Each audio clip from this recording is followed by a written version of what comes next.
Hello, this is Brian Tracy, and welcome to the Power of Self-Confidence. Let's begin with the introduction, entering the no-fear zone. According to Bruce Barton, he wrote, "Nothing splendid has ever been achieved except by those who dared believe that something inside of them was superior to circumstance." Welcome to the no-fear zone. In this audio program, you will learn how to develop confidence, courage, and unshakable determination in every area of your life. You will learn to approach the biggest challenges and opportunities of your life completely unafraid, convinced of your ability to accomplish anything you put your mind to. The good news is that you have extraordinary potential for success, achievement, and prosperity, with more talent and natural ability than you could use in 100 lifetimes. The only thing standing between you and the incredible life that is possible for you is fear of all kinds. And by the time you finish this book, your fears will be gone forever. For more than 25 years, I've studied successful men and women, looking for the characteristics and qualities they have in common that have enabled them to achieve so much more than the average person. I've read thousands of books and articles and research studies on success, and I've come to the conclusion that the foundation quality of success in every walk of life is self-confidence. Every man or woman who has ever accomplished anything out of the ordinary has turned out to have greater self-confidence than the ordinary person. And when you develop yourself to the point where your belief in yourself is so strong that you know that you can accomplish almost anything you really want, your future will be unlimited. A great question.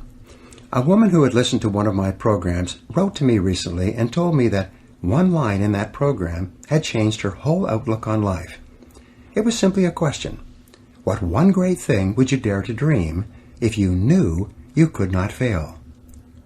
When she began asking herself that question over and over, her entire view of what was truly possible for her expanded dramatically.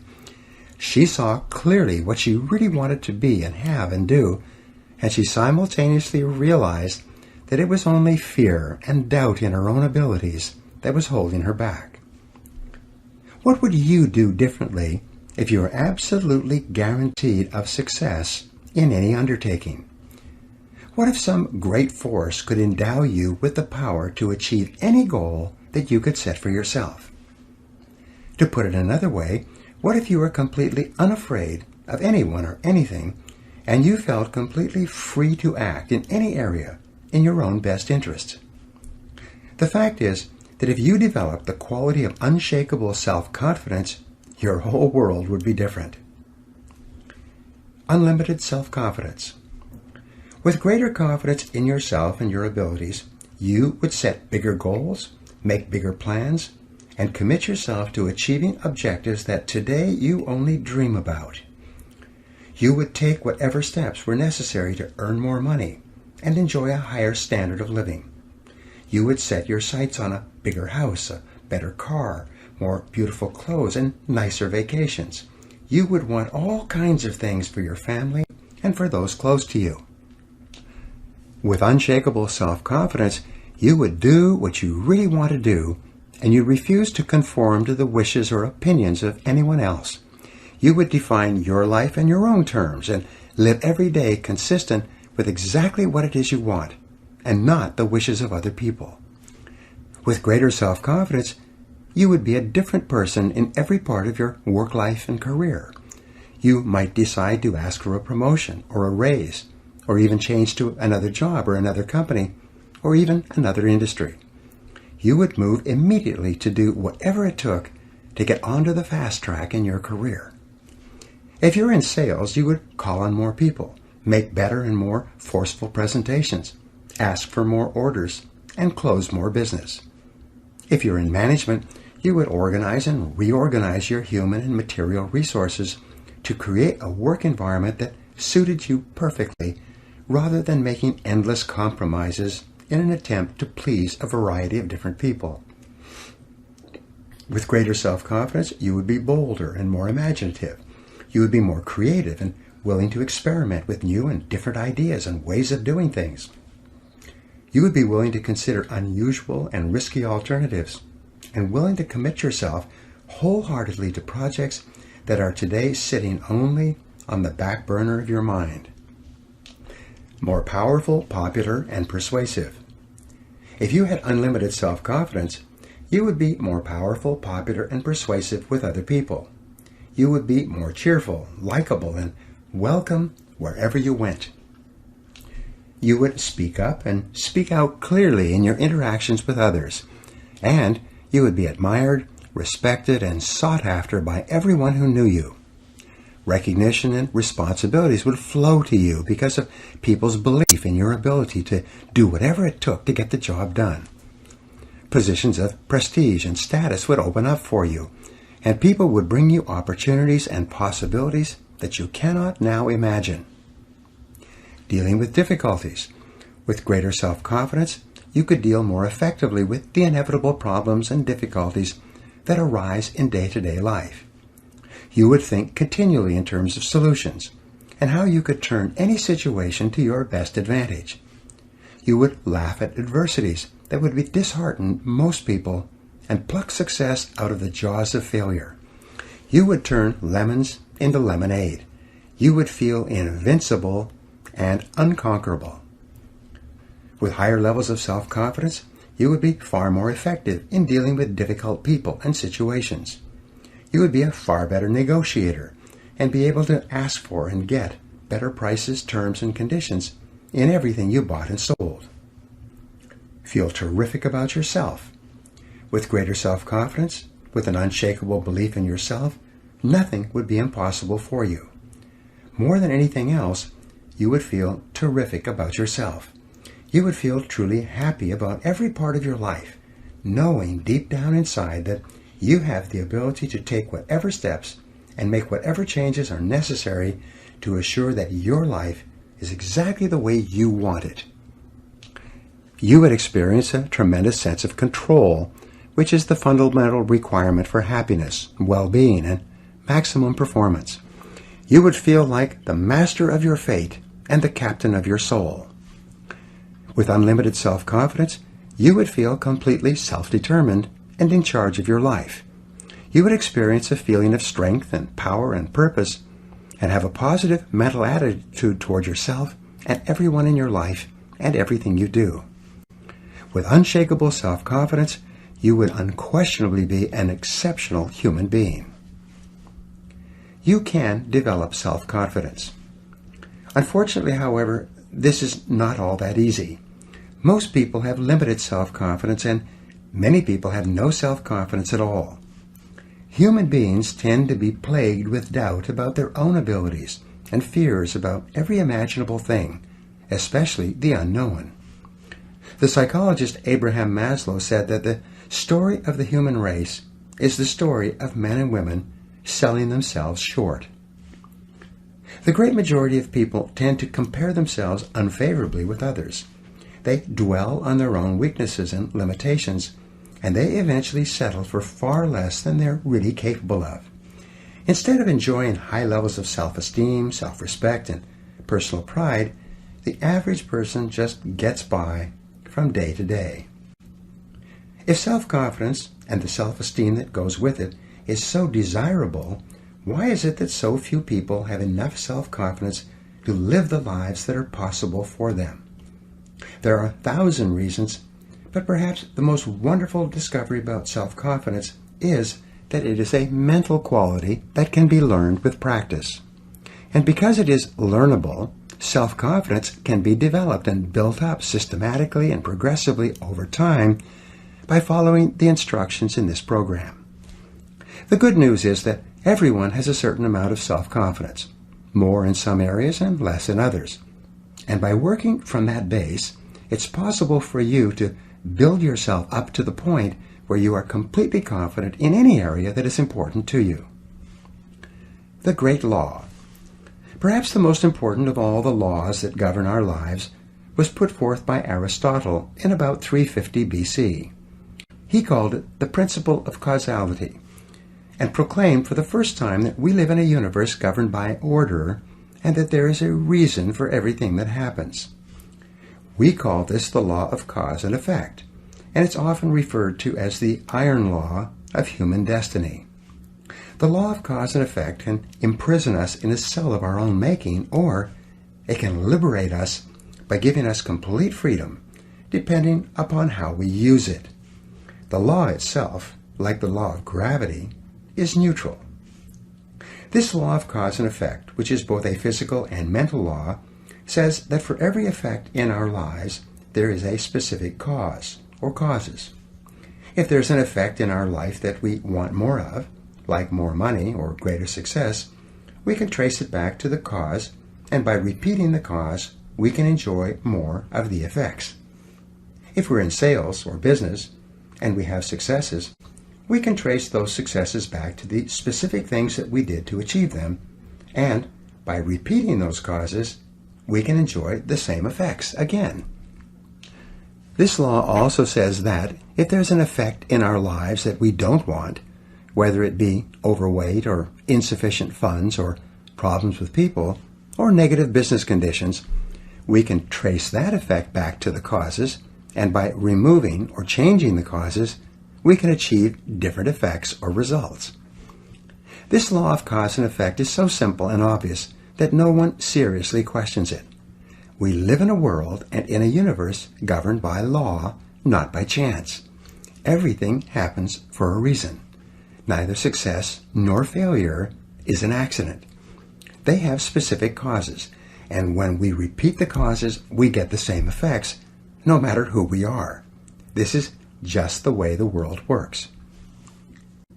The roots of low self-confidence. The world is full of people who are not happy with their results, and yet they continue to do the same things, think the same thoughts, say the same things, and take the same actions every day, and they're amazed that they continue to get the same negative effects. Einstein's definition of insanity was continuing to do the same things and expecting to get different results. However, this is simply not possible. The law of cause and effect applies with equal validity to our levels of self-confidence. All around us, and throughout human history, there are and have been men and women with exceptionally high levels of self-confidence who have gone on to achieve extraordinary things. In studying the lives and stories of these people, we find that some of them started out with high levels of self-confidence, which they learned from their parents in early childhood. But most of them started off the same way we all start off, with deep down feelings of inferiority and inadequacy. Because of destructive criticism, lack of love, and other mistakes that parents make with us in early childhood, we grow up with diminished feelings of self-esteem, low self-confidence, and sometimes a feeling that I'm not good enough in comparison with others. With low self-confidence, many people today work extremely hard on the outside to achieve success, but when they do, deep down inside they feel like imposters. This so-called fear of success is really a feeling of unworthiness that we can't seem to get rid of no matter how much we achieve. Many successful men and women are repeating the line to the song, "Is this all there is?" when looking around them at their homes and cars. You want to be happy. What people want more than anything else is just to feel really good about themselves. We want to be happy and positive and have a sense of well-being. Above all, what we really want is peace of mind. And you can only enjoy peace of mind when you feel confident in your ability to deal effectively with the requirements of life, with your family, your friends, your work, your customers, your social activities, and all the other things that you are involved in. The law of cause and effect tells us that if we want to enjoy the effect of high self-confidence, we need only engage in the causes of high self-confidence. If we can find out what it is that other highly self-confident men and women think and say and do, and then do the same, we will eventually get the same results. We will eventually feel the same way. We will eventually become unstoppable. Mental marathon training. It's often hard for people to believe that mental qualities can be developed, just as physical qualities can be developed. If this were a program on how to run a physical marathon, and I was offering to train you day by day over the next 6 months to run a marathon, you would come to realize that even a non-runner can go from being physically unfit to running a marathon of 26.4 miles in 6 months of disciplined training. Today, there are even men and women in their 50s and 60s who are running marathons for the first time with this kind of training. What this program will do for you is to put you through a mental marathon. This marathon will not be as arduous or painful physically as a physical marathon, but it will still require a tremendous amount of work. And the amount of work that you put in will exactly determine the results that you get out. If you follow these proven and practical principles, drawn from the lives and behaviors of the most successful men and women alive today, and all of which are scientifically validated by extensive research and experience, you can develop the self-confidence that you desire so that you can achieve anything you really want. So let's begin. Chapter 1. The Foundation of Self-Confidence. William Shakespeare said, "There is nothing either good or bad, but thinking makes it so." Your thoughts and feelings about yourself and what you can do or not do are the sum total result of a lifetime of experience and conditioning, and usually have little relationship to what is truly possible for you. In personal development, there is a principle or a law of becoming that simply says that each person is in a continual process of becoming or evolving and growing in the direction of his or her dominant thoughts. Your body is also in a state of becoming. At a normal rate of cell death and replenishment, you have a brand new body every 7 years. But whereas your physical evolution in becoming is affected by the food that you put into your body, your mental evolution and becoming is largely determined by the thoughts that you put into your mind. You become what you think about. The law of concentration says that anything you dwell upon grows in your reality. Anything that you think about long enough and hard enough eventually becomes a part of your mental processes, exerting its influence and power on your attitude and your behavior. If you constantly think thoughts of boldness and courage and self-assertion, you become progressively bolder and more courageous and more self-assertive. The more you dwell on the person you would like to be with the qualities that you would like to have, the more you implant those deep into your subconscious mind, where they become part of your ongoing evolution. What you habitually think about eventually becomes a part of your character and your personality. In this sense, you are a self-made man or woman. You are where you are and what you are because of the thoughts that you have allowed to preoccupy your mind. Whatever you have dwelled upon over the past months and years, you have become, and you are, right now, today, the result of all those thoughts. Not only have you made yourself into the person you are today, but you are continuing with the job of construction with every thought you think. Since this is an unavoidable fact of life, the smartest thing that you can do is persistently think the thoughts that are consistent with the kind of person you would like to be. Personal growth is not easy. However, for most people, thinking the thoughts that they would like to think about to become the person they would like to be is too big a leap. Most people continue to think about and talk about exactly what they don't want to happen, and then they are constantly amazed that exactly what they were hoping to avoid happens to them again and again. One of the most profound discoveries in all of human history is that thought is creative. Thoughts held in mind produce after their kind. Like begets like. Your thoughts become your realities. You do become what you think about most of the time. You cannot harbor one kind of thought and experience a different kind of existence. This law of cause and effect works perfectly, everywhere and always for everyone. The development of unshakable self-confidence therefore begins with you taking full, complete, systematic, and purposeful control over the contents of your conscious mind. Disciplining yourself to think consistently about only the things that you desire and to resolutely keep your mind off of the things that you fear. All of life is from the inside out. It is from the inner to the outer. The law of correspondence, perhaps one of the most important of all the mental laws, says that your outer world will be a reflection of your inner world. What you see on the outside is largely a reflection of what is going on inside of you. This is not only true for you, it is true for everyone around you.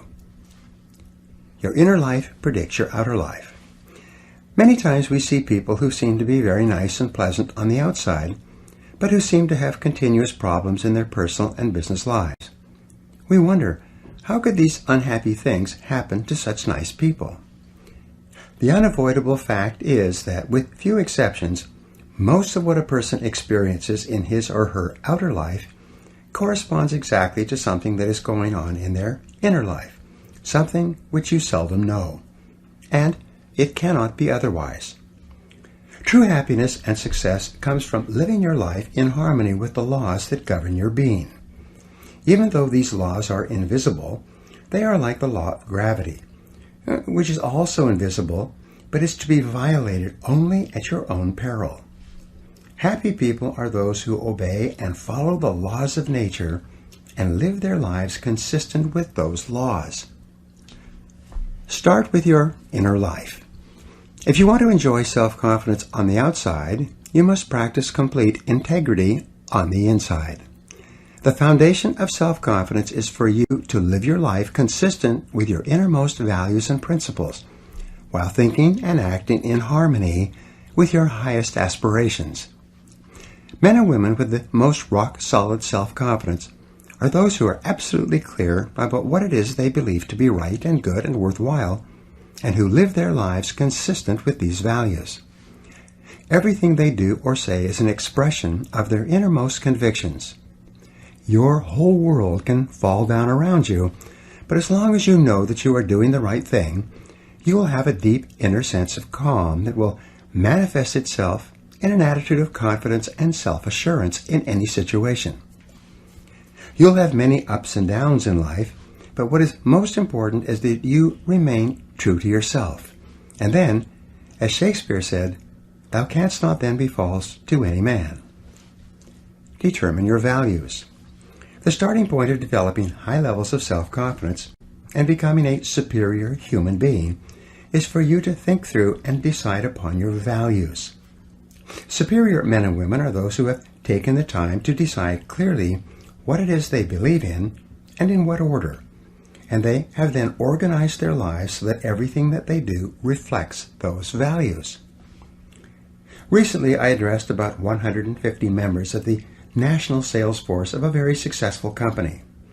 This company had started from an idea and had grown very rapidly in an extremely competitive market, and the company was very profitable. All the people at the meeting were remarkably positive and upbeat and had a special quality of goodness about them. When I commented on this, the president of the company showed me the value statement that the executives of the company had worked out before they had begun operations. There were 2 pages of values and principles which were given to everyone in the company when they began. These 2 pages had been subsequently reduced onto plasticized cards that each person could carry in their wallet or purse. The president told me an interesting story. He said that whenever 2 or more people in the company were wrestling with a decision of any kind, even over the telephone, they would pull out their plasticized cards describing the corporate values. They would then review the values together one by one and compare the various options available to them with each value. Whatever decision they finally made would always stand the values test without question. Values in business. In a recent study covering 25 years of business history, the researchers found that the companies that had very clear written values to which everyone in the company ascribed had earned an average of 700% greater profit over the 25 years than other companies in the same industries that did not have written codes of values. As within, so without. Whenever I conduct a strategic planning exercise for a corporation, the executives of the corporation always select integrity as their highest value and most important organizing principle for the entire corporation. In my experience, almost every corporation will select the value of integrity as one of their foremost organizing principles. Now, the word integrity, according to the dictionary, means perfect, undivided, complete, unified, a single whole, without blemish or fault. It's a fine value to choose. This is a good choice, but in reality, integrity is more than a value. It is the one value of mind that assures or guarantees all the other values that you select. The economic and personal results of individuals and corporations with clear values always tend to be far superior to those of companies and individuals whose values are vague or unclear. Clarify your personal values. Your starting point toward higher self-confidence and personal greatness is to, first of all, clarify your values for yourself. It is for you to decide for yourself the values that you believe in. What do you stand for? And even more, what will you not stand for? What values do you espouse that you are willing to sacrifice for? What values would you pay for or sweat for, or maybe even die for? Do you value your family, your God, your health, your work or career? Do you value principles such as freedom, liberty, compassion for the less fortunate, or reverence for life? Do you believe in honesty and truth and sincerity and hard work and success? Whatever your values are, think them through and write them down. Who do you most admire? A useful exercise is for you to think of the men and women, living and dead, whom you most admire. What qualities or attributes of these people do you consider the most important? If you could be like any one of these people, which of their qualities would you most want to emulate? When you look around you at the people you admire, what qualities of these people do you consider to be the most important? What qualities do you look for in your friends and associates when you're trying to decide whether or not to become deeply involved with them? What do you think are the fundamental qualities or values that underlie business and personal relationships? What are your values? Now, values are non-negotiable. When you select a value, if it's to be one of your values at all, it becomes inviolable. Either it is a fixed value, and you live every part of your life consistent with it, or it is not one of your values. You cannot have a value when it is convenient and put it aside when it is not convenient. You cannot have a little bit of integrity. It must be all or nothing. The act of selecting your values is also the act of clearly stating to yourself, and sometimes to others, exactly how you will live your life from this moment forward.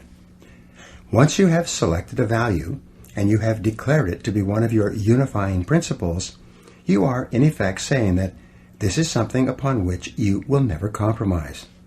And your level of adherence to the values that you have personally selected is the real measure of your character, your true quality as a human being. Unshakable self-confidence comes from unshakable commitment to your values. When, deep down inside yourself, you know that you will never violate your highest principles, you experience a deep sense of personal power that enables you to deal openly and honestly and with complete self-confidence in almost every human situation.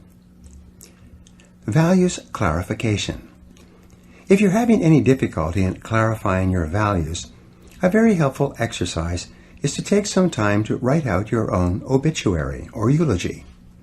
Imagine that everyone you know and care about is gathered at your funeral to pay their last respects.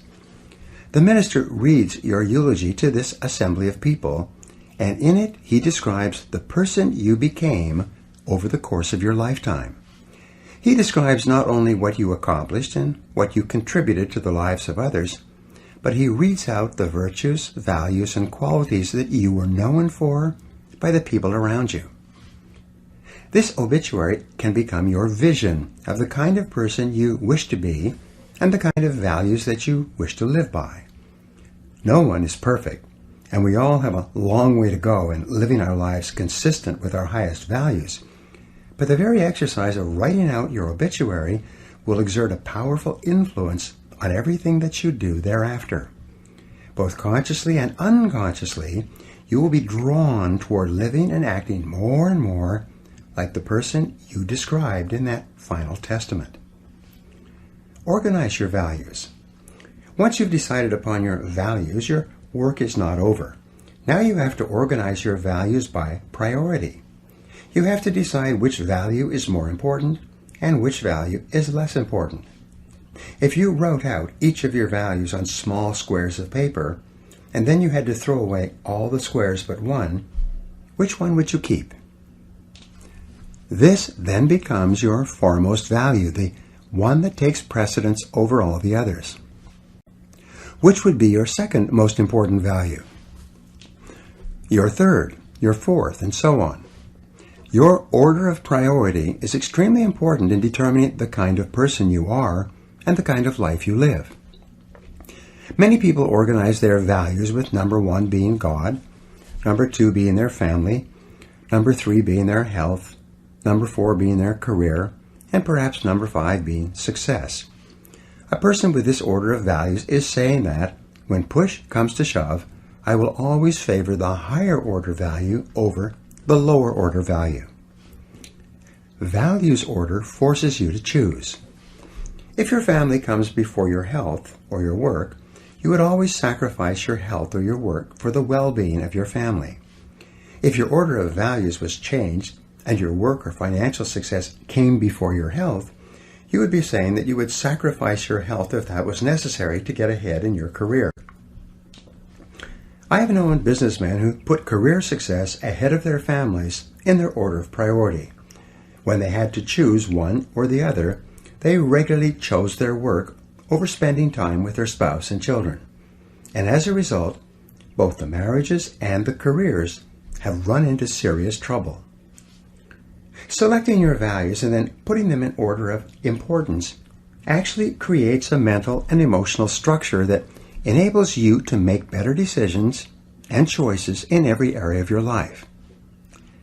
Integrity Revisited. The principle of integrity, or adherence to your values, seems to be a law of the universe. Whenever you violate or compromise your integrity for anything, there seems to be a great power or force of retribution that will not allow you to get away with it. Integrity seems to be an absolute requirement for successful human living. A failing in integrity or compromising your values not only seems to bring about a punishment that fits the crime, whether it's in business and politics or personal life, but it seems to create a high level of stress, unhappiness, and inner turmoil in the life of the individual. This need for absolute integrity seems to require that you live in truth with all people and under all circumstances. Living in truth means that you never live a lie. It means that you never compromise your integrity for the sake of a job or money or a relationship. It means that you always do and say what you know to be right and true, no matter what the short-term cost or benefit. Living in truth means that you do not pretend or practice self-delusion. You face life, your relationships, and your circumstances exactly as they are, not as you wish they would be. Living in truth means that you never stay in a situation that makes you unhappy or which you feel for any reason is wrong for you. Set peace of mind as your highest principle. Living in truth means that you set peace of mind as your highest goal and as your core organizing principle. You select all your other goals to be consistent with it. You never compromise your peace of mind for anyone or anything else. You do and say only those things that feel perfectly right for you. you accept your own thoughts and feelings completely, whatever they are, and you systematically change each part of your life that is not giving you peace of mind. Only in this way can you enjoy the high levels of self-confidence that are experienced by the superior individual. Only by insisting that everything you do allows you to live in peace with yourself can you feel really terrific about yourself and get along wonderfully in all your relationships. Your values are only expressed in your actions. Living consistent with your values is the key to happiness, harmony, well-being, and high levels of self-confidence. And this brings us to the final point in this chapter, perhaps the most important point of all. It is that your true values are only expressed in your actions, in what you do. You can tell what you truly believe by observing what you do in any situation where you have to make a choice. Especially when you are under stress and pulled in two directions at once, with opposing demands or responsibilities, this is when your true values are revealed. The action that you take in any given situation will tell you which of your values is uppermost, or whether you have any values at all. It is not what you say, or hope, or wish, or intend, but only what you do that counts. Your choices of the actions you take tell you unerringly who you really are. In fact, you can tell what your values have been in the past by looking back and observing what you did under stress when you had an important choice to make. Did you listen to the better angels of your nature, or did you compromise for a short-term advantage? A person who says that his or her family comes first and then has to choose between working late and going to a child's school play or sports activity, and who chooses the child's needs over the boss's requirements, is a person who is living consistent with his or her highest values. Everyone has had the experience of walking away from a job or a relationship, even though considerable sacrifice was involved, because it was the right, though painful thing to do. And you probably remember how great you felt as a result. Whenever you act consistent with a higher value, you always feel terrific about yourself, and your self-confidence soars. But whenever you compromise your values for any reason, you feel uncomfortable, inferior, guilty, and your self-confidence plummets.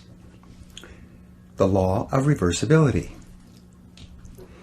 The fact that your true values are only expressed in your actions brings us to a little-known mental principle called the law of reversibility. This law says that just as thoughts and feelings lead to actions consistent with them, the principle is reversible, and actions consistent with particular values or beliefs actually lead to the thoughts and feelings that would have triggered the actions. What this means is that even if you start off lacking a particular quality, if you deliberately act as if you already have the quality, you will eventually create within yourself the mental quality that corresponds to the action. Dr. William James of Harvard put it this way: action seems to follow feelings, but really action and feelings go together. And by regulating the action, which is under the more direct control of the will, we can indirectly regulate the feeling, which is not. The act-as-if principle. You can develop within yourself a superb set of values by acting as though you already had those values. You can develop integrity and courage and compassion and confidence by behaving as though you already had these qualities. And the more you act the part, especially when you demonstrate these qualities under stress, or when you feel like doing or saying something else, the more rapidly these qualities become a permanent part of your mental makeup. The more you practice good values, the more rapidly you become a truly superior person. The keys to developing the unshakable self-confidence that will make everything else possible for you is self-control, self-mastery, and self-discipline.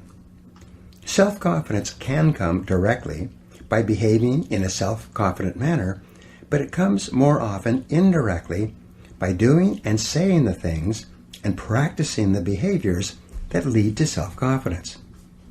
And the most important self-development behavior is living consistently with your highest values at every opportunity. The principle of resistance. In weightlifting, muscles are developed by repetitive lifting of heavy weights. The heavier the weight and the greater the resistance, the more blood rushes into the capillaries and the bigger the muscle becomes. In mental development, there is a principle of resistance as well. In developing mental muscles, especially the mental muscle or quality of self-confidence, you can use this principle to accelerate your own development.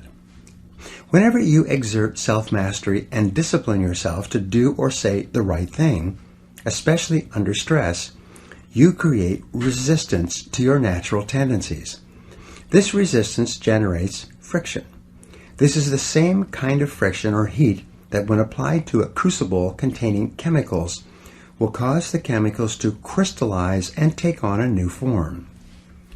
When you create mental friction by resisting your natural tendencies and instead doing what you know is right and true and consistent with your highest values, especially in a difficult situation, the mental heat causes your values to crystallize at a higher level and eventually become a permanent part of your character. Developing inner strength. Each human quality is subject to this same formulation. Once you have persisted through great adversity, you are always capable of persisting through lesser difficulties. Once you have acted courageously in a major confrontation, you are always able to act courageously in the face of lesser confrontations. When you behave honestly when there are large amounts at stake, you are always able later on to behave honestly when you're dealing with lesser amounts. The foundation of self-confidence, the basis of boldness and self-assertion, is a deep inner trust based on living a life of perfect integrity and then disciplining yourself to live consistent with your highest values in every situation. Each time you do this, you will feel positive and happy and wonderful about yourself. Your behaviors will further crystallize in your personality and become a more permanent part of the exceptional human being that you are in the process of becoming. Now here are some action exercises for you to apply what we just talked about.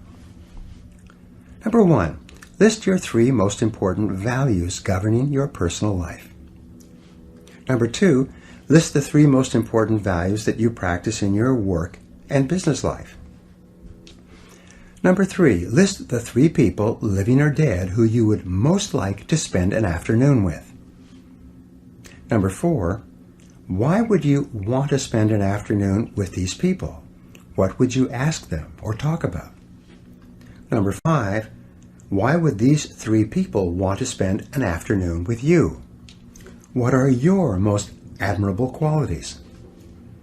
Number 6, list 3 times where you have lived consistent with your highest values when you could have compromised.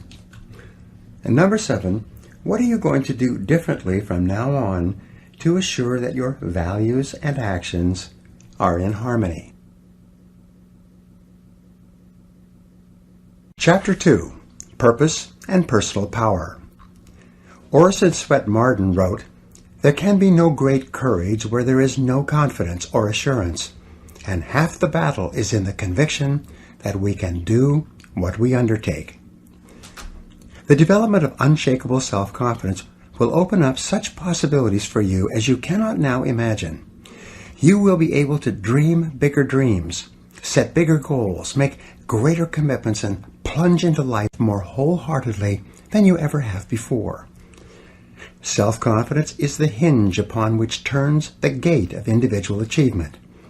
When your self-confidence becomes unlimited, you'll be able to realize more of your potential than you could under any other circumstances. More than 2,000 years ago, Aristotle wrote that happiness is a condition. It is not something that is achieved by pursuing it directly, but rather comes as a result of our engaging in purposeful activities. The law of indirect effort. In a way, these words by Aristotle are a restatement of the law of indirect effort. This law states that almost everything we get in life involving people and emotional experiences comes to us more indirectly rather than directly. They come to us as a result of doing something else.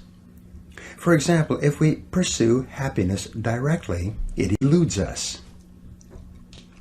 But if we get busy doing something that is really important to us and begin to make real progress in the direction of our dreams and aspirations, we find ourselves feeling very happy indeed. Self-confidence is also subject to the law of indirect effort. We achieve higher levels of self-confidence not by wishing for it, but by setting and achieving ever higher goals and objectives. As we move forward step by step, as we feel ourselves advancing in life, we feel better and stronger and more capable of taking on even bigger challenges. Become more confident and competent. We develop the confidence to tackle larger goals by applying our energies to the accomplishment of smaller goals. We build up our confidence as we move forward until we reach the point where there is nothing that we won't take on. In fact, the habit of setting and achieving ever larger goals is absolutely indispensable to the development of ever higher levels of self-confidence and personal power. You can only really believe in yourself when you absolutely know that you have the ability to do what you set out to do. True self-confidence comes not from positive wishing or positive hoping or positive thinking. It comes from positive knowing, based on having proven to yourself over and over again that you have what it takes to get from wherever you are to wherever you want to go. Self-confidence is a state of mind. It is an attitude. And as an attitude, it is more important than facts. But it must be based on facts to be the kind of self-confidence that you can rely upon in a crunch. Your job is to do whatever it takes to convince yourself in your heart that you are absolutely unstoppable and that you can achieve anything that you put your mind to. Thought is creative. If self-confidence is an attitude of mind, it is based on mental principles and mental laws, foremost amongst which is thought is creative. You are not what you think you are, but what you think you are. As you systematically and deliberately change your thinking about yourself, your outer reality changes to conform with it. Your thoughts create your life, including and especially your thoughts with regard to your feelings of self-confidence. The reason why goals are so important is because of these mental laws, the consequences of which are inevitable and inescapable.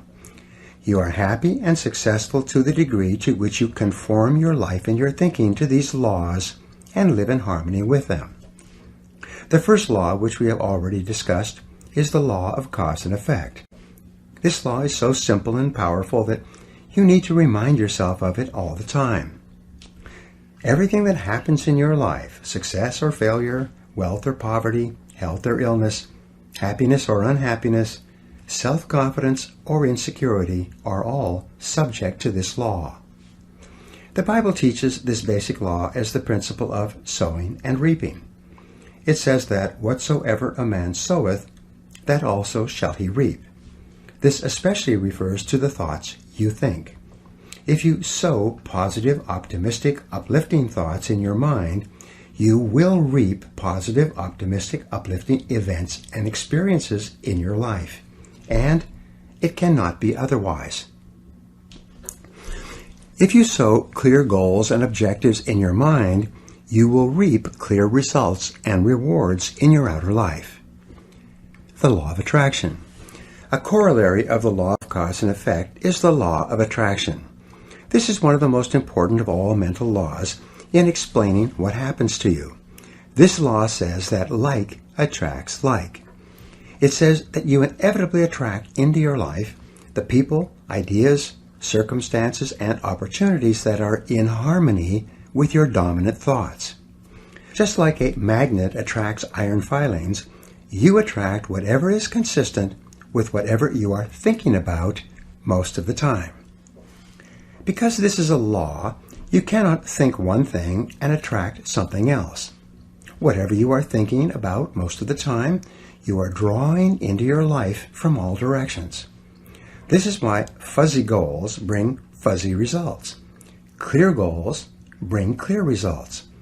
And since your level of self-confidence is directly tied to how effective you feel you are in achieving your goals, it's very important that you know exactly what it is you want and that you think of nothing else.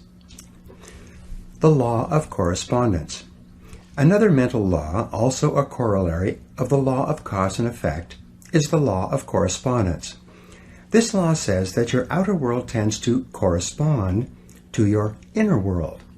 Your outer world of health, wealth, and relationships will be a reflection of the way you think about each of these subjects. There is a saying that thoughts held in mind produce after their kind.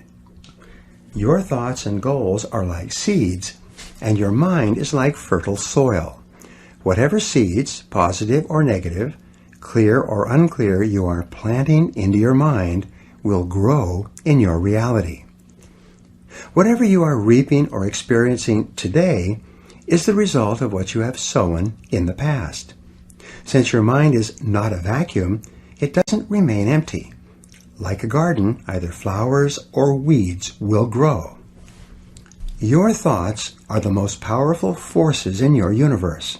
They are both creative and causative. Every minute of every day they are forming the world around you. As Shakespeare said, nothing is, but thinking makes it so. Your life is what your thoughts make it. The law of concentration. Another principle that affects your life is called the law of concentration. This is an important principle in determining the development and maintenance of your self-confidence. The law of concentration, as mentioned earlier, says that whatever you dwell upon continually grows in your reality. Thinking about a subject, dwelling on it continually, is like watering and fertilizing a seed. Concentration causes it to grow faster in your experience. The more you dwell on any goal or subject, the more of your mental capacities are dedicated to making that goal or subject a reality. The law of concentration explains why unwavering dedication to a single purpose goes hand in hand with all great accomplishment. The ability to concentrate without diversion on a single subject to the exclusion of all others explains why ordinary people achieve extraordinary things. Peter Drucker once said that whenever you find something getting done, you find a monomaniac with a mission.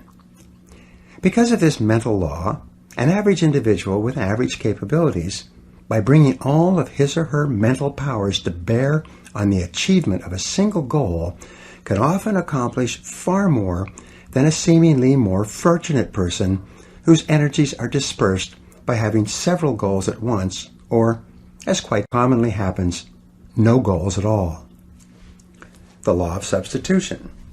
The law of substitution states that your conscious mind can only hold one thought at a time, positive or negative.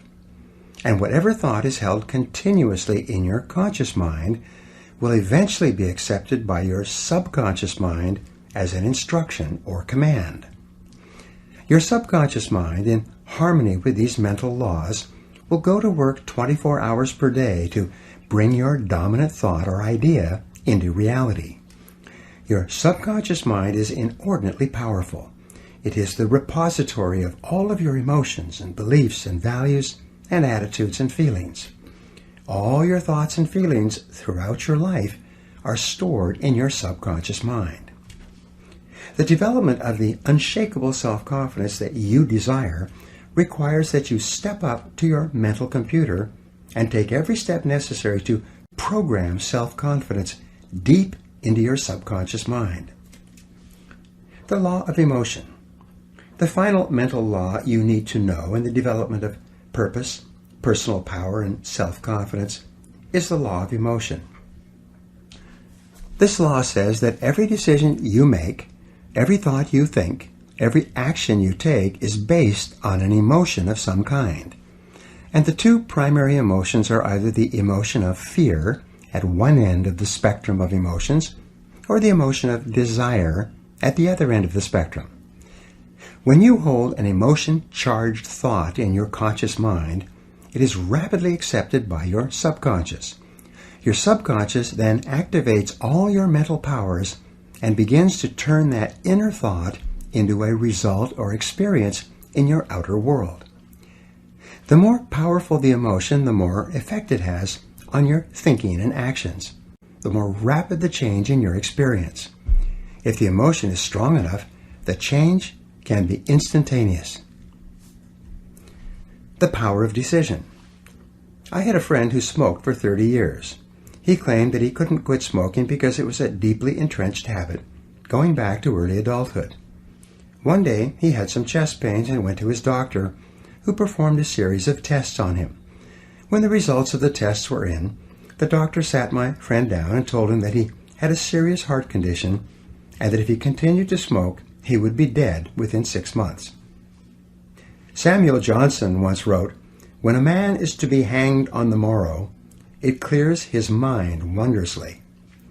The idea of dying was so emotionally charged to my friend that he took out his cigarettes, threw them in the wastebasket, and never touched one again.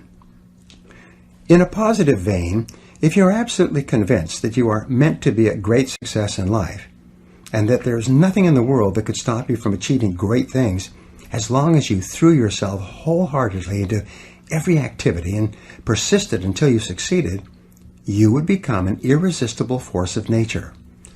The depth of your belief and the strength of your conviction would dramatically increase the power of your personality. If you really believed in your ability to succeed greatly, you would become unstoppable. The 4 C's of inner confidence. You can develop this kind of belief, this inner confidence, by developing what I call the 4 C's. The number 1 C is clarity. Decide exactly what it is you want to accomplish and exactly the kind of person you wish to become. The second C is conviction. Develop the unshakable belief that you can do anything you put your mind to. The third C is commitment. Resolve to do whatever is necessary. Develop the willingness to pay the price in advance for any success you desire. And the fourth C is consistency. Resolve to work on your goals every day, morning, noon, and night, until they are accomplished. When you back your goals and actions with clarity, conviction, commitment, and consistency, you're on your way to developing the kind of confidence that will make everything possible for you. The importance of goals. The reason goals are so important in the development of self-confidence is because the very act of setting a major goal for your life activates all the mental laws in your favor. When you set a big goal, it will be as though all the switches were flipped on in your engine of accomplishment and the afterburners were turned on to your potential. Clear goals free you from the law of accident, the tendency for things to happen in a random and unpredictable way. Goals give you a clear sense of direction and the knowledge that your life is self-determined. Goals give you a sense of power, purpose, and focus. They make you feel that everything that happens to you is part of an organized plan that is taking you step by step toward the attainment of your highest ideals. Your ability to set goals and make plans for their accomplishment is the master skill of success, without which very little is possible. The habit of regular goal setting and goal achieving is probably more important than any other skill you could ever learn. The master skill of success. Over the years, I have personally witnessed thousands of examples among my students of the amazing powers of goal setting. Recently, I addressed about 600 members of a national association at their annual convention in Phoenix, Arizona. During this talk, I emphasized the importance of writing down exactly what it is they wanted and then making written plans to accomplish it. That was on a Saturday. About 5 days later, on the following Thursday, one of the attendees called my office to get my fax number. He said he wanted to send something immediately and he didn't want to wait for the mail. The letter that came in told this amazing story. The gentleman who wrote said that he had heard about goal setting many times and he was prepared to be unimpressed with the talk that I gave at the convention. However, exactly the opposite happened. He decided to sit down after the convention and seriously write out his goals for the following year. The letter went on to say that on Sunday he made out a list of 10 goals, both personal and financial, that he wanted to accomplish over the next 12 months. What astonished him was that he had accomplished 5 of the 10 goals by Monday, the next day, at 5 o'clock. He could hardly believe it. So he quickly wrote down 5 more goals to bring his list for the year back up to 10. And by Thursday, when he wrote this letter or fax, he had accomplished 5 more of the new list of 10 goals. He felt that he had made more progress in a week with clear written goals and plans than he had made in the previous year. Remarkable success stories. Another gentleman, a recent immigrant from Pakistan, was dead broke and sleeping on the ground when someone tried to help him by letting him listen to an audio program of mine on goal setting. It transformed his life. 4 years later, he had started and built 2 successful businesses and was worth more than $1 million. A woman who was going through a difficult period of her life with both personal, health, and financial problems decided to sit down and set some new goals and make some plans to resolve her difficulties. As a result, within 1 year, she got out of a bad relationship, joined Alcoholics Anonymous and quit drinking, lost 40 pounds, and tripled her income to more than $100,000 per year. And she attributed her successes to the power of written goals. There are countless other testimonies to the power of written goals. I receive them in person and via email every week from people all over the world. And before this program is finished, I will give you a simple goal-setting technique that can put your whole life into overdrive. Fear holds you back. Remember when I said that everything you do is the result of either fear or desire? Fear is and always has been the greatest enemy of mankind, and it's also the greatest enemy of self-confidence. It is fear that holds us back more than any other factor. Fear of all kinds works on us unconsciously to undermine and sabotage our best intentions and our greatest hopes. In fact, as you listen to these words, you are probably thinking of a fear that holds you back in some way. No matter what you do, fear will rear its ugly head and attempt to trip you up. Sometimes the fear will appear consciously in the form of rationalizations and excuses that you use to sabotage yourself and hold yourself back. Sometimes you will find yourself avoiding goal setting by saying that, "Oh, I already know what my goals are. I don't need to write them down." Your subconscious mind will tell you, if you don't set any clear goals, you can't fail. This is just another way of saying that you don't really believe in your ability to do any better than you are doing right now. Fear will often appear as procrastination about writing down your goals in the first place. You will resolve to write out your goals and plans on the weekend, or on your vacation, or during the summertime, or when you can dedicate a few hours to it, or sometime in the indefinite future. Then, like 97% or more of adults, you'll never do it.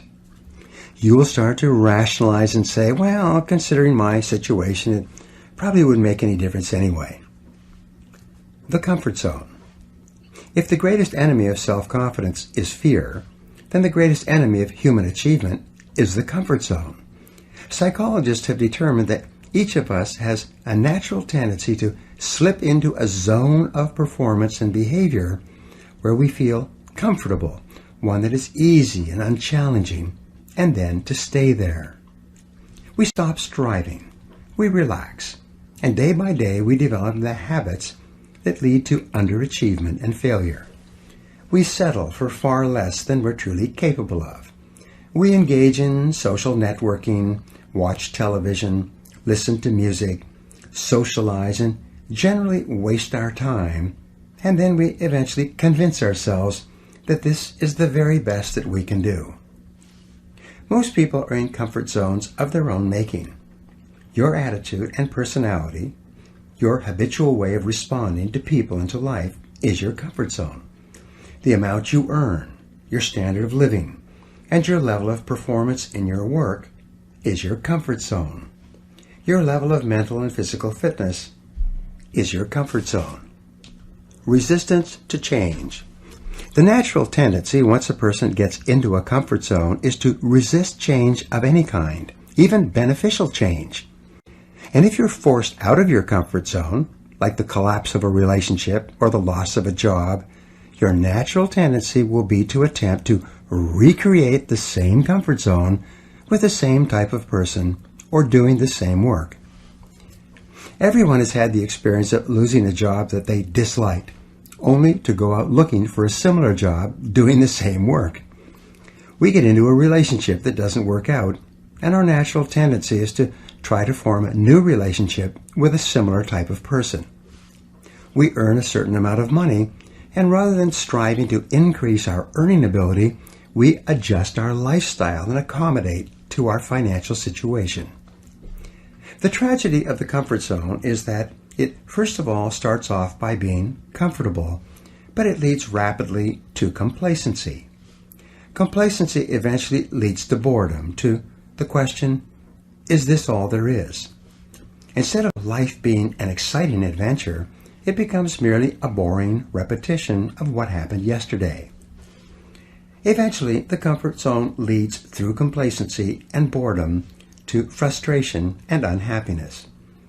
Deep down inside, the average person knows that he or she is put on this earth with amazing capabilities. He or she knows that there is something better than this. As Carl Rogers, the psychologist, once wrote, "There is within every organism an inborn drive toward the complete fulfillment of its inherent possibilities." There is a nagging something inside that tells each person that there is far more that he or she could be and have and do. And this feeling is within you as well. The attainment of personal greatness. Great men and women are those who absolutely believe that they are put on this earth to do something wonderful with their lives. They have a vision of something greater or better than their current circumstances. Personal greatness means having a sense of destiny and a conviction that your thoughts and your imagination are the only real limits to your possibilities. William James said, "Compared to what we ought to be, we are only half awake. We are making use of only a small part of our physical and mental resources." Stating the thing broadly, the human individual thus lives far within his limits. He possesses powers of various sorts which he habitually fails to use. The founder of Success magazine, Orison Swett Marden, once wrote, "There are powers inside of you which, if you could discover and use, would make of you everything you ever dreamed or imagined you could become." In a 5-year study of leaders, reported on in his book, Leaders, Warren Bennis discovered that each of them consciously avoided the comfort zone by continuously setting higher goals. They never allowed themselves to become complacent. They lived their lives fully extended, always striving to be and do more. To develop unshakable self-confidence, you need to see yourself and think of yourself as a leader, and to do what leaders do. You need to stretch yourself toward the outermost boundaries of your potential. You need to set goals that draw out of you the very best that is in you. You need to work toward objectives that cause you to feel a sense of mastery and peak performance. And it all begins with a pad of paper, a pen, and you. Imagine no limitations. The starting point of setting goals is for you to throw off all mental limitations and let your mind roam freely across the entire universe of possibilities. Your primary job at the beginning is to allow yourself to dream big dreams and determine exactly what it is you want out of life in every area and in every dimension. Decide what's right before you decide what's possible. Imagine that you can be or have or do virtually anything that you really want to do as long as you know exactly what it is.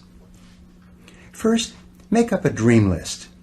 Temporarily imagine that you have no limitations of time or money or knowledge or contacts or experience or education. Imagine that anything that you can write down is possible for you. Remember, anything that you can clearly define and crystallize on paper is probably possible if you want it long enough and hard enough, and you're willing to make whatever efforts and sacrifices are necessary. There are no unrealistic goals, only unrealistic timelines.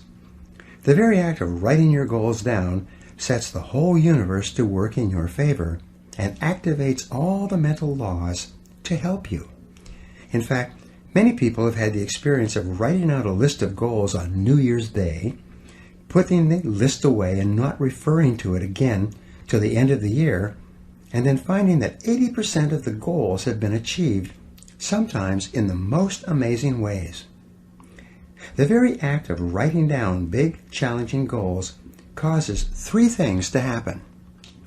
First, your self-concept improves and your self-confidence goes up immediately. The act of setting goals requires self-confidence and simultaneously builds self-confidence. Having the courage to write down what you really want improves your self-image and raises your self-esteem. The action itself generates a feeling of greater personal power and ability. Release your energy. Second, when you write down goals, you tap into your mental and emotional powers.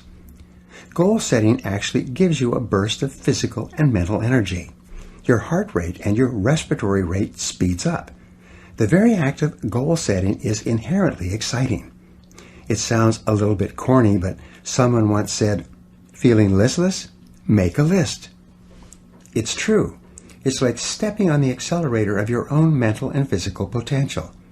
And if you do it every day, the results can be amazing.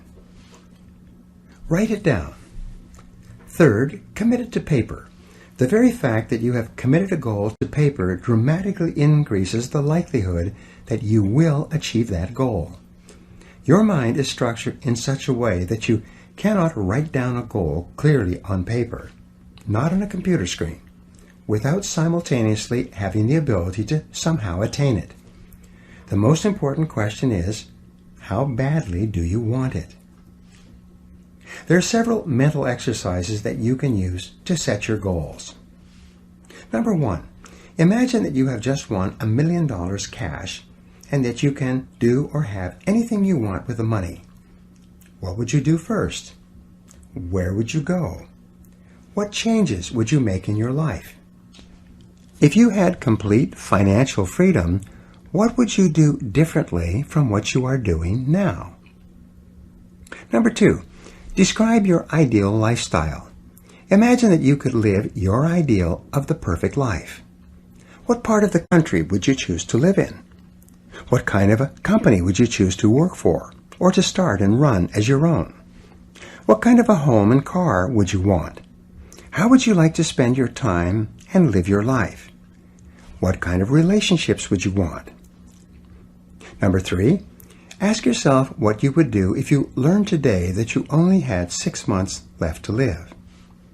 If you had no limitations, how would you spend your last 6 months on Earth? This is another way of asking, what is really important to you? Who would you want to spend time with? What would you want to accomplish? What would you like to leave behind? In other words, what do you truly value? What are the things that really give meaning and purpose to your life? Number four, List all of the worries or problems in your life and write out a goal which is the perfect solution to each of those difficulties. If money is a concern for you, write out a goal that clearly defines how much you want to earn, how much you want to accumulate, and what you want to achieve financially over the next 3 to 5 years. Number 5, think about your family and your relationships. Describe the perfect situation between you and the important people in your life, and then make out a series of goals to achieve that ideal situation. Number 6, look at your health. Describe what perfect health and physical fitness means to you, and then make out a plan to achieve that level of fitness. Number 7, define the kind of person that you would most like to become, both personally and professionally. Then, work out a plan of personal and professional development that will enable you to learn and grow and become the kind of person you most admire and would most like to be. Remember, as Goethe said, before you can have something, you must first be something. Categorize your goals. Once you have written out your goals, divide them into the different areas of your life that are important. There are basically 6 divisions that most people use, but you can have more or fewer. The first are financial and material goals, money and things. The second are family and personal goals, the things you want to have and the things that you want to do with your family and your friends. Number 3 are self-improvement and educational goals, the subjects that you want to learn and get better in. Number 4 are spiritual goals, which have to do with learning and growth and inner peace. Number 5 are health and fitness goals, which may have to do with your weight and your levels of energy. And number 6, social and community goals, the areas where you would like to contribute to your society in some way. To perform at your best, your life must be in balance. This means that you need to have goals in each area so that you are moving progressively forward on something that is important to you all the time. Organize your goals. The next step, once you have all your goals in writing, is to organize them in order of priority. Select the goals that are more important than others and put them at the top of each list. Then, select the goals that are second and third and fourth and so on. Finally, and perhaps the most important of all in goal setting, is for you to select the one goal out of all the goals that is more important than any other. This is the key to your success. The mental discipline to set your goals and to sort them out and to decide on your chief aim or your major definite purpose is the starting point of individual greatness. This major definite purpose is the one goal, the accomplishment of which will lead to the attainment of many of your other goals. This goal becomes the central focus for all of your other goals and activities. This goal is what enables you to bring all your mental resources to focus like a laser beam on one thing.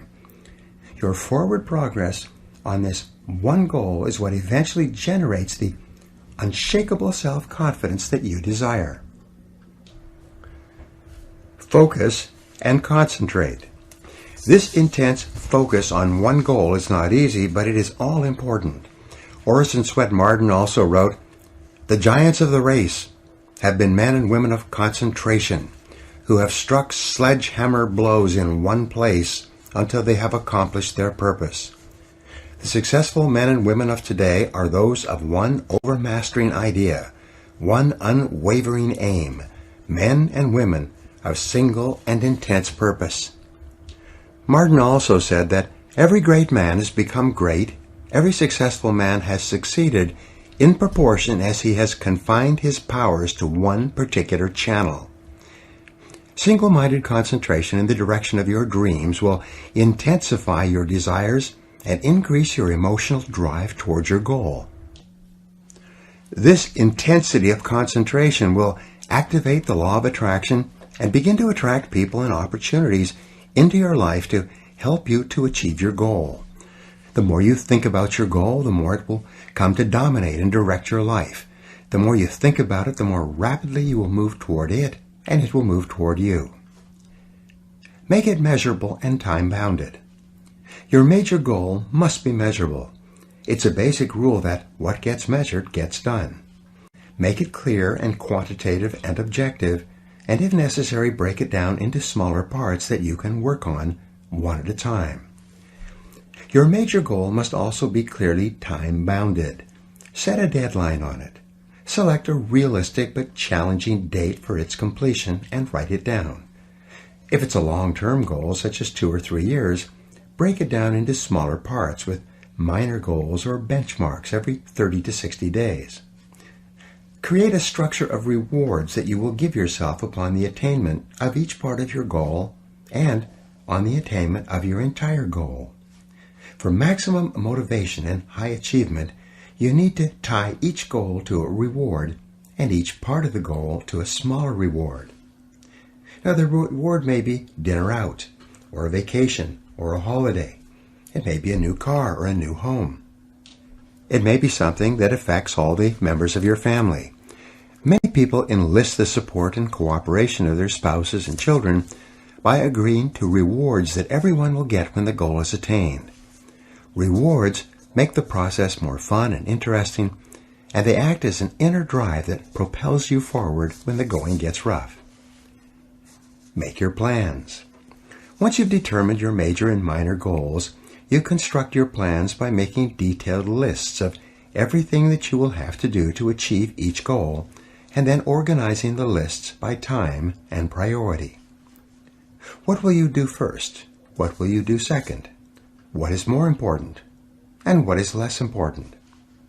Make each activity measurable and put a deadline on it. Select the very first thing that comes to your mind to do and get started.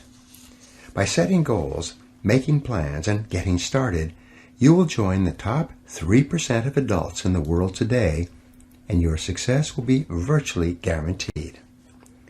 A final point with regard to goals is this: keep your goals confidential. You build confidence and personal strength by keeping your goals inside of you and by channeling your efforts purposefully each hour and each day toward their attainment. Many people make the mistake of talking too much about their goals. Too much talking causes their energies to dissipate and their motivation to decline. It weakens their resolve. They lose the force and the power they would have had if they had kept their goals to themselves and instead concentrated on purposeful activities.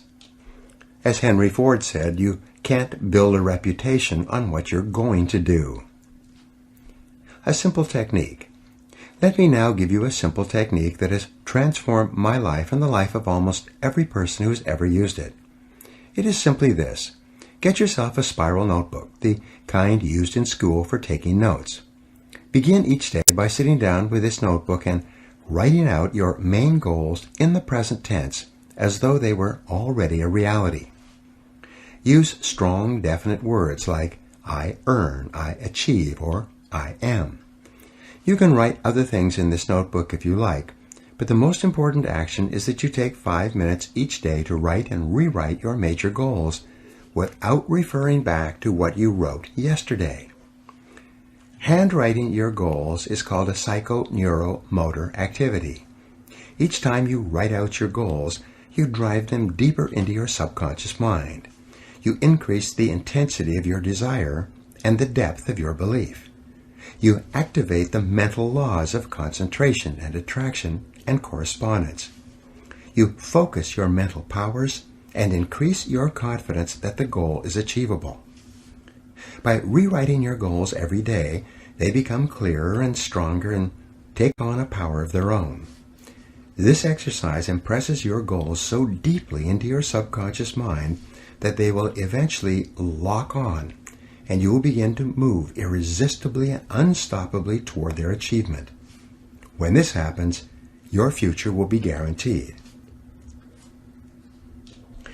As you develop this ability to set and achieve whatever it is you want in life, you'll develop the kind of confidence that comes from positive knowing rather than positive thinking.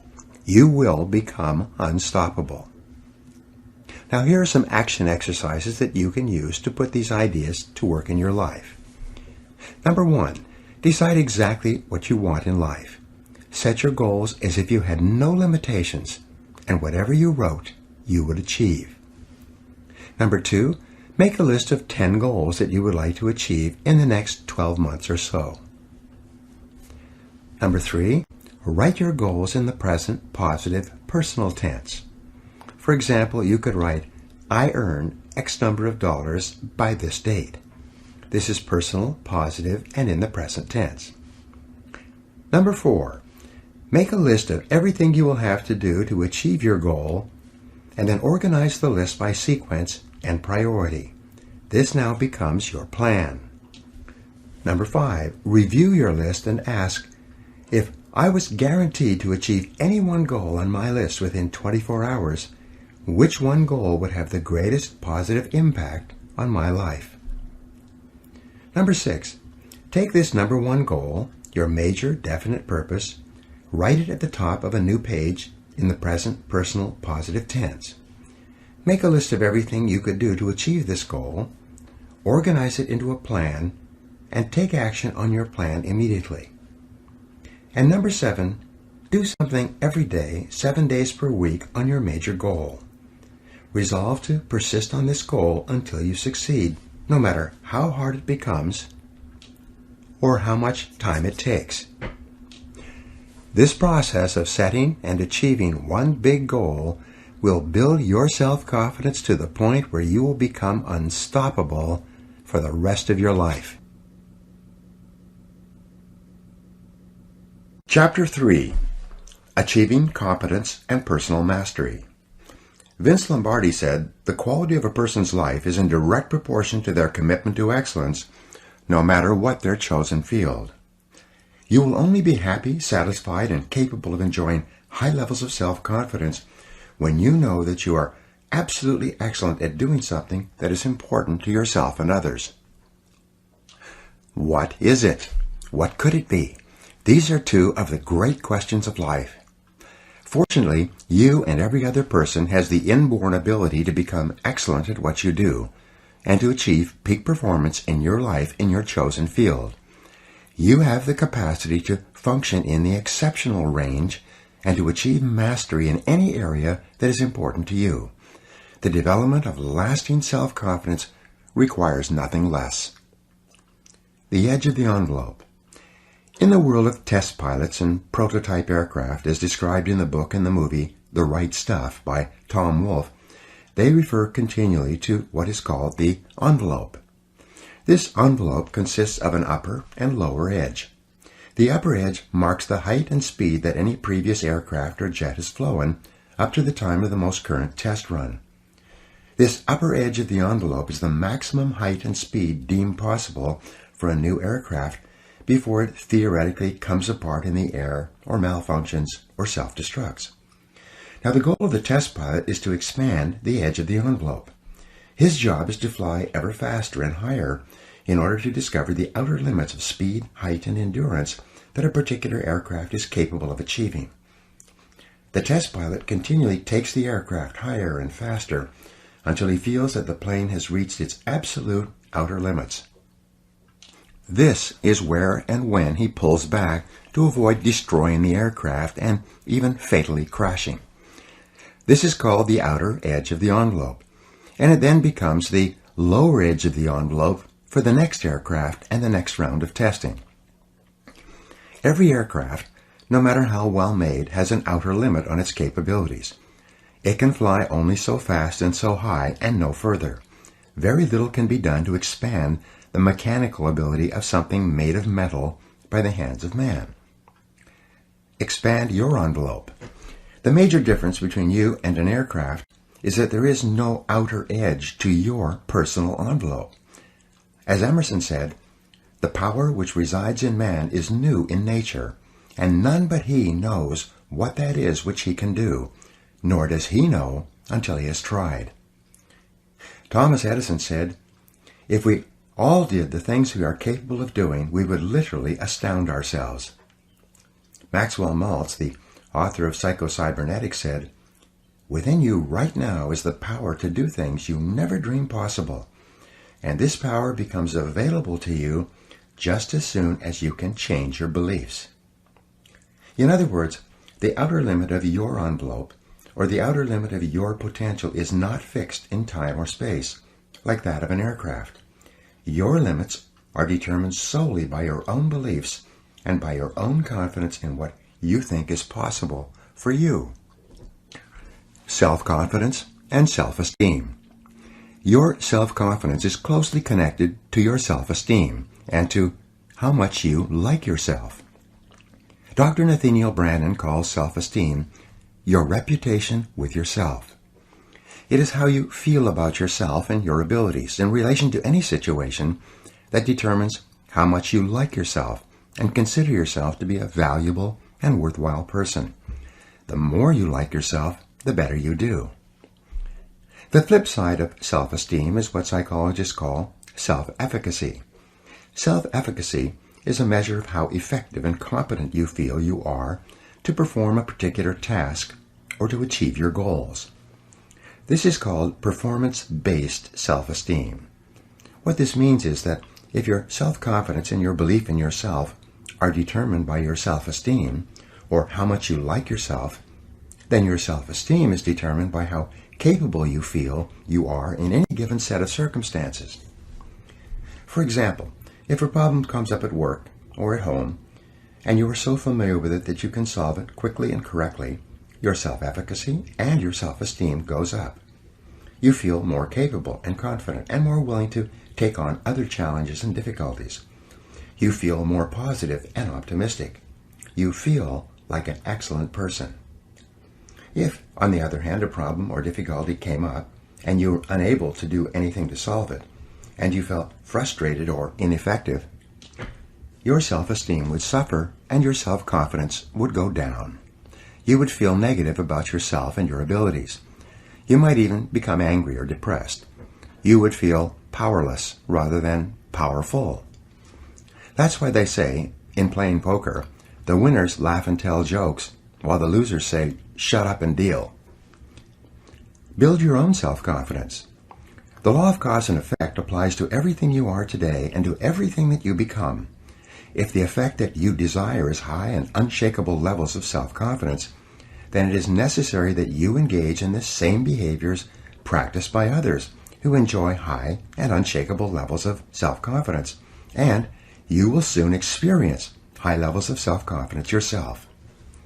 Studies conducted on thousands of men and women who have moved from ordinary to extraordinary performance, and who have moved from feelings of inadequacy to feeling great about themselves, show that there is a direct cause-effect relationship between competence and mastery on the one hand and self-confidence on the other. Mihaly Csikszentmihalyi of the University of Chicago wrote an excellent book, Flow, The Psychology of Optimal Performance, in 2008 on peak performance. Peak experience is a form of natural high that causes you to feel absolutely terrific about yourself and gives you a wonderful overall feeling of well-being and happiness.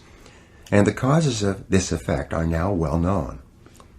Achieving peak performance. To attain this wonderful, healthy feeling of optimal performance, you need clear goals, challenging standards, regular feedback, total concentration, step-by-step success, and a feeling that you are expanding your capabilities to a new, higher level. When you have created a situation where you experience all of these, you sense that you are working at the outer edge of your own personal envelope. You feel that you are getting progressively better and better at something you are ideally suited to do, and that while you are still working within the range of your capabilities, you are stretching yourself at every moment. When you are caught up in this kind of experience, you often lose track of time. You become unaware of hunger, thirst, or fatigue. You feel calm and clear-headed and euphoric.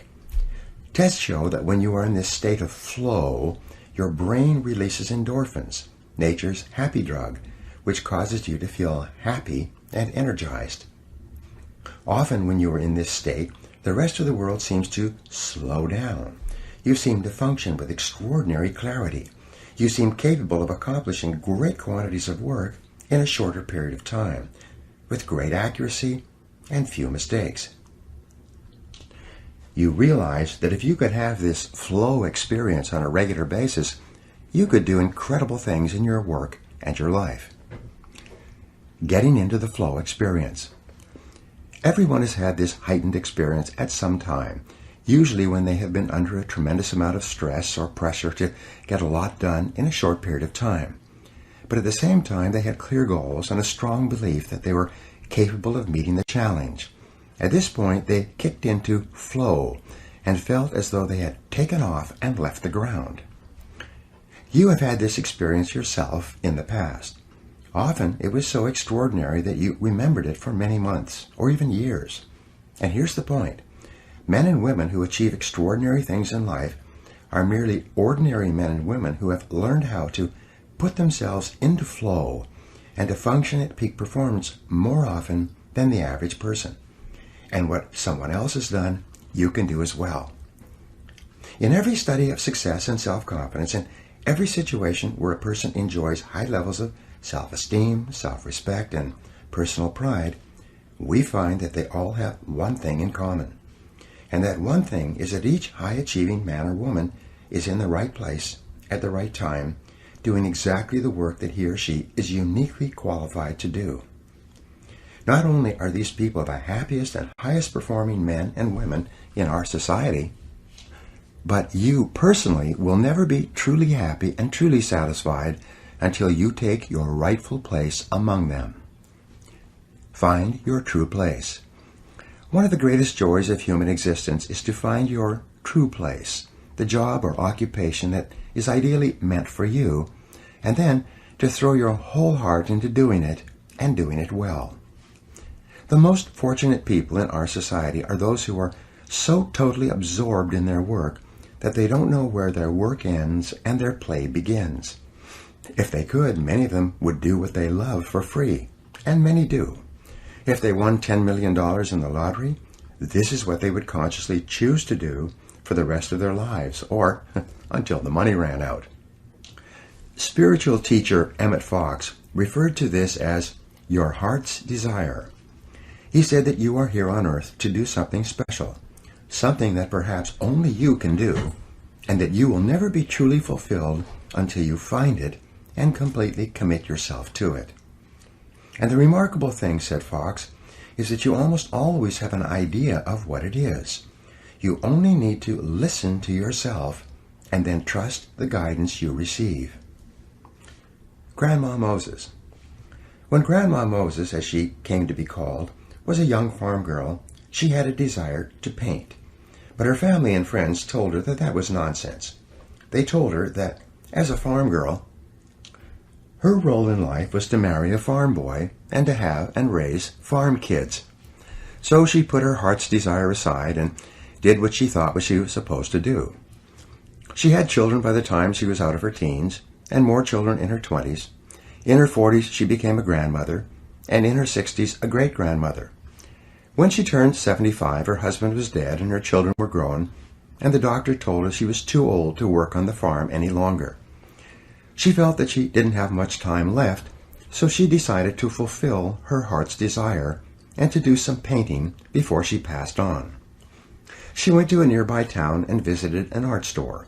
The person in the art store sold her some paints and canvases and brushes and showed her how to use them. She went back to her farm and sat down and began painting what came to be called primitive American landscapes. Grandma Moses finished her first painting when she was 78. When she was 101 years old, a major gallery in New York held a showing of her works. In the last 10 years of her life, some of her paintings were selling for more than $100,000 each. Now here's the rub. She was told as a young girl that she couldn't paint because it cost too much and no one could afford it. Yet, when she began painting, she earned more in a year from her paintings than she and her husband had earned in an entire lifetime of hard work on the farm. She was not only a complete natural, she was also a totally original talent. It's been estimated that If she had begun painting in her late teens, as she really wanted to do, and her paintings had been as successful commercially as they still are today, she might have become one of the richest women in America. Follow your heart. The history of the human race is written in the life stories of men and women who followed their heart's desires and did what they were uniquely qualified to do, and did it with all their heart. And no matter what your situation is, this possibility lies open to you right now. Colonel Harlan Sanders was 66 years old before he sold his first chicken based on his Kentucky Fried Chicken recipe. He had been working as a cook and as the owner of his own small cafe all his life, preparing fried chicken with his recipe. Then, at the age of 66, when he started doing what he should have been doing decades before, he began building his franchise business and became one of the best known and wealthiest people in the world. A young man, 16 years old, one of my students, became so excited about his potential that he started his own food service business, made a success of it, and sold it out at a profit by the time he was 18 years old. His accomplishment and his confidence as a result were so impressive that when he went to work for a major grocery chain, they promoted him up the ladder so fast that before the end of his 18th year, he became the youngest full manager of a major grocery store in America, and he loves every minute of his work. Courage and confidence are essential. Countless men and women have written to me and returned to my seminars around the country and told me that summoning up the courage to do what they really wanted to do was the turning point in their lives. Some of them had dramatically increased their incomes 5 and 10 times, although many had not. In every case, they were working harder than ever before, but as a result, they were happier than they had ever been. Their postures are strong and straight. Their eyes shine, their voices are clear, their language is positive, and it's obvious that they're really enjoying their lives. They have a calm, quiet confidence in themselves that is unmistakable and makes them stand out from others around them. Your development of competence and mastery, and the self-confidence that goes with it, actually begin with self-analysis and self-awareness. Socrates said that the beginning of all wisdom and understanding is contained in the words, "Man, know thyself." And in analyzing yourself to determine what it is that would be ideal for you to do, there are 6 approaches you can use. First, ask yourself these questions. 1. What talents, skills, and abilities do you have that seem to be natural to you? 2. What have you been able to do easily and well in the past that seems to be difficult for other people? 3. What subjects in school and what parts of your work have you naturally gravitated toward? 4. What did you most enjoy doing between the ages of 7 and 14? Ask your mother. This is often a predictor of what you should be doing as an adult. 5. What parts of your work do you love to do and seem to do well? And 6. What work or activities give you a natural high? They give you energy, fill you with enthusiasm, and you lose track of time when you are doing them. Every person is put on this earth with a unique combination of talents and inclinations that makes him or her different from anyone else who has ever lived. And it is only when you find the special situation that can most benefit from your unique capabilities that you will be able to make the greatest contribution and enjoy the greatest rewards, both tangible and intangible. Finding the right job for you and then becoming excellent at that job is one of the chief responsibilities of adult life. The 4 quadrants of work. An excellent exercise in self-discovery is for you to divide your work activities into 4 quadrants. This was first suggested by Viktor Frankl, the founder of logotherapy. The 4 quadrants are divided up by hard to learn versus what is easy to learn, and what is hard to do versus what is easy to do. Quadrant 1. In the first quadrant, you find those jobs and activities that are hard to learn and hard to do. These are probably areas for which you have no natural facility and from which you get very little pleasure, like a salesperson having to do detailed account reports or financial analysis, or a computer programmer expected to make sales calls or do public speaking. The individual and the occupation are not suited to each other. They are hard to learn and always hard to do. Quadrant 2. This quadrant contains things that are easy to learn but hard to do. Hard physical labor might fall into this category, like digging a ditch with a shovel.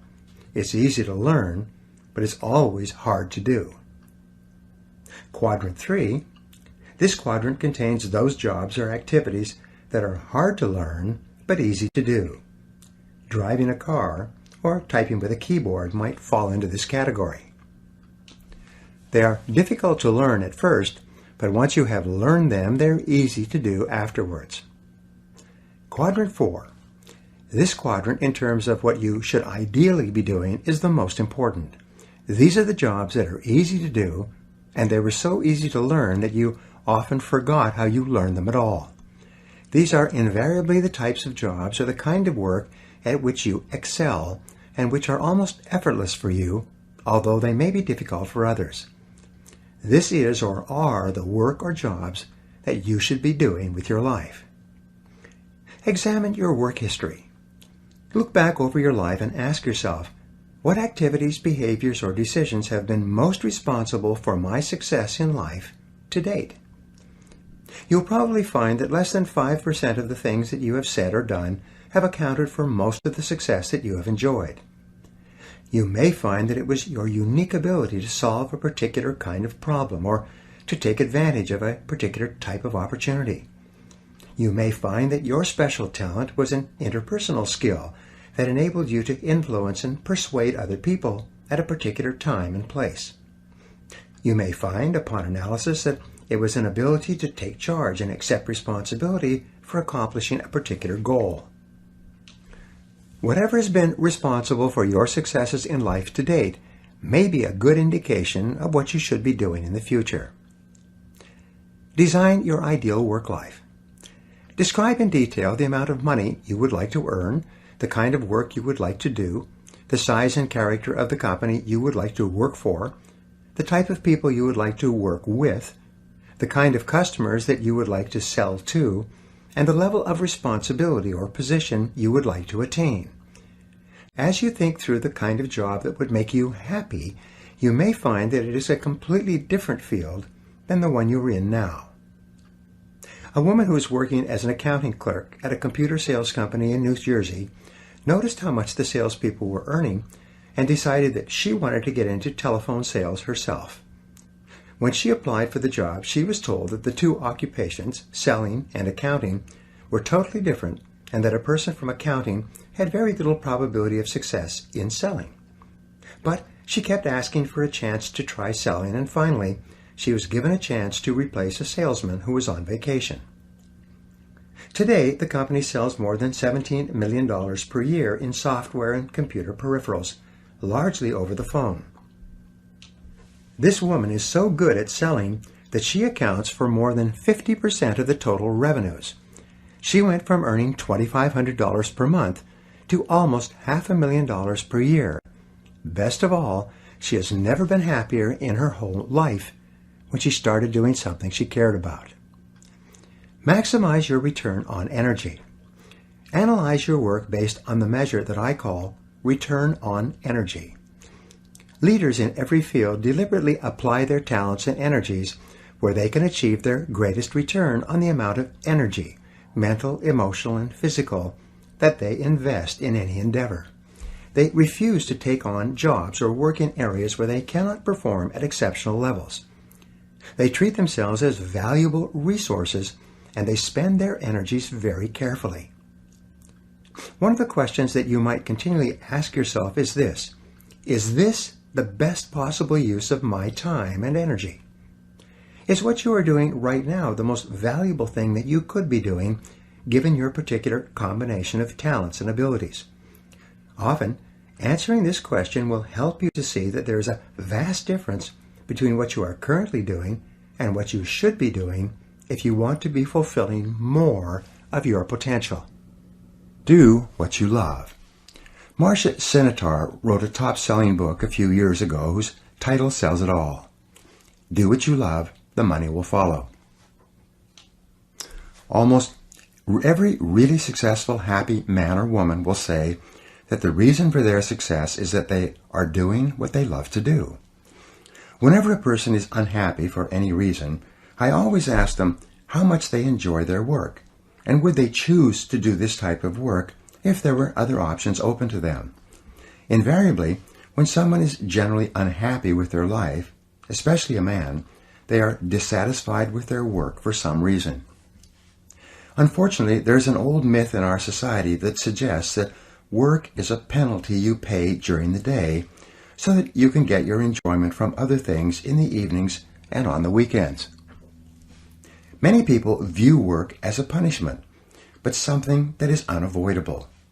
They try to do it as well as they need to so they don't get fired, but they never really think about whether they enjoy it or not. However, this attitude is not for you. Your life is too precious and valuable to spend it doing something you don't enjoy. Every minute of it should be spent doing things that you love and care about and which make you happy. The wonderful thing is that the highest paid people in America and worldwide are often working at jobs that they enjoy so much that they hate to go home at night. And the lowest paid people are invariably found at jobs they dislike, where they are just going through the motions. 2 questions to test job suitability. Here are 2 simple tests to determine whether or not you are in the right job for you. Number 1, would you continue to work at that job if you won $1 million in the lottery tomorrow? If the first thing that you would do would be to quit your job if you had enough money, then this simply means that you are in the wrong position for you. Number 2, use what I call the clock test. People who are in the wrong job watch the clock all the time. They are very aware of what time they start and what time they quit. People who are in the right job are seldom aware of the clock, except to know how little time they have left to do the work they really enjoy. However you measure it, choosing the right work for you is central to you enjoying high feelings of self-esteem and self-confidence, not only in your work, but in every other part of your life. Commit to excellence. Once you have chosen your ideal job or occupation for this stage of your career, your biggest responsibility is to make the decision to become very good and then to become excellent at what you do. In a lengthy study on successful Americans, the Gallup organization discovered that expertise, or being recognized by your peers as one of the very best in your field, was one of the essential ingredients for success in American life. We said before that self-confidence comes from positive knowing rather than positive thinking, and it's only when you know that you are outstanding in your chosen field that you really feel terrific about yourself and that you enjoy high levels of self-confidence. Men and women who are good at what they do and who know that they are good at what they do are very different from those who are only average. They walk and talk and dress and behave differently. They have an attitude of assurance and certainty about themselves, which causes them to stand out in any group. They have a deep-down sense of self-worth and self-confidence that is evident to everyone around them. Excellence is learnable. A man in his mid-20s came up to me at a seminar in Pittsburgh recently. He said that he had started in sales just over 4 years ago. When he began, he had no experience and knew nothing about either how to sell or anything about his product and how it could benefit his prospects. He told me that his basic sales training was provided to him by his manager in the form of my audio program, The Psychology of Selling. As he listened to this program, which taught him how to sell professionally step by step, he became excited about learning and about professional development.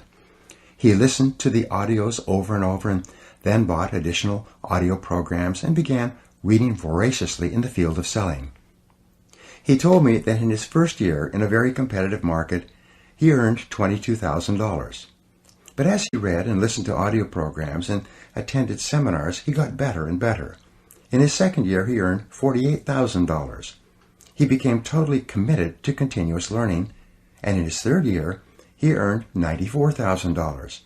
In his fourth year, he earned just over $175,000 selling the same products in the same competitive market to the same customers at the same prices and under the same economic conditions.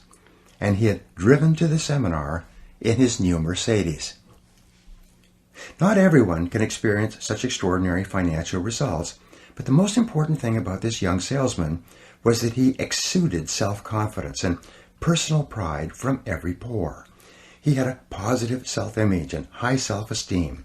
He was admired and respected by the people around him, and he was held up as a model to others of what they might become if they just worked on themselves and on their jobs hard enough. This brings us to a very important mental principle called the law of accumulation.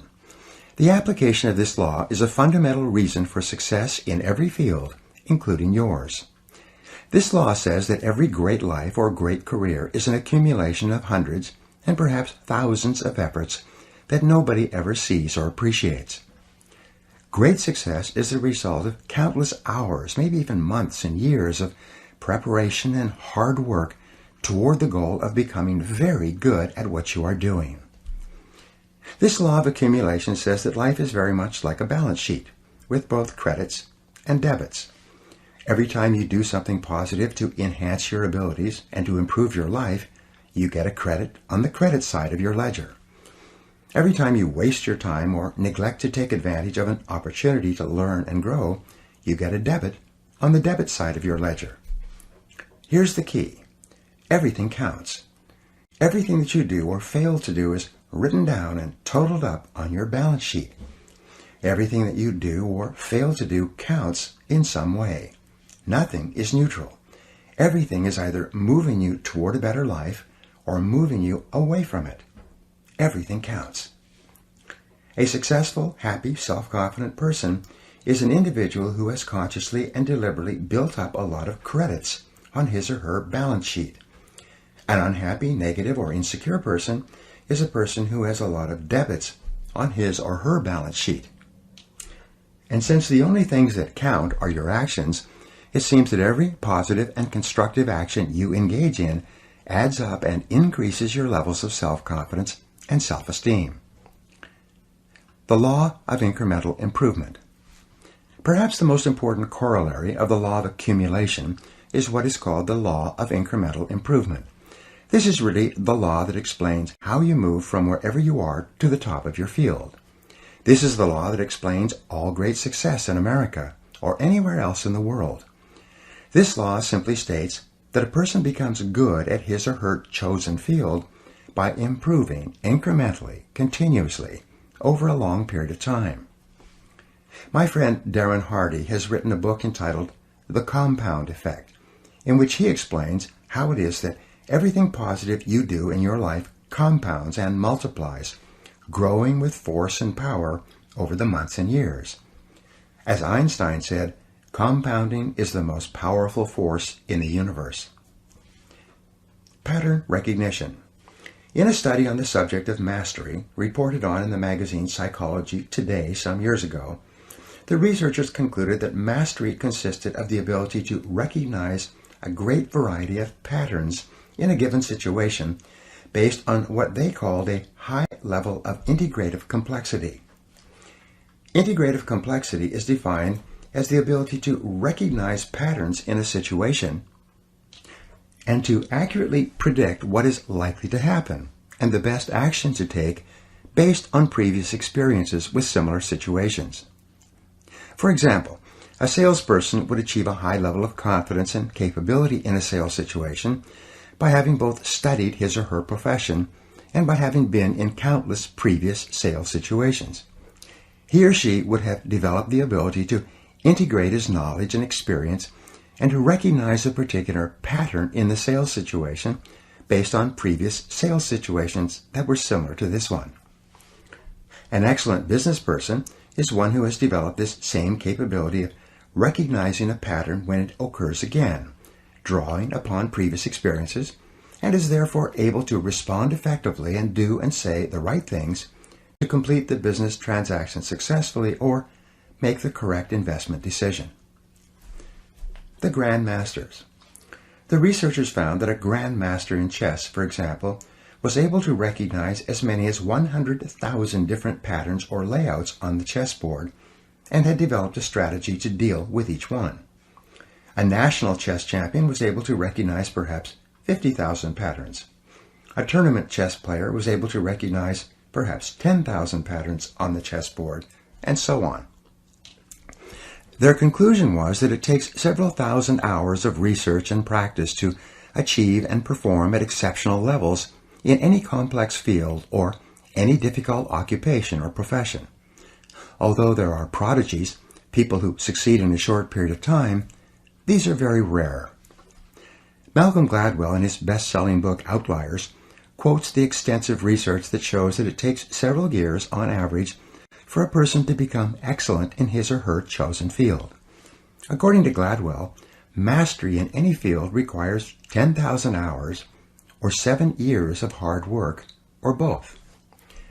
Most people only become wealthy after the age of 40 or 50 if they achieve it at all. It takes them many years of hard work, continuous learning, and experience to develop an extensive enough repertoire of patterns so that they can recognize and take advantage of opportunities that appear to them. Up to that time, they make many mistakes. 2 steps forward and 1 step back, as they say. The foundation of self-confidence. The law of incremental improvement is your key to an unlimited future of success, prosperity, and self-confidence. It doesn't matter where you're starting from. All that matters is where you're going. As Theodore Roosevelt said, do what you can with what you have where you are. By applying the law of incremental improvement to yourself and your work, you can begin moving upward toward joining the great ones in your field. If you are doing what you love to do, and you are doing it with all your heart, by engaging in continuous personal and professional improvement, you can begin to move forward at such a rapid rate that it will astonish you. You've heard of the 80-20 rule, which says that 80% of the income goes to 20% of the people. Your goal, if you are not already there, should be to join the top 20% in your field. If you're in the top 20% already, your job is to get into the top 10%, and then the top 5%, and then the top 4%, and so on. Your goal should be to be the best. Your goal is to be recognized by those around you as outstanding in your field. Your goal must be to pay any price, overcome any obstacle, and make any effort necessary to become excellent in your chosen career. And, in just a moment, I'll show you how. Moving to the top. There is one small problem that you need to deal with before you become one of the best in your field. Earlier in this book, I said that most of us grow up with feelings of inferiority and inadequacy. Because of low self-esteem and selling ourselves short, many of us never even think about becoming excellent at our work. It never even occurs to us that we have the ability to learn anything we need to learn to be able to do an outstanding job at anything we put our minds to. The fact is that, generally speaking, you have the capability to excel at anything that is really important to you. If anyone else has achieved a high level of competence in your field, then so can you. All you have to do is do the same things over and over until sooner or later you get the same results that they have. This is the law of cause and effect in action. When you practice this law in conjunction with the law of incremental improvement, you can move from wherever you are to wherever you want to be. Identify your key skills. Just as choosing the right work or career for you requires self-analysis and self-awareness, moving to the top of your field requires that you take your existing position and you break it down into what we call its key result areas, or its core competencies. In every job, and in every company for that matter, there are a few key skills, seldom more than 5 to 7, that determine the success or failure of the person in that job. Wherever an individual is having trouble in his or her career, it is usually because he or she is weak in one or more of these KRAs, or core skills. Wherever a person is successful, it turns out that they are strong in all of the key skills necessary for success in that job. And here's a key discovery. Your weakest important skill determines the height of your success in your work. You could be excellent at 6 out of 7 of your key result areas, but your weakness in the 7th area can hold you back for years. Analyze your skill levels. Your first job is to break your work down into its component parts, its basic skills, its basic key result areas, and then honestly analyze your level of competence in each one by giving yourself a grade on a scale of 1 to 10. For example, if you are in sales, your key result areas or core skills might be prospecting, establishing rapport, identifying problems accurately, presenting solutions, answering objections, closing the sale, and getting resales and referrals from satisfied customers. A weakness in any one of these areas could be fatal to your success and your income. If you're in business, your key result areas could be leadership and management, strategic planning, marketing and sales, staffing and delegating, financial controls and administration, and production and quality controls. Each situation may be slightly different, but the same concept applies. Success begins by analyzing the individual parts of your performance and then by making a plan to become very good in each area. Deliberate practice. One of the most important breakthroughs in personal performance and career success is described in Jeffrey Colvin's top-selling book, Talent is Overrated. Colvin shows that most people start their careers with limited marketable skills and then develop from there. It turns out that those executives who got to the top early in their careers developed the habit of identifying the most important skill they could develop at that stage of their career. They would then dedicate themselves to mastering that skill, one skill at a time. Once they had developed a key skill, they would then identify the one skill that could help them to advance even further. Their entire career ladder consisted of mastering each key skill, one at a time, until the compound effect took over and they moved rapidly upwards in their jobs. Identify your key skill. A good exercise is to ask yourself, what is my limiting skill? What is it that I do or don't do that is determining the speed at which I succeed and move ahead in my job? What is the performance bottleneck or choke point in your work? What limits you or holds you back from getting to where you want to go? Sometimes taking the time to develop one limiting skill will put your entire career onto the fast track. A manager in one of my seminars asked me privately why it was that he was continually passed over for promotion at his engineering firm, even though his boss acknowledged that he did excellent work. I asked him about the qualities and activities of the highest paid engineers in the company. It turned out that they, along with accountants, architects, and many other professionals, were rainmakers.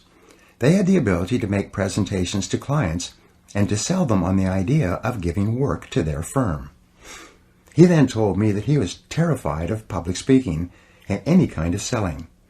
I told him that if he wanted to move up in his firm, he should take a course in public speaking, overcome his fears, and begin bringing in business to his company. A year later, I was giving another management seminar which he attended. He had taken my advice, joined Toastmasters, and taken a Dale Carnegie course, and had become a fluent and popular spokesman for his company. He had been promoted twice, his income was up 40%, and he was one of the most respected people in his firm. His whole life and career had been transformed by the development of a key skill. All skills are learnable. Once you have defined your ideal job and then broken that job down into its constituent parts or core skills, and then made a plan to become very good in each part of your job, then your final key to self-motivation and a feeling of growth is to commit yourself to continuous, never-ending self-improvement. Make a decision right now to dedicate yourself to a lifetime process of personal and professional development. Here are 3 simple rules that will change your life. Number 1, invest 3% of your income back into yourself. Spend 3% of what you earn on personal research and development, on upgrading your skills and abilities, and on becoming better at performing the most important tasks that are required of you. If you invest 3% of your income back into yourself, you'll never have to worry about money again. Number 2, read for 1 hour or more each day in your chosen field, underlining and taking careful notes that you can review regularly. A simple technique is to read and underline with a red pen, and then go back and transfer all of those key points into a spiral notebook. You can dictate the key points and have them typed up for you, or use dictation software that translates your voice and which you can then print out. You will then have a synopsis of the most important ideas in any book. When you review them, which only takes about 10 minutes or so, 5 or 6 times, you memorize all the key points. This method is used by some of the most successful men and women in America. Number 3, listen to audio programs in your car. Turn your automobile into a mobile classroom, a university on wheels. Never drive your car without your educational audio programs playing. According to the American Automobile Association, the average driver spends between 500 and 1,000 hours each year in their car. If you turn this driving time into learning time, you can become one of the best educated people of your generation. Your most valuable financial asset. Your ability to earn money by applying your knowledge and skill is the most important single source of money in your life. This is called your earning power and is the sum total of all your knowledge and skill applied to doing a job. Your earning ability is your ability to get results that someone will pay you for. This capacity represents as much as 80 to 90% of your total net worth. And your earning ability is either an appreciating asset, becoming more valuable each month and year, or a depreciating asset, losing value each month and year because of a failure to continually upgrade your skills. One of the smartest expenditures you can make is to invest in your earning ability, to become better at what pays you the most. This continuous investment in yourself will put you behind the wheel of your own life. It will assure you of greater success and self-confidence every day of your life, and by the law of indirect effort, a commitment to yourself will earn you the self-esteem, self-respect, and personal pride that you desire. You will eventually achieve the competence and mastery in your field that generates the feelings of self-confidence that make you irresistible. There is no limit to what you can accomplish if you know the direction that you are going and you are willing to make the efforts to become excellent at what you do. Now, here are some exercises that you can use to apply these ideas. Number 1, make a decision today to become excellent at what you do. Set it as a goal, make a plan, and work on it every day. Number 2, identify the jobs or parts of your job that you most enjoy, and then seek a way to do more and more of those jobs.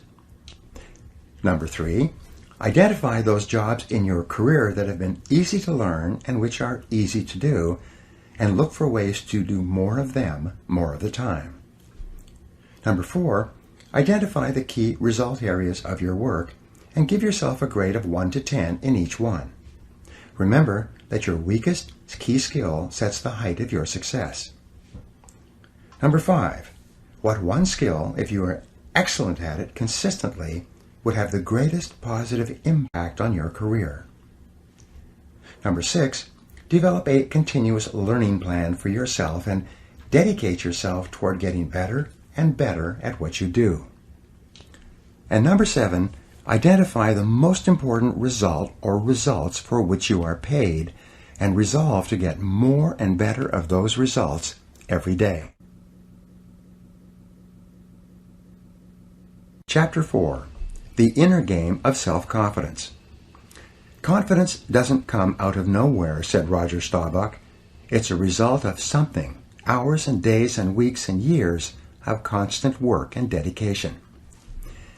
Aristotle wrote in his famous Nicomachean Ethics that the common aim of mankind is to be happy, however each person defines happiness.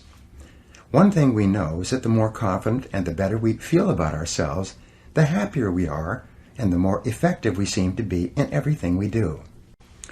Self-confidence, however, is really a state of mind based on your belief systems. Belief, or faith, enables you to act boldly in the face of uncertainty. Confidence enables you to face changes and difficulties and unexpected setbacks with calmness and clarity, and allows you to respond more effectively under any circumstances. The law of belief. The law of belief, an important corollary of the law of cause and effect, says that your beliefs become your realities. You do not believe what you see, but you see what you already believe. William James of Harvard said that belief creates the actual fact. In the Bible it says, according to your faith, which is your innermost belief, it is done unto you. If you believe strongly enough and confidently enough, your outer world will tend to conform to a pattern consistent with these beliefs. In fact, your world today is largely an outpicturing of your innermost beliefs and convictions.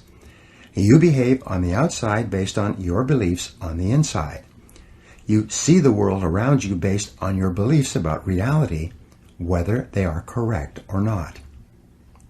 How can you determine your true beliefs? Simple. You can tell what you really believe by observing what you do and what you don't do. You can tell what you believe by listening to your opinions, your conversations, and by noting your decisions. When you truly believe yourself to be an exceptional human being, possessed of remarkable capabilities, you will walk and talk and act that way, and your inner convictions will become your outer realities. As the Bible says again, all things are possible to him that believeth. The power of belief. There's a story about a man many years ago whose business was in serious trouble. He had lost some big sales, he was deeply in debt, and his suppliers and creditors were closing in on him. He didn't know whether he should continue struggling or just declare bankruptcy and let his business fold. He decided to go for a walk in the park that evening and think it over and decide what to do. He was standing in the park on a small bridge looking down at the water when an older man appeared out of the darkness. Seeing his downcast look, the older man stopped and demanded to know what the matter was. For some reason, the businessman told him all about his financial problems and how close his business was to collapsing, even though it was a good business and had a good potential future. The older man listened intently and then said, "I think I can help you." He pulled a checkbook out of his pocket, asked the man his name, and wrote out a check for him, pushed it into his hand, and said, "Take this money. Meet me here exactly 1 year from today, and you can pay me back at that time."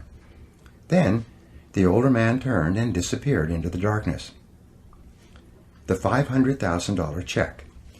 When the businessman returned to his office, he opened up the check and found that it was for $500,000.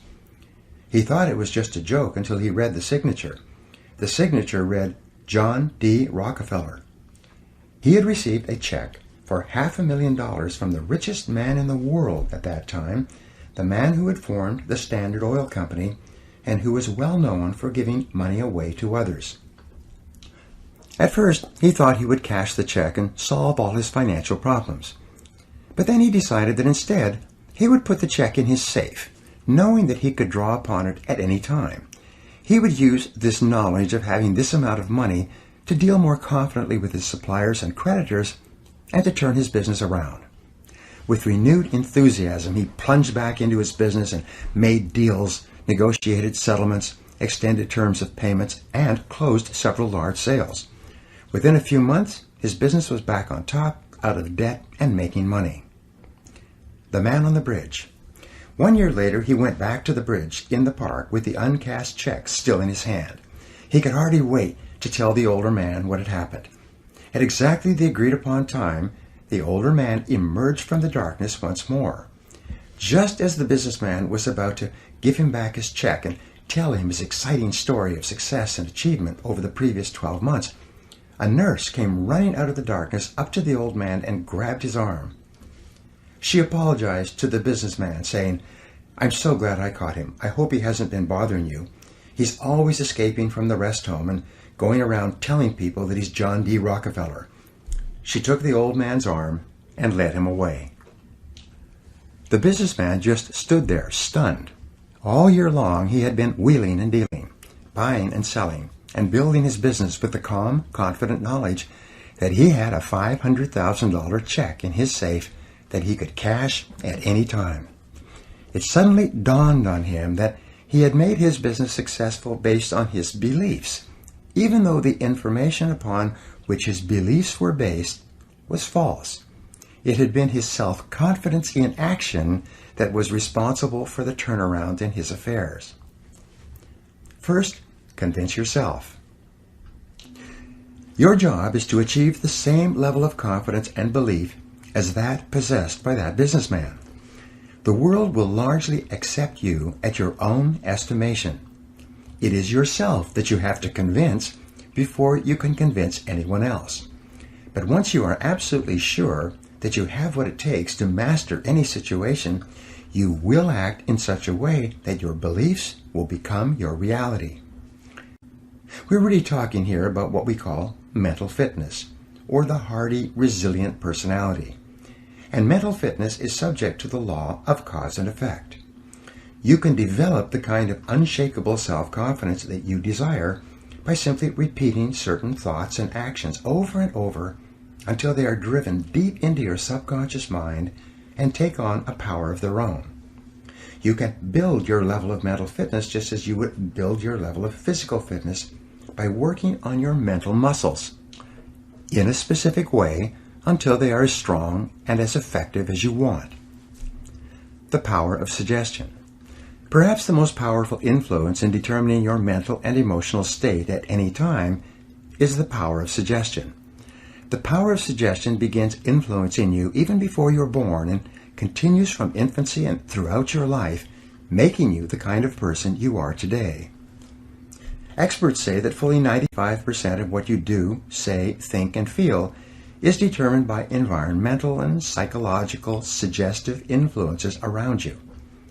For example, the average person is so susceptible to suggestive influences that a rude word from another person may cause him or her to be upset and angry for hours.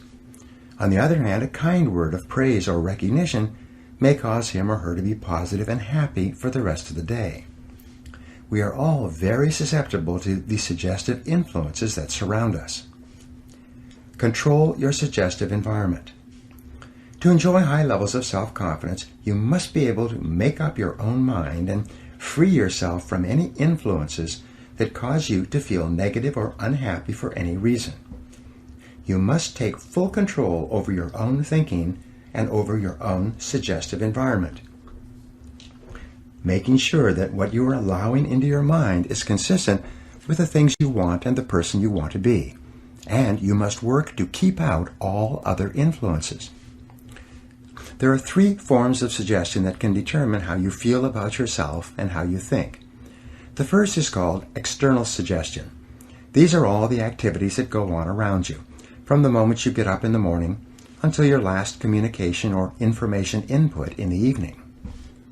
Depending upon how open and receptive you are, you can be inordinately influenced by television, radio, newspaper, the internet, conversations, work experiences, feedback from superiors, interactions with members of your family, even problems in traffic or changes of temperature on the outside. The great majority of people allow much of their lives to be determined by what is going on around them, convincing themselves that they are thinking independently, when instead they are merely reacting to whatever happens. Control your emotions. This is why the negative emotions that upset and disturb you are usually unconscious, unthinking reactions that are triggered by external events. We know this is true because no one would consciously and deliberately decide to feel negative, angry, or upset. When people are in control of their emotions, they choose to feel happy. For example, one of the most common expressions of negative emotions has to do with what are called conditioned responses. These are automatic responses that we engage in when somebody pushes one of our hot buttons. A hot button is a habitual negative way of reacting to an experience or to something that someone says. Each person has a series of these buttons, and when we know a person well, especially in an intimate relationship, we know just what buttons to push to get whatever reactions we want. When one of your buttons is pushed, such as when someone mentions someone or something that you feel very strongly about, you respond with anger and defensiveness. If you hate to get cut off in traffic and somebody cuts you off inadvertently, your hot button will be triggered and you'll be talking angrily to yourself and to anyone else who will listen for the foreseeable future. Think before you react. One of the ways to take control over your mind is to identify the various external factors that cause you to become angry or upset in advance. Make a list of everything that happens where you have a tendency to respond negatively. Then, consciously make the decision that, in the future, when one of these issues comes up, you will instead respond calmly and positively and not allow yourself to become upset and angry. Each time something happens that would normally trigger a negative response from you, consciously decide not to respond or to react in any way. Smile, take a deep breath, and remain calm. The more you practice this, the easier it will become. You will become more positive and optimistic. Your self-confidence will go up and you will feel more in charge of your own life. You will begin to free yourself from being a slave to external suggestions that control your mental state. The power of self-suggestion. The second form of suggestion is called self-suggestion. Self-suggestion is when you put both hands on the controls of your own mental life or step up to the keyboard of your own mental computer and consciously program your subconscious mind with the thoughts and feelings that you desire. Self-suggestion is your key to building the kind of belief system deep within yourself that leads to unshakable self-confidence. And the reason that self-suggestion works so well is because of the law of substitution. The law of substitution says that your conscious mind can only hold one thought at a time, positive or negative. If you consciously choose to hold a positive word or picture in your mind, you simultaneously block out the various inputs from external sources that might cause your thinking and feeling to be negative or inconsistent with your true desires. For example, if whenever you begin to feel tense or uneasy or angry about something, you instead switch your mind and start thinking about your goals, your mind will switch from negative to positive instantly, and you will feel good about yourself again. The thought of a goal, which is positive and future-oriented, is inherently uplifting. You cannot think about your goal and be upset or angry at the same time.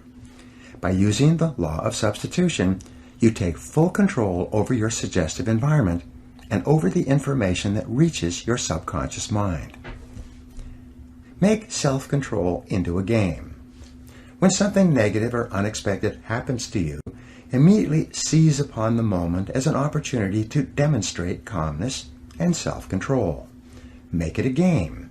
Instead of allowing yourself to feel negative, deliberately force yourself to substitute something positive. Here's an affirmation that's been very helpful to me. I repeat it over and over until it becomes automatic in almost every situation. When something goes wrong, I immediately catch myself by saying, every situation is a positive situation if viewed as an opportunity for growth and self-mastery. Whatever it is, I take a deep breath, relax, smile, and say, every situation is a positive situation if viewed as an opportunity for growth and self-mastery. I then look within the situation for something that I can learn that will help me to grow and develop greater self-mastery. This is a simple mind game that enables me to stay relaxed and in control of my emotions, and it will work for you as well. Just give it a try. The power of autosuggestion. Autosuggestion takes place when you have repeated messages to your subconscious mind so often that they take on a power of their own. They function automatically. We have found continually that happy, optimistic people have programmed themselves to respond in a happy and optimistic way to almost every situation. And you can do the same thing. All of life is bound up and determined by your responses. It's not what happens to you, but how you react to what happens to you that counts. It's not the cards that you are dealt, but the way you play the cards that determine how well you do in the game of life. Your job is to consciously decide to use your willpower to keep your mind clear and to keep yourself positive and functioning at your best. A quick review. In Chapter 1, we talked about how important it is for your self-confidence for you to have clear values and to organize your life so that it is consistent with those values. In Chapter 2, we talked about the importance of having goals for every part of your life and assuring that your goals and your values are congruent. In Chapter 3, we talked about how important it is for you to commit yourself to achieving mastery in your chosen field, consistent with your goals and values. In this chapter, you will learn a series of mental fitness techniques that you can use to program your subconscious mind. You will learn how to develop the absolute conviction and confidence that you can achieve anything you set your mind to, and you will learn how to make this self-confident response an automatic reaction to anything that happens. Take charge of your life. The starting point of taking full control over your conscious and your subconscious mind is for you to accept complete responsibility for everything that you think or say or do. You are responsible for whatever happens to you, and especially you are responsible for your responses to the inevitable ups and downs of daily life. As Eleanor Roosevelt said, no one can make you feel inferior without your consent. I used to think that setting goals and making plans was the starting point of success in life. After a while, I changed my mind because I realized that something else actually comes first. What comes first is the acceptance of complete responsibility for yourself and for everything that happens to you. Real maturity begins when you finally realize that no one is coming to the rescue.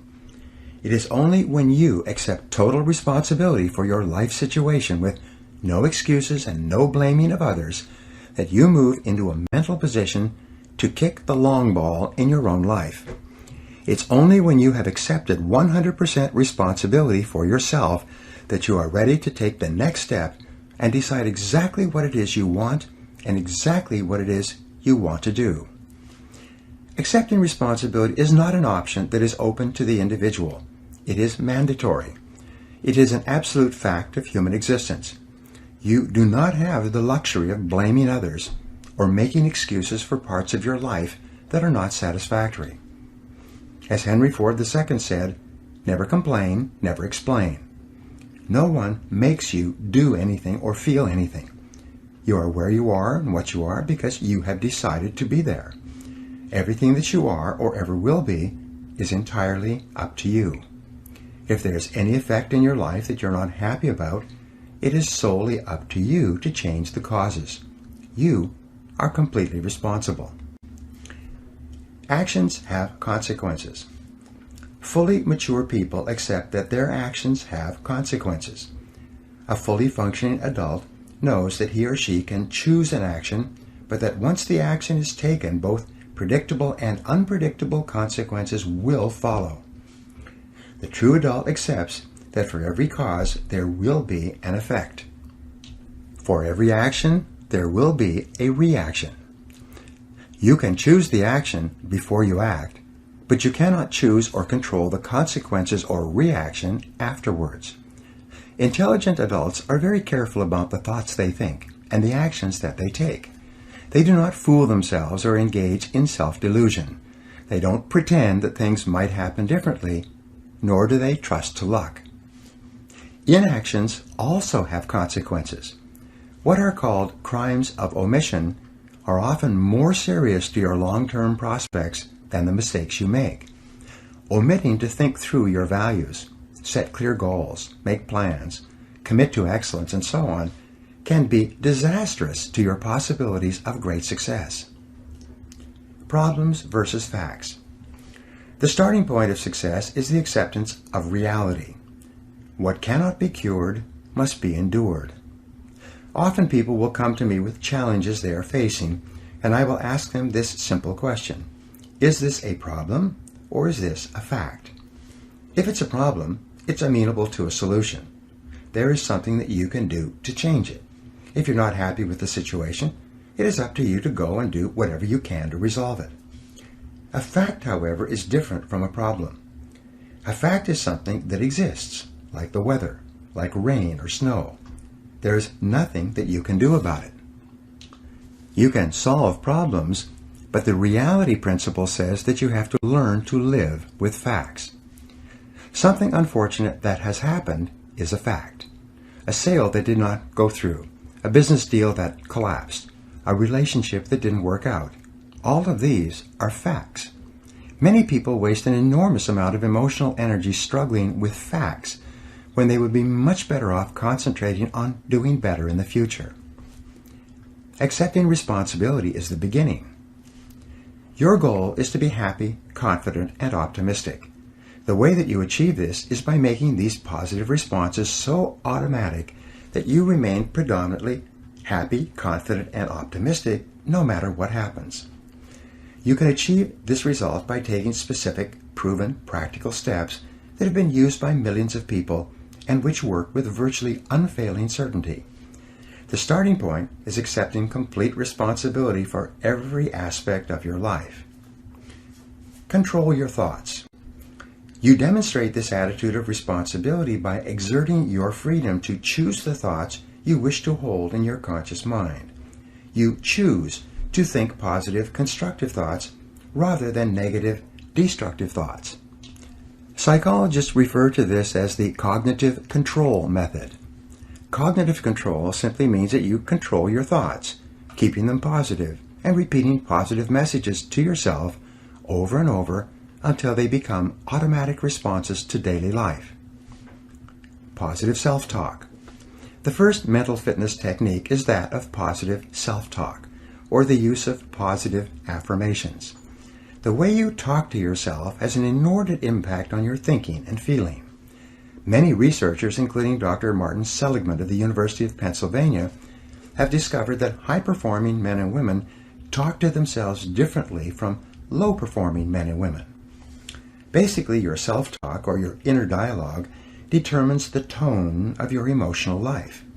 You are happy or sad, positive or negative, depending upon what you say to yourself and how you interpret events to yourself as you go along.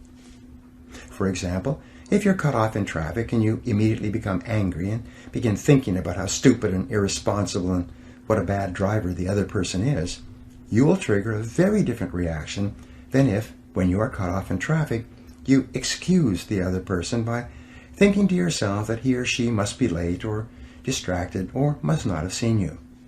It may be exactly the same external event, but the way you interpret it and your ensuing conversation with yourself will determine whether or not you experience positive or negative emotions about the situation. Your interpretive style. The starting point of using positive self-talk is to interpret everything that happens to you in a favorable way. Become what wealthy W. Clement Stone called an inverse paranoid. Imagine that the whole world is in a giant conspiracy to help you to be successful and happy. Imagine that everything that happens is happening to teach you something valuable and to move you closer to achieving your most important goals. Just as a paranoid is convinced that there is a conspiracy against him, an inverse paranoid is convinced that there is a conspiracy for him or for her. Practice the wonderful mental quality of serendipity.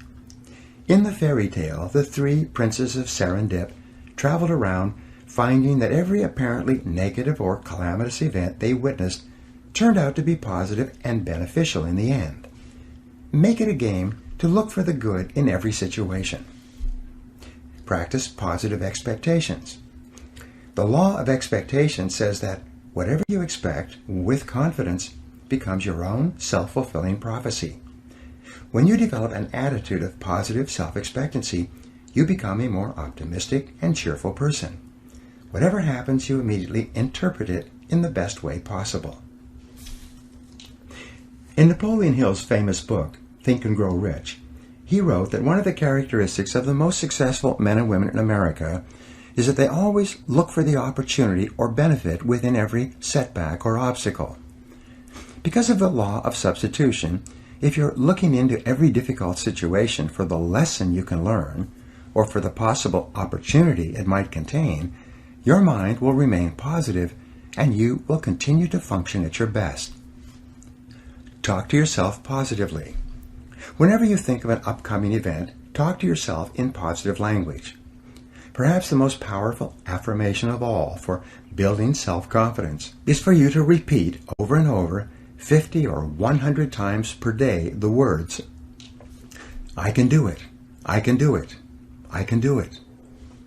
These simple words are the verbal antidote to the fear of failure, which, as you know, is the great destroyer of self-confidence and probably the primary reason for failure in adult life. But you can diminish the fear of failure in any situation by repeating, I can do it, I can do it, I can do it. Whenever you think of an event that causes you to feel nervous or insecure, whenever you have something coming up that fills you with trepidation, exert your powers of self-talk and self-suggestion by saying, I can do it, to cancel out and override any negative emotions associated with it. Control your thoughts and feelings. The most powerful affirmation for building self-esteem are the words, I like myself, I like myself, I like myself. These simple words, repeated often enough with energy and enthusiasm, will eventually be accepted by your subconscious mind. As your subconscious mind accepts this message of self-liking, your self-esteem goes up, and your ability to perform and your levels of effectiveness improve in every area of your life. If you want to do your work better, just say, I love my job, I love my job, I love my job. In their best-selling book, Success Through a Positive Mental Attitude, W. Clement Stone and Napoleon Hill recommend that you repeat several times a day the words, I feel happy, I feel healthy, I feel terrific. One of my favorite affirmations, whenever I'm worried about anything, is to cancel it by saying, I believe in the perfect outcome of every situation in my life. I believe in the perfect outcome of every situation in my life. You will find that it's almost impossible to worry and fret about anything while you're repeating this kind of positive message to yourself. Unlimited potential. Your potential is unlimited using affirmations. Remember that affirmations are a way of programming your subconscious mind. By repeated affirmations, you can instill within your mind powerful, positive commands that will eventually determine your automatic thoughts, feelings, and responses. In order for affirmations to work, they must be phrased using the 3 Ps. They must be in the present tense, positive, and personal. The affirmations, I can do it, I like myself, I feel terrific, are all positive, present tense, and personal. The subconscious mind is very literal in nature and can only accept commands phrased in the present tense. For some reason, it ignores negative commands and focuses only on the positive message. If a person says, I will not smoke again, the subconscious mind drops out the will and not and only accepts the message, I smoke again, I smoke again. It's better to say, I am a non-smoker. The subconscious mind can form a clear picture of a non-smoker and will eventually adjust a person's habits and tastes to the point where they stop smoking altogether. You can create affirmations for each of your goals, and by repeating them continually, you program them deeper into your subconscious mind until they take on a power of their own. You then find yourself automatically motivated to do the things necessary to achieve them. Written affirmations. The second technique you can use to keep your mind positive and to achieve your goals faster is to write out your goals in the form of affirmations on 3x5 index cards. Write them in large black letters and then read and reread the cards several times each day, reciting the affirmation to yourself each time. This and every other method or technique that you use to convince yourself that your goal is achievable will also help to build your self-esteem and self-confidence. This attitude or belief will cause you to take the specific actions that will eventually make your goals a reality. Practice visualization. The third technique for building self-confidence is the use of positive visualization. This is the process of creating clear mental pictures of the person that you want to be, doing the things that you want to do, and achieving the goals you want to achieve. Because your subconscious mind cannot tell the difference between a real experience and one that you vividly imagine, it will give you the thoughts and feelings that would accompany your realization of your mental pictures. What determines the impact of visualization is the amount of emotion that you combine with the picture when you hold it in your conscious mind for reception by your subconscious. The more emotion with which you visualize, the faster the visualization will emerge in your reality. Mental rehearsal. An effective way of visualizing is a peak performance technique called mental rehearsal. In mental rehearsal, you go through an upcoming event in your mind, detail by detail, and imagine it happening perfectly, with you being completely successful in the end. Prior to any event of importance, you recall and relive a previous experience where you performed well. You take a few moments to replay in your mind a picture of the last time you did this particular activity successfully. If you have to write an exam of any kind, take a few moments to close your eyes, breathe deeply, and see yourself writing the exam easily, knowing all the answers. If you have to make a sales call, take a few moments prior to the sales call, close your eyes, and see yourself in the sales call, perfectly relaxed, calm, positive, and in complete control. See the prospect or customer responding positively towards you and signing the contract or check at the end of your visit. If you have an interview coming up, take a few moments to rehearse the interview in your mind. Go through every stage of it. See yourself performing at your very best and visualize the other person responding to you in a positive and productive way. Improve your mental pictures. All improvement in your life begins with an improvement in your mental pictures. If you want to wear beautiful clothes, you should purchase and read magazines filled with pictures of models wearing the kind of clothes you desire. Visit clothing stores of the very best quality and try on clothes that you eventually want to own. Flood your mind with pictures and sensations of the reality that you desire to experience. If you want to drive a better car, go and test drive exactly the automobile that you desire. Get the brochure on the car and put pictures of the car all over your house or apartment. A friend of mine used this exact technique to get his dream car. He cut out a picture of the new BMW he wanted and put it on the steering wheel of his car. Each time he looked down, he imagined he was already driving his dream car. Within 1 year, he had it. When you take your desired car for a test drive, fill your senses with every detail of the automobile. Touch it and smell it and look at the upholstery and the dashboard and the interior design. Your main job is to get a clear picture for your subconscious mind to go to work on. Get your dream house. If you wish to live in a nicer home, go out to open houses in the neighborhood that you desire to live in. Walk through the homes and imagine living there. Don't worry for the moment whether or not it was possible or how high the prices are. Your primary job is simply to get the picture. Get magazines filled with pictures of beautiful homes and read them from cover to cover. Practice the law of concentration by allowing your mind to dwell on the things you want over and over.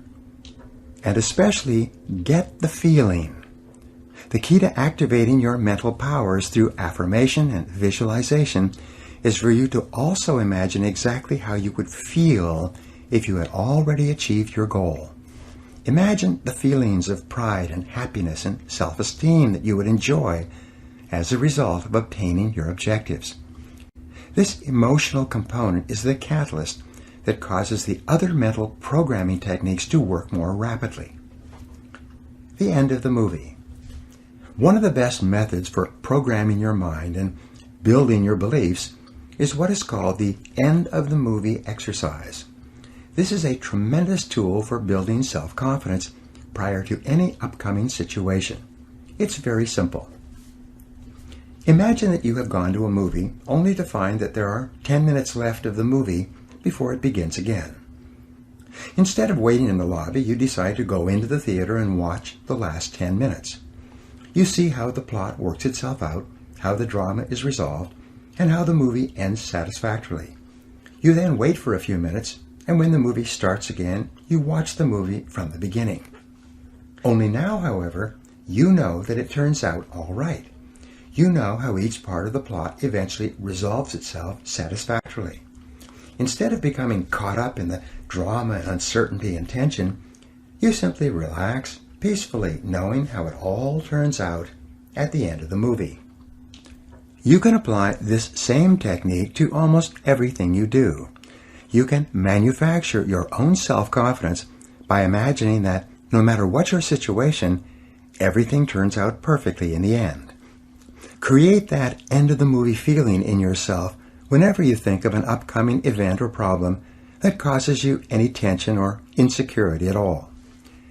Prior to a meeting or a sales call for an interview, take a few moments to get that end-of-the-movie feeling. Then, just relax. No matter what happens in the interim, you don't have to worry at all. You already know that the situation resolves itself with good for all concerned. The interesting thing is that if you do this repeatedly, not only will you experience higher levels of self-confidence, but events in your life will have a tendency to turn out as well or better than you could have asked for or expected. Feed your mind. The fourth mental fitness technique, and another way to build your self-confidence, is to continually feed your mind with books, magazines, and audio programs containing positive and uplifting messages. Just as you become what you eat, you do become what you think about as well. Everything that you take into your conscious mind, positive or negative, is either raising or lowering your self-esteem or self-confidence. To practice cognitive control, you must be consciously aware of the suggestive influences around you and make every effort to assure that they are positive and consistent with your goals and desires. Get around positive people. One of the most powerful suggestive influences in your life, perhaps the single influence that decides your success or failure more than any other controllable factor, is the kind of people that you associate with on a regular basis. The fifth technique to keep yourself confident and optimistic is to get around positive people and get away from negative people. Fly with the eagles rather than scratching with the turkeys. Resolve today to get the negative people out of your life. Because you are so inordinately influenced by other people, the people you work with and socialize with and spend time with, you must do everything to assure that you are surrounded by the kind of people that you like, enjoy, and who make you feel good. Research has shown that habitual association with critical, complaining people can be enough by itself to sabotage all your chances for success and happiness. Negative people drag you down. They rob you of energy and enthusiasm. Attract positive people into your life. Fortunately, the law of attraction works very quickly when applied to people. You can begin to change your human environment by beginning, first of all, to think about the kind of people that you admire and want to be like. Think about the men and women, living or dead, whose qualities you respect and whose lives you would like to emulate. Read stories and biographies of successful men and women. Read magazine articles and interviews with people who are going somewhere with their lives. begin associating with winners by first identifying with them mentally. As you think about people you admire, you'll experience a subtle change in your thought patterns. As a result, you'll begin to attract positive people into your life. At the same time, you will activate the law of repulsion, and negative people will start to move away from you. Just as positive, goal-oriented people will start to find you interesting as you become a more positive person, negative people will tend to find you unenjoyable and uninteresting. In no time at all, your human environment will begin to change for the better. Everything counts. And by the way, if all these exercises in mental programming seem like a lot of work, remember that both actions and inactions have consequences. Like the law of sowing and reaping, whatever you sow or fail to sow is going to determine what you reap in the end. The law of accumulation reminds us that everything counts. Every positive step you take is moving you toward building a great life for yourself. Every positive word or thought or image is deepening your belief and increasing your confidence in your ability to achieve wonderful things. Finally, remember the law of reversibility. If you act in a manner consistent with high performance and high self-confidence, those very actions will generate the feelings consistent with them. Every positive, constructive action that you take in the direction of your dreams and goals will reinforce your belief in yourself and in your ability to accomplish your ideals. Take action continually. Keep your vision clearly before you and take continuous positive action every hour and every day. Develop a sense of urgency. Move quickly when opportunity presents itself. Maintain a bias for action. Fast tempo is essential to success. And the faster you move, the better you will feel. The faster you move, the more energy you will have. And the faster you move, the higher will be your self-esteem and self-confidence. The world can really be divided into two categories, the talkers and the doers. The world is full of talkers who seem to be convinced that if they talk about it enough, it's the same as actually doing it. But you are a doer, and it is always the doers who have been the movers and shakers throughout all of human history. It is the men and women who think, plan, and then take consistent, persistent action who make things happen.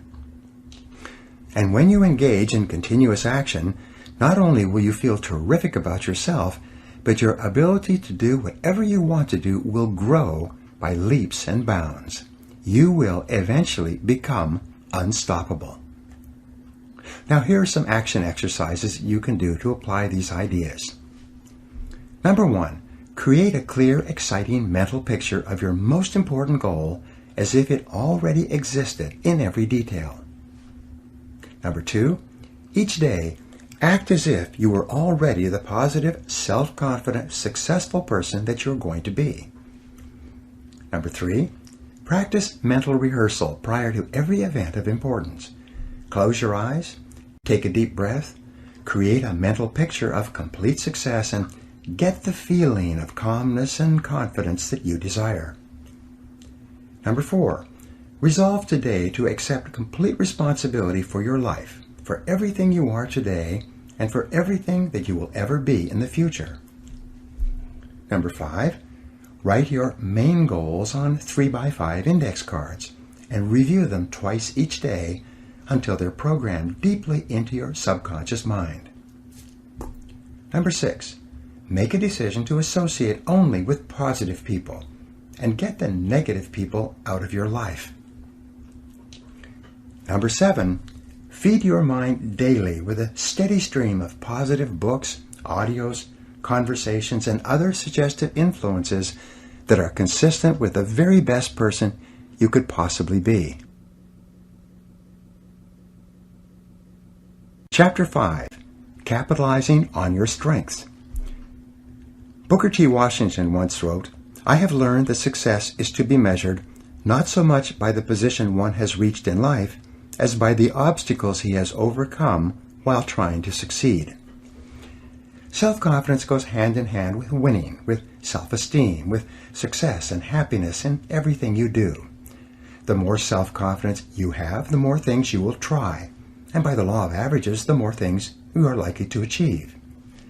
The more self-confidence you have, the less you will be affected by temporary setbacks and disappointments. The more self-confidence you have, the more likely it is that you will have a long, exciting life full of riches and rewards and self-satisfaction. And achieving these goals is the whole aim of this program. One of the starting points of self-confidence is for you to recognize that you have tremendous strengths of ability and character that you can bring to bear to accomplish almost anything you want. You are extraordinary. The odds are more than 50 billion to 1 against there ever being anyone with the unique combination of talents, skills, and abilities that you bring to your life and to your world. And the incredible things that you can do and be, no one knows, not even you. But the one thing that we do know is that virtually everything noteworthy that you will ever achieve will come from your ability to identify your areas of greatest strength and then to capitalize on them in every situation. Your area of excellence. Each person has one or more areas of excellence that, if properly exploited, would enable them to be, have, and do almost anything they could possibly want. Each person, as the result of years of education and experience, has developed possibilities that make him or her different from all other people. And the men and women who are achieving the most in every field are invariably those who have taken the time to identify their areas of greatest strengths and then to capitalize on them continuously. We said earlier that life is the study of attention. Where your attention goes, there will your heart be also. The people, things, and events that hold your attention are indicative of your entire mental makeup. The things you are interested in are an indication of what you should be doing more of. Choose the right field. In one longitudinal study examining 1,500 men and women who started out eager and ambitious at the beginning of their careers, they found that only 83 of them, over the course of 20 years, became millionaires. When they went back and studied the attitudes and decisions of these people, as they had evolved over 20 years, they found that every millionaire had one thing in common. They had all chosen a field they enjoyed and then become totally absorbed in what they were doing. They had gone to work in an area of endeavor in which they were extremely interested and which held their entire attention. They had then thrown their whole hearts into becoming very good in that area, developing the strength necessary to succeed in that field. They had then capitalized on those strengths by becoming better and better progressively over time.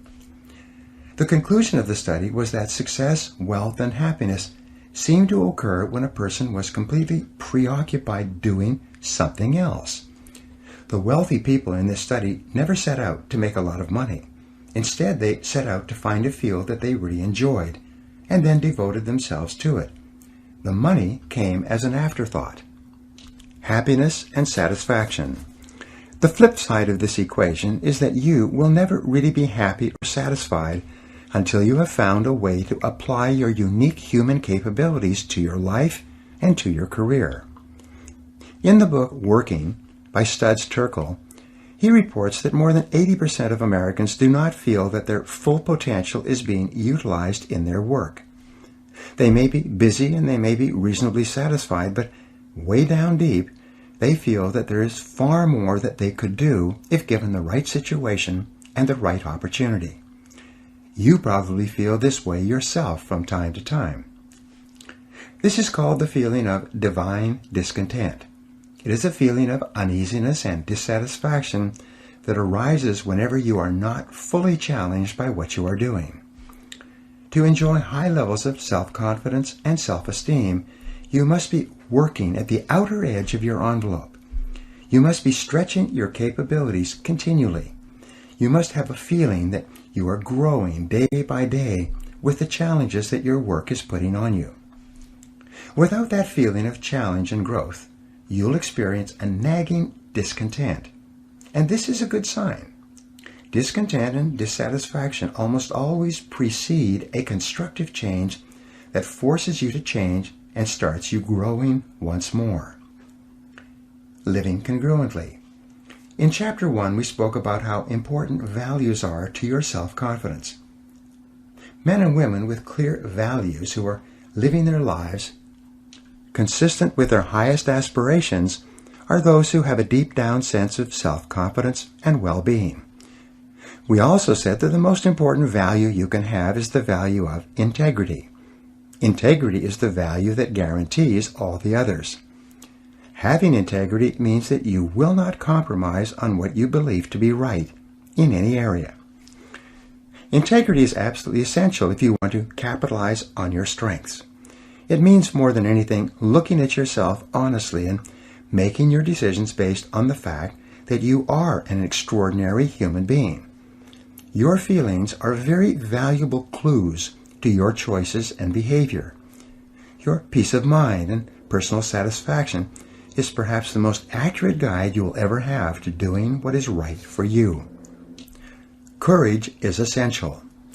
In combination with integrity, courage is the most important quality you can have if you want to be happy and self-confident. If integrity means being honest with yourself, then courage means having the strength of mind to follow where your heart leads you. Courage means having the ability to push aside all other considerations in order to remain true to the very best that is in you. Winston Churchill said, "Courage is rightly considered the foremost of the virtues, for upon it all others depend." You know by now that fear is the greatest single enemy of self-confidence and self-fulfillment. It's not that people don't know what to do, it is usually that they are afraid to do what their hearts tell them to do. But when you build up your courage act by act, you gradually overcome your fears. With courage, your whole world opens up before you. Your self-confidence increases. You reach the point where there are no longer any limitations on what you will attempt and what you will commit yourself to. Follow your heart. One of the greatest of the Impressionist painters was a man named Paul Gauguin. He lived in Paris, had a family, and worked in the post office for many years. But in the evenings he visited the cafes frequented by the Impressionist painters of Paris, getting to know them and asking them questions. He was fascinated by painting. The whole idea of painting absorbed all his attention. It was all he thought about, and yet with a family and a full-time job, there was no way he could devote himself to the painting he wanted so badly to do. One day, in a move that shocked everybody, he gave up his job as a postal inspector, left his family, and moved to the South Sea island of Tahiti. There he began painting, poor quality at the beginning, but gradually improving as he developed his skill. His paintings now are worth hundreds of thousands, even millions of dollars, and hang in the finest museums in the world. He is considered by many to be one of the most important painters of the last 300 years. In a way, he was like Grandma Moses in that he finally decided to follow his heart and concentrate on what he had been interested in for all those years. Be honest with yourself. To follow your heart, you don't necessarily need to make dramatic changes in your life or your relationships. What you do need to do is to see yourself honestly, as you really are, and have the courage to channel your energies and focus your strengths into your areas of greatest potential. And when you do this, you will soon realize that you have made one of the best decisions of your life. Each person has great strengths and potentialities, and each person is put on this earth to harness those strengths and apply them to benefiting themselves and mankind. The life stories of the great men and women of history are usually stories of people who discovered their strengths and utilized them to the fullest degree. Churchill was a great statesman and orator. Florence Nightingale was a tremendous organizer. Florence Chadwick was an incredibly strong swimmer. Abraham Lincoln was a far-sighted and compassionate politician and president. Mother Teresa was a truly loving human being with an infinite capacity to care for and support the sick and dying people of Calcutta. Joe Montana was a quarterback with an incredible throwing arm with the San Francisco 49ers. All around you, you see men and women who have grabbed their major talents, like catching a pass in a football game, and are running for the goalposts. And you can do the same if you have the courage to follow your heart. compensating for weaknesses. No discussion of strengths would be complete without a discussion of weaknesses. Strong people have strong weaknesses as well. In fact, most people have far more weaknesses than they have strengths. You may be strong in a few areas, but weak in hundreds of other areas. Weaknesses are an inevitable and unavoidable fact of life. As Peter Drucker said, all innovations must be simple if they are to work, because there are only incompetent people to carry them out. The one thing that we will always have in abundance is incompetence. Drucker wasn't being unkind. He was being realistic and pointing out that most people are incompetent, or at best average, just in different areas. The challenge with human weaknesses is that unhappy and unsuccessful people have a tendency to focus on them. They become preoccupied with their weaknesses and think about their lacks of talent and ability too much of the time. They lose sight of the fact that each person has strengths that may need to be developed, and that these strengths can and will bring them everything they want. Instead, they dwell continually on their areas of lesser competence rather than on their areas of potential excellence. Developing strength and resiliency. We are all brought up with feelings of inferiority and inadequacy. Our self-esteem and self-confidence are fragile. Our positive feelings about ourselves are like balloons, easily popped. We have to work on ourselves for a long time to build ourselves up to the point where we are tough and resilient, especially in the areas where we make mistakes and drop the ball. Every person is a combination of peaks and valleys. You have areas of great potential strength, and you have multiple areas of weakness where you perform in an average or mediocre way. Drucker also wrote, "The goal of business is to maximize strengths and to make weaknesses irrelevant." The law of concentration has an inordinate impact on the person you become. Whatever you dwell upon grows in your life. Strong, competent people are those who dwell upon their strengths and abilities. Weak people are those who dwell upon their weaknesses and their inabilities. You always have the choice of looking at your glass as being either half full or half empty. But to develop and maintain high levels of self-confidence and the success and happiness that go with it, you must consciously choose to dwell upon your strengths most of the time. You are a bundle of resources. One of the most obvious characteristics of leaders in life is that they view themselves as bundles of resources that can be utilized in many different ways, like a tool can be used to achieve different results. Leaders are adamant about applying themselves only in those areas where they can perform well and make a significant difference. They focus only in those areas where they can succeed because of their special talents. One of the best questions you can ask yourself over and over is, what can I and only I do that, if done well, will make an extraordinary difference in my situation? The law of concentration also says that all great successes in life come from single-minded, focused concentration on doing one thing or a few things extremely well.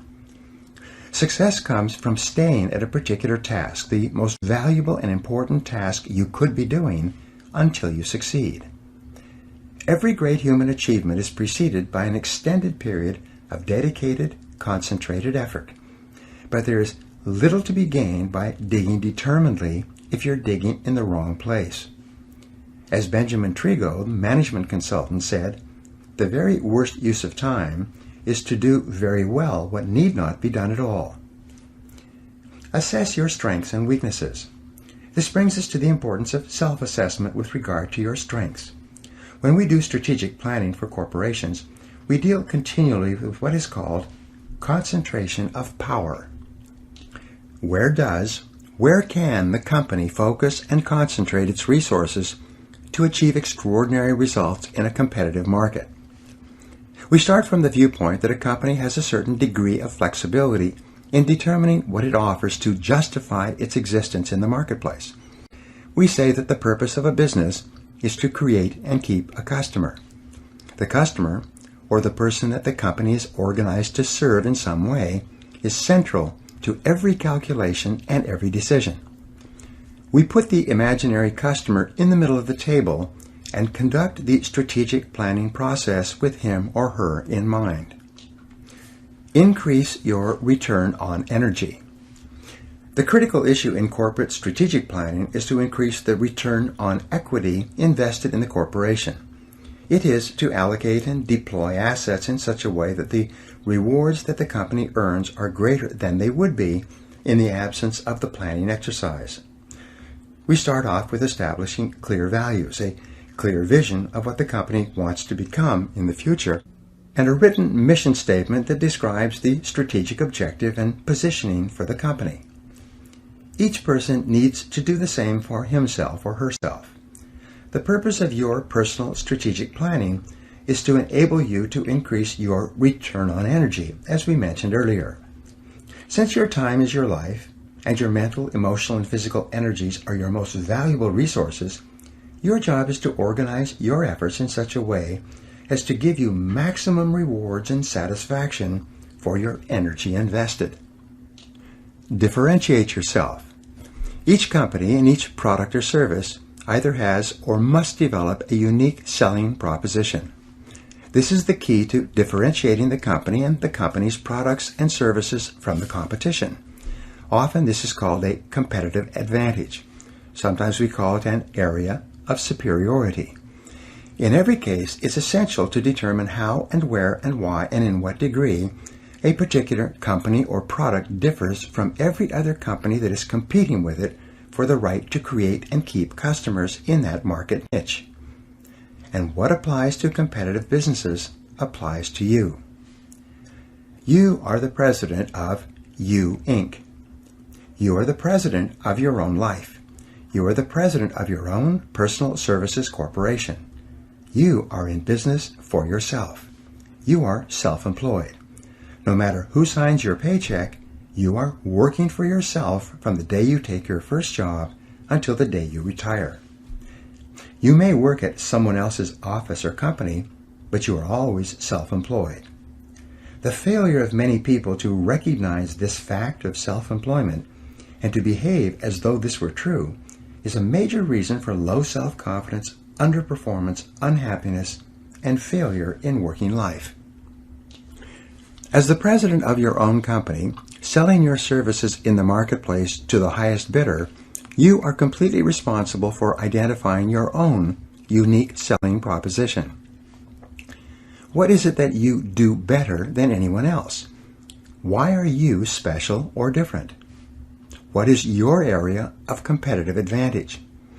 If you had to write in 25 words or less exactly why someone should hire and promote and pay you to do a particular job, rather than hire, promote, and pay someone else, what would you point out as your area of superiority?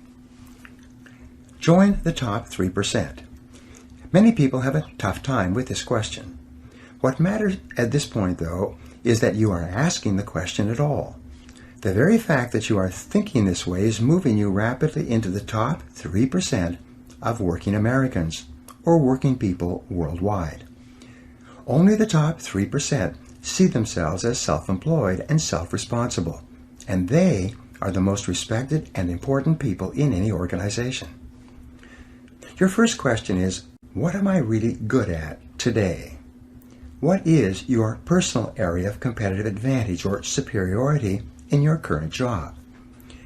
Each person is responsible for asking and answering these questions for himself, today, and throughout your career. No one else can or will do it for you. The amount of knowledge in every field is doubling every 2 or 3 years, and sometimes every 6 months.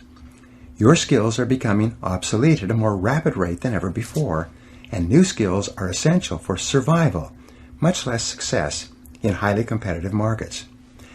If your knowledge and skill isn't doubling every 2 to 3 years or faster in your field, you will soon be out of your business and someone else will have your job. Whatever got you to where you are today is not enough to get you any further. As Marshall Goldsmith entitled his best-selling book, "What got you here won't get you there." This is an inevitable and unavoidable fact of working life. designing your future. Your next question is, what could be my area of competitive advantage? Of all the areas where you might be able to develop an area of superiority and become really good, taking your values and goals into consideration, what could it be sometime in the future? And the final question, perhaps the most important question on this subject, is the question, what should my area of competitive advantage be? If you could be really excellent at any one skill sometime in the future, what one skill would help you the most to move to the top of your field? Imagine that you have no limitations at all on what you could learn and master. To accelerate your career, what should you really be good at sometime in the future? Find out what you are meant to do. A friend of mine built a company and sold it a couple of years ago. He had money in the bank and he decided to change careers. He had lots of time to think about it and to make the right choice. He went to an industrial psychologist and took an entire battery of tests and underwent several interviews to find out what he was ideally suited to do in a new career. At the end of this process, his friend, the industrial psychologist, sat him down and told him that his greatest strengths were consulting and presenting professional development seminars for managers and salespeople. Well, my friend got a little bit angry. He said, "But you know that I'm afraid to speak on my feet in front of a group. You know that it makes me nervous and I become tense even thinking about it." His friend said, "Yes, I know that's true, but you didn't ask me to tell you what would be convenient and easy for you to do. You asked me to tell you what would be the right thing for you to do. And the area where you have the greatest potential strength at this time is in consulting and training managers and salespeople. Be prepared to develop new skills." My friend realized that what he was saying was true. He then went out and took courses where he learned to overcome his fear of public speaking. He learned how to give presentations to a professional audience. It didn't take long, and 6 months later, he began his own consulting and training business. He is now doing extremely well, and he's never been happier in his whole life. It often happens that your strengths are like muscles, undeveloped and requiring a long period of exercise to build up to the point where you can begin to win competitions. Michael Jordan said, "Everybody has talent, but to translate it into ability takes hard work." A journey of 1,000 leagues begins with a single step. You start by sitting down and setting goals for yourself. You decide where you are now and where you want to be at a specific time in the future. What additional knowledge and skills will do the most to help you to increase your return on energy invested? In what areas will a particular skill be useful and valuable to you and enable you to stand out from others? Be aware of yourself. We know today that the key to a fully functioning, fully integrated personality, the basic factors underlying self-confidence, is for you to become more aware of who you are and what you really want. Each person has a part of their talents and potential skills that are unknown, either to themselves or to others. Sometimes the greatest breakthroughs in your life will come from discovering parts of your potential that neither you nor anyone else knows are there. To become more aware, you begin with the process of self-disclosure. In determining your strengths for the future, you begin to engage in a search process to explore all the different areas where you may have hidden talents. One form of self-disclosure is to fill out a series of questionnaires and tests that examine parts of your personality and skills of which you might be unaware. Invest in yourself. Some years ago, I personally went to an industrial psychologist and took a battery of tests to find out my strengths and weaknesses. Much of my adult life since then has been affected by what came out of those tests. The tests pointed to areas where I had natural talents and abilities. They also revealed my personality weaknesses and areas where I had little interest or ability. These tests, such as the DISC Values Assessment, can do the same for you. They reveal a lot about you. They tell you what you like and enjoy and what sort of work you will find most fulfilling. They tell you your true values and major motivators, and what areas of activity will make you the happiest. their results can save you years of hard work in the wrong job. If you have the time and the money, a detailed process of personality and career counseling is a very valuable exercise that can have a major influence on the rest of your career. If you lack either the time or the money, there are many books full of self-grading tests available in the bookstores. You can take these tests yourself and they will give you very accurate feedback. There are several companies that have developed entire batteries of self-grading assessment instruments, each of which can give you insights into your strengths and weaknesses in particular areas. Self-analysis and self-disclosure. There are also a series of exercises in self-analysis and self-disclosure that you can complete yourself with just a pen and paper. These exercises can often open your eyes and help you to see possibilities that may surprise you. The first exercise is for you to realize that you have already done many things and played many roles in life. Starting in childhood, you have learned how to do and perform a remarkable variety of tasks. You have a tremendous number of skills and talents that you have developed over time, many of which you simply take for granted. Once, some years ago, I applied for a job as an extra in a movie. On the application form, one of the questions asked was, "What skills do you have that might make you more valuable as an extra in different scenes in the movie?" They gave me a checklist of about 200 different things that a person might be called upon to do in a movie. My job was to tick off all the activities with which I had a previous experience. As I went down the list, I still remember being astonished at the incredible number of things that I had learned to do without even thinking about it. They ranged from a variety of sports to driving a variety of vehicles to riding horses to holding babies to washing dishes, climbing ladders, swinging on ropes, swimming, diving, jumping, tumbling on the ground, and so on. Perhaps one of the reasons why so many people have such low self-confidence is because they never sat down to make up a list of how talented and capable they really are. List all your current skills and abilities. The first exercise for you is to write down a list of everything that you do on a regular basis. Write out all your roles and the parts you play, from the time you get up in the morning until the time you go to bed at night. If you play sports or exercise with various equipment, write it out. If you're a parent, cook, dishwasher, a driver, a shopper, a reader, a writer, a worker performing various jobs, a buyer, a seller, a negotiator, a teacher, a manager, a salesperson, a typist, a telephone answering person, and whatever else you can think of, write it down. Be as detailed as possible. Walk through your day, minute by minute and hour by hour, and write out everything that you do over the course of a day, a month, and a year. When you've completed this list, you'll be astonished at how many skills you have developed and which you use on a regular basis. Cluster your roles and activities. The second part of this self-disclosure and self-analysis exercise is for you to make a new list where you begin to cluster the various things you do into categories. One of your categories may be as a parent. Under the parent heading, write down all the things you do as a parent that are part of parenting. As a wife or husband, write down everything you do as a wife or husband that you perhaps would not do if you were not married. If you're a manager or a salesperson, or if you hold any other position, write down everything that you do in your job day in and day out.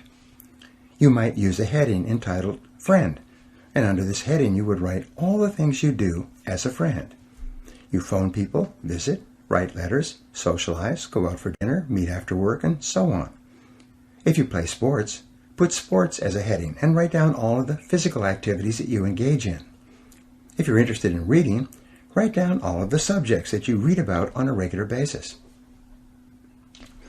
Set priorities on your roles. When you've completed clustering all of your roles and activities into groups, the final step in this exercise is to set priorities on each group. Which group of activities is most important to you? Which group of activities is second most important to you? If you were going to be sent to a desert island for an indefinite term, and you could only take 2 or 3 of these activities with you, which ones would they be? When you have numbered your clusters or groups by priority, you will have created a very clear picture of who you are and what is valuable to you in life. Your next questions might be: 1. What do I need to do in each of these areas in order to get the very most satisfaction and enjoyment from this area? 2. What do I need to do more of or less of? 3. What do I need to get into or get out of? 4. What is more important within each cluster and what is less important? And number 5, if I had to choose, how would I choose and select among the various things that I do?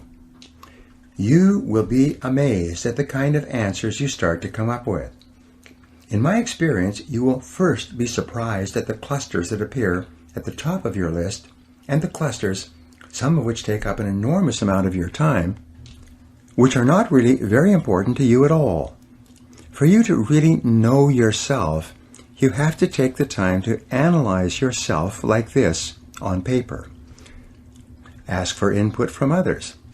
A second exercise which is very helpful in learning more about yourself and which has been a turning point in the lives of many people is to turn to someone close to you and ask him or her what they think you should do with your life.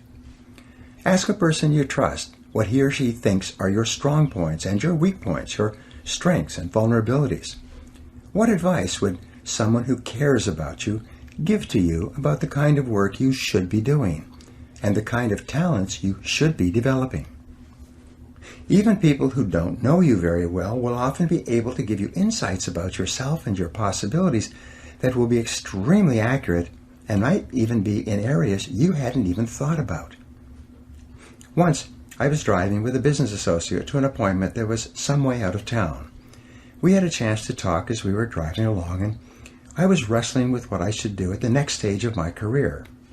I was seriously considering getting into the business of professional speaking and giving seminars, and eventually producing audio programs. On a lark, I turned to him and asked him, in all honesty, if I was going to change careers, what do you think I would be good at? An important insight. He sat and thought for a while, and then he turned to me and said, "Brian, I think you would be very good at speaking and training and giving seminars. You do a lot of reading and research, and you seem to enjoy sharing your ideas with other people. The best use of your time would be to be sharing your ideas with audiences." Up to that time, I had seldom spoken publicly, and I had never given a seminar before. I won't say that that incident alone was the turning point for me, but it was the final assurance that I needed to make the decision to become a professional speaker and trainer. This business associate, a casual acquaintance of mine, could see it clearly.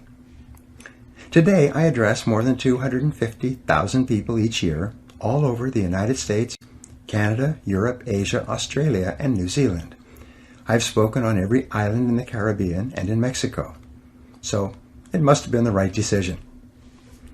Determine what motivates you. A third method of self-analysis is to apply the work of Dr. David McClelland of Harvard to assessing your own areas of greatest potential. McClelland developed a method of interviewing people to find out what sort of jobs they would be best at doing. His conclusion was that people fall into 3 basic categories. You can usually tell whether or not a person will be suited to a particular job by finding out whether or not they fall into one of these 3 areas. The method of interviewing, which you can do on yourself, consists of asking the job candidate detailed questions about previous peak experiences or moments of personal pride in his or her past. The categories were determined by analyzing what most motivates a person. What are the sort of activities that a person most enjoys and has been most successful at in their previous life and work? There are basically 3 motivational profiles, and each person falls into one of them, as do you. The first is called the achiever profile. The achiever is a person whose greatest sense of accomplishment comes from achieving something that is almost exclusively an individual activity. A person who enjoys climbing a mountain, or completing a course of study, or running a race, or overcoming any obstacle to win through by himself or herself would be classified as an achiever. There are specific strengths that achievers have and specific jobs that achievers would be best at. One of these would be in the field of selling. Because selling is an individual activity, the people who are the very best at selling are those who most enjoy individual activities and individual accomplishment. The second type of motivation is the leader profile, or that of power. A person with a strong power orientation is one who enjoys getting things done through others. Power in this context refers to being able to influence and coordinate the activities of others over a period of time to complete a complex task. A coach of a sports team or a manager at work who really enjoys what he or she is doing would be a person who is most motivated by this kind of power or influence. The third kind of motivation is called affiliation. A person with an affiliation motivation is one who most enjoys working harmoniously with other people as part of a team. This person enjoys both supporting others and being supported by others. He or she enjoys cooperating with others toward a common goal and seeing the goal achieved successfully. Questions to ask. When you apply this test to yourself, you ask yourself the following. 1. What do I like to do more than anything else? 2. What have I done in the past that has given me my greatest feelings of self-esteem and personal pride? 3. What have been my personal peak experiences in life? Whatever you seem to have enjoyed the most is a good indication of where your strengths lie.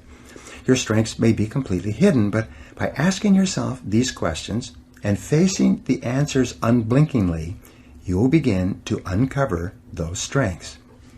When you uncover a potential strength in yourself and begin to develop it so that you can use it in your life, you begin to feel really terrific about yourself. Make a real difference.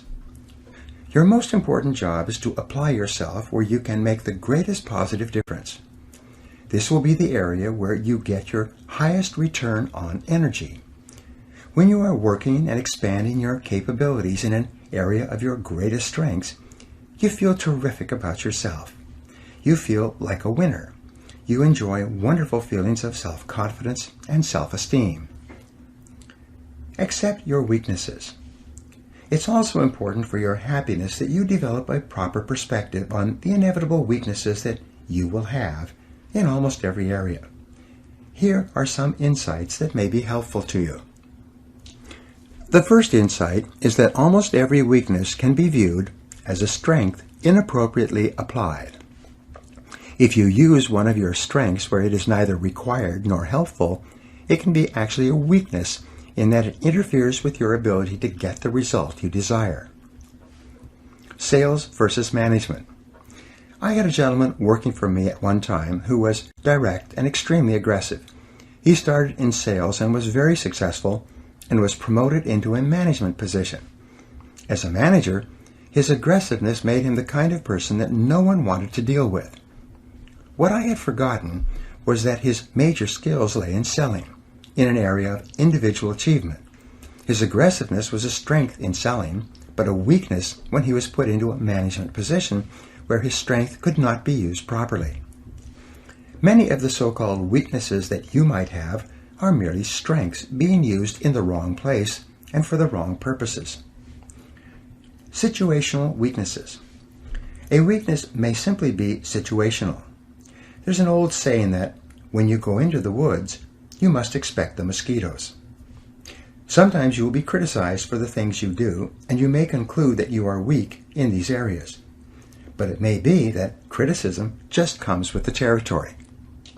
I speak on sales, management, and motivation to a great number of people. Occasionally people come up to me or write and tell me that they didn't like my talk. Even though more than 99% of the emails and letters that I receive are highly favorable, there are inevitably people who, for some reason, are not happy. These are the inevitable mosquitoes that go along with my profession. You will find that there are inevitable complaints and criticisms that go along with whatever you do. They may not be indicative of a weakness at all, merely an opinion or an observation by another person. You may be hypersensitive. You may have a personality weakness that has been caused by a previous experience. Someone may have taken advantage of you in the past, and you may be hypersensitive to being taken advantage of again in the future. You may have been raised with destructive criticism and have therefore developed a very thin skin as a result. The slightest suggestion that a person does not completely approve of your behavior might cause you to react negatively. This may be seen as a personality flaw or weakness, when, in reality, it's merely a result of your previous reinforcement history. It may also be something that will be helpful for you to decide to get over. Amenable to education. Your weakness may be amenable to education. Often the only thing holding you back from extraordinary accomplishment is a little bit of learning. If you take the right courses, listen to the right audio programs, and read the right books, that may be all you need to do to become exceptional in your field. Your supposed weakness may be irrelevant. It may be that someone else expects you to have certain qualities and abilities that you simply don't have and that you are not interested in or capable of developing.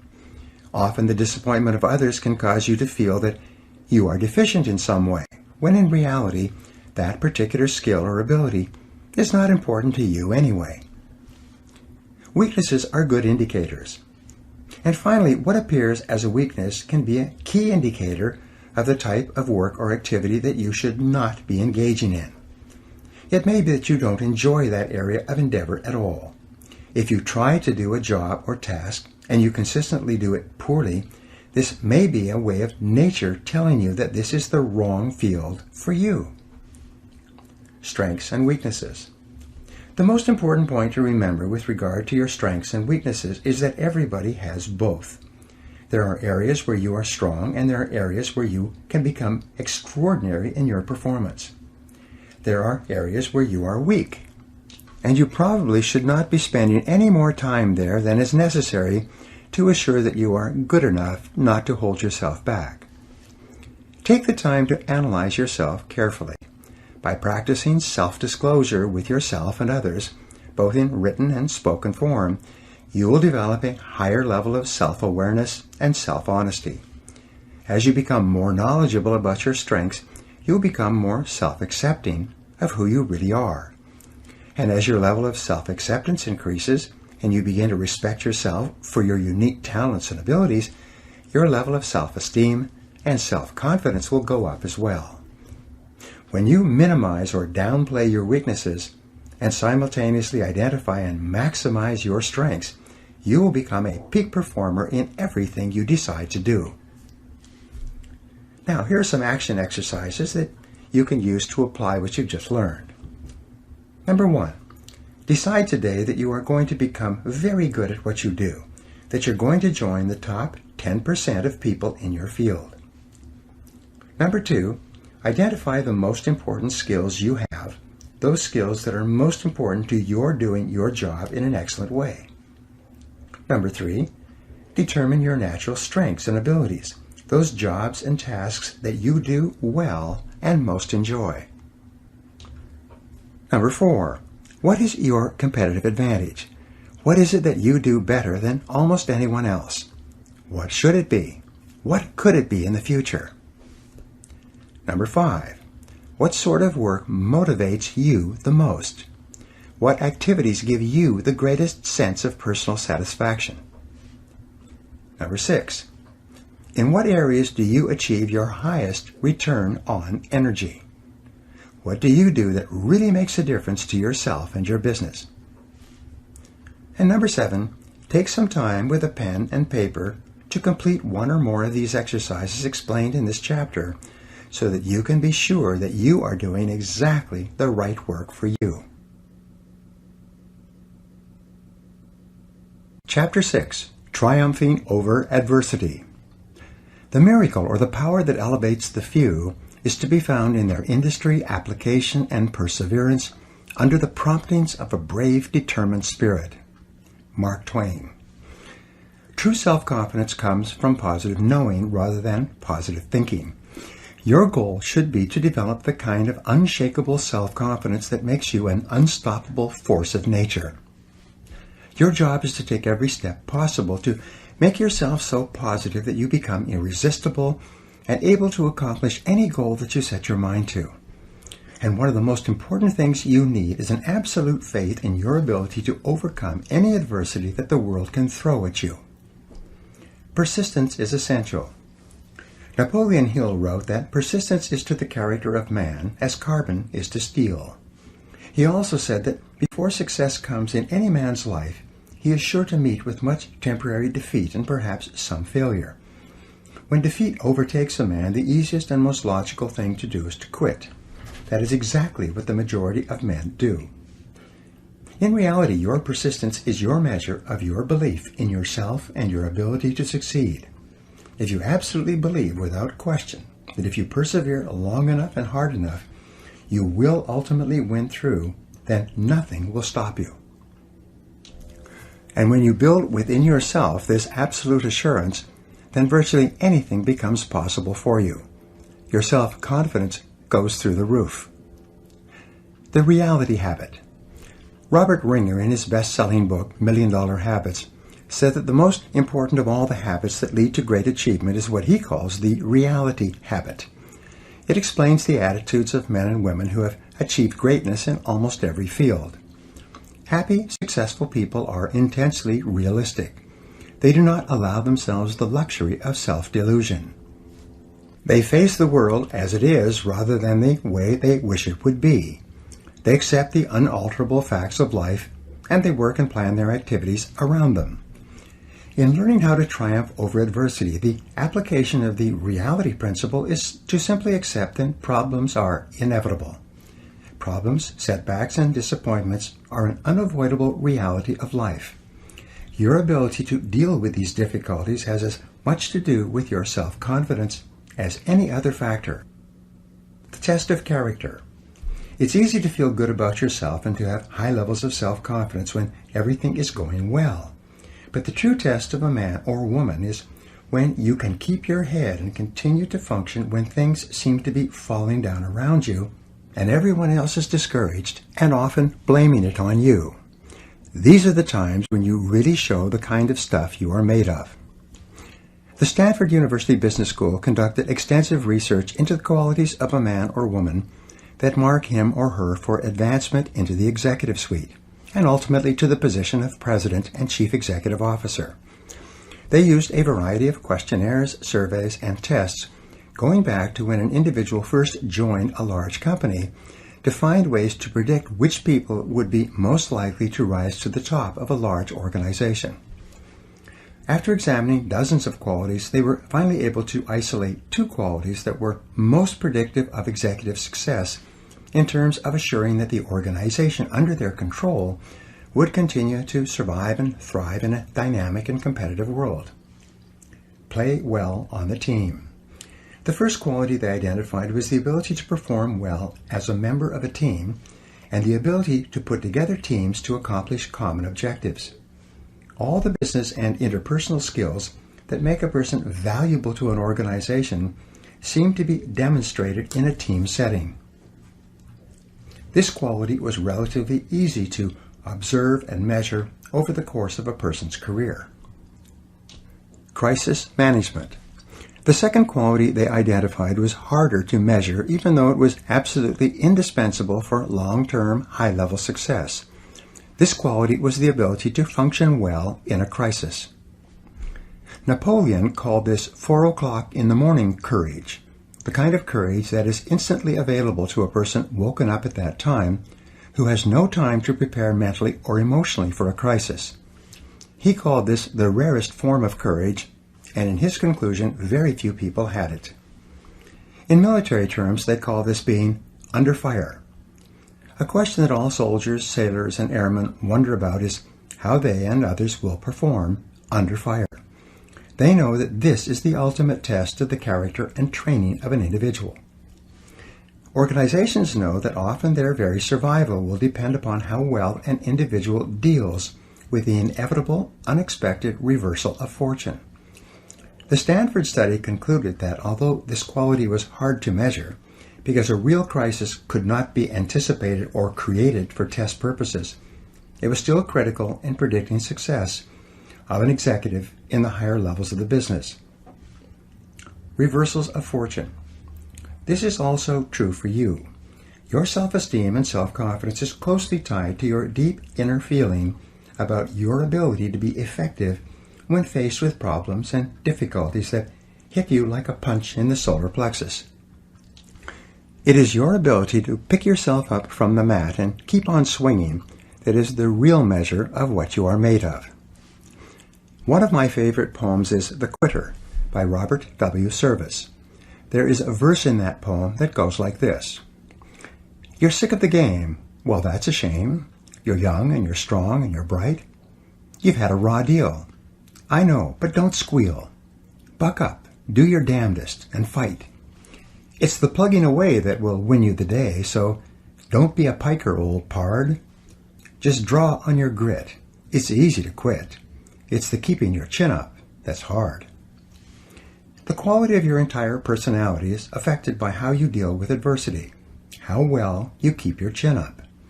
Successful and self-confident people are not those who do not have problems. They are merely those who deal with their problems in a more effective way than the average person. B.C. Forbes, the founder of Forbes magazine, wrote that history has demonstrated that the most notable winners usually encounter heartbreaking obstacles before they triumph. They won because they refused to become discouraged by their defeat. And so can you.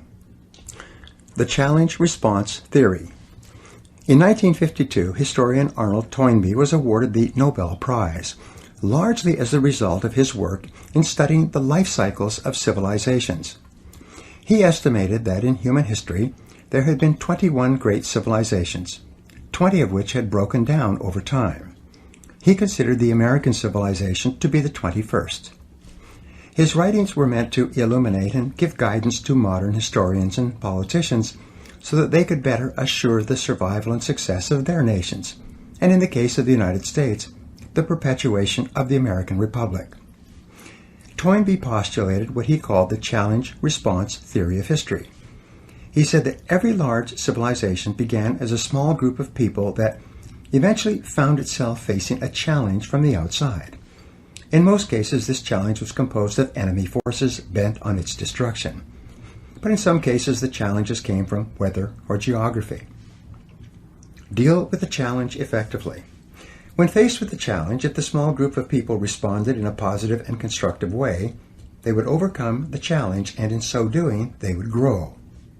But in growing, this group or tribe would trigger another, even larger challenge, usually aggression from other tribes. Once again, the group would have to reorganize itself internally to face the even larger challenge. If it again responded in a positive and constructive way and overcame the challenge, it would continue to grow. At each stage of growth, the size of the tribe or nation or state would trigger ever greater challenges. At each stage, as long as the civilization continued to respond effectively to the challenge, it continued to grow. The turning point came when the civilization no longer had the will or ability to rise to the challenge of the time, and as a result it began to decline and was eventually swept away by the events of history. All civilizations eventually decline. Sometimes, as in the case of the Roman civilization, it took several hundred years before Rome faded as a major Mediterranean power. Once the Roman people became addicted to bread and circuses and various forms of government welfare and handouts, they lost their will to resist the external challenges represented by the barbarian tribes from the north. Sometimes the civilization fell rather quickly.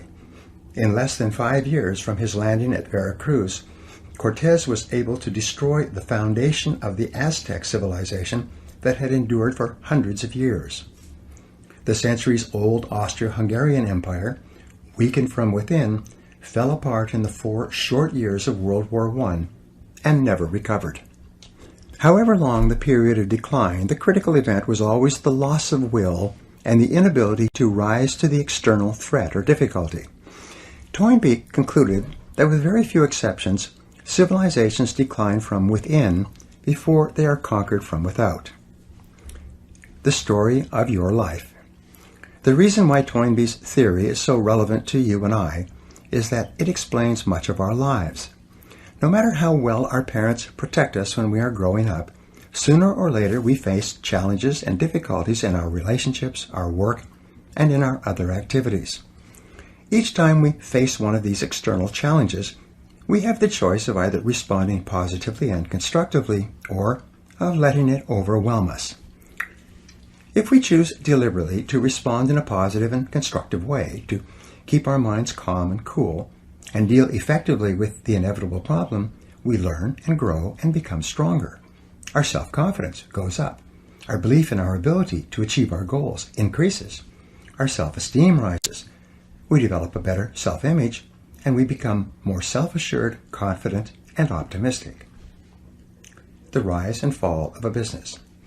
Every small and large company goes through the same cycle of challenge and response. If a small company is capable of rising to the inevitable setbacks and reversals it experiences, it continues to grow and, in so doing, triggers even greater challenges, reversals, and setbacks. Peter Drucker said, "A company stays in business as long as it continues to make enough money to pay for its mistakes." One business consultant estimated that every 3 months a small business has a crisis that, if not responded to properly, will lead to the collapse of the enterprise. You and I are similar to small businesses in many respects. Fortunately, an inability to respond will not lead to something as final as a business collapse. But if, for any reason, we don't get on top of the challenges, but rather let them get on top of us, our self-esteem and self-confidence will decrease, and our ability to deal with subsequent difficulties will diminish dramatically. Your responses determine your future. Almost everything that happens to you is determined by your responses to the ups and downs of daily life. Your responses are the result of everything you have learned and experienced over time. Thomas Huxley said, "Experience is not what happens to a man, it is what a man does with what happens to him."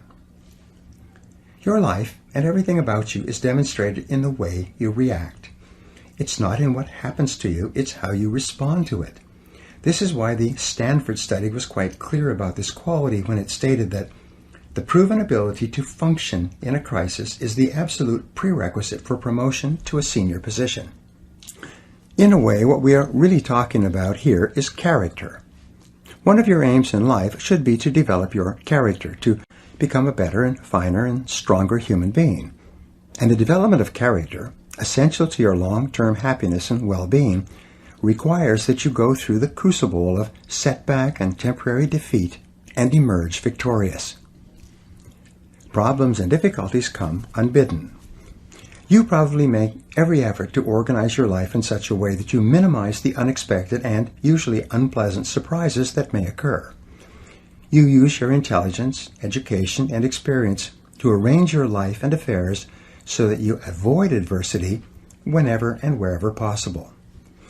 You probably plan and prepare carefully in advance to assure that things go smoothly at home and at work. You are especially careful with your health and with the well-being of members of your family. You are thoughtful about the things that you can do to assure a greater likelihood of success in your business or career. You lock doors, insure properly, drive carefully, and otherwise reduce your potential exposure to unhappy events. Almost everyone does this, except for those who are thoughtless and irresponsible. Yet, in spite of making every effort to avoid adversity, you experience adversity nonetheless. Adversity comes to you unbidden. You tend to be blindsided by adversity. It befalls you in spite of your very best efforts to the contrary. Adversity and character development. But yet, in the absence of adversity, you cannot develop a stronger character. You cannot become a better person. You cannot develop resilience, perseverance, and resoluteness of personality. You cannot develop into the kind of person who enjoys high levels of self-confidence and a feeling that you can meet and master whatever you are faced with. You cannot grow stronger without the adversity that you so conscientiously avoid. Caught in this conundrum, you have only one choice. You can choose in advance to be equal to the occasion. Ann Landers summed it up beautifully in these words. She wrote, "If I were asked to give what I consider to be the single most useful bit of advice for all humanity, it would be this. Expect trouble as an inevitable part of life, and when it comes, hold your head high, look it squarely in the eye, and say, I will be bigger than you. You cannot defeat me. Your responsibility is the key. Frederick Robertson said, it's not the situation that makes the man, but the man who makes the situation. It is not what happens to you, but how you respond to what happens to you that determines your whole life. In the responses chosen are contained the determining factors of human greatness or depravity. Great men and women are simply those who have responded well when the chips were down, and the rest is history. Dr. Abraham Zelznick of Harvard is one of the few people who has ever done extensive research into the subject of disappointment. What he found in studying the way that different people respond to disappointment was that you could largely tell how high and how far a person was going to go in life by simply observing how they reacted when they faced frustration and setbacks in reaching their goals. Dr. Zelznick found that the great majority of people do not prepare mentally for the inevitable disappointments that come in life, and when they arrive, they tend to be taken off guard and emotionally overwhelmed.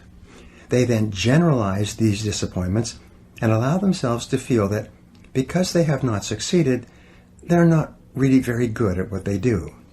They tend to interpret these disappointments as being indicative of their lack of ability and competence.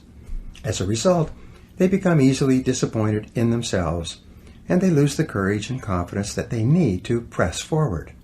Often they become depressed, and in the majority of cases, they gradually give up.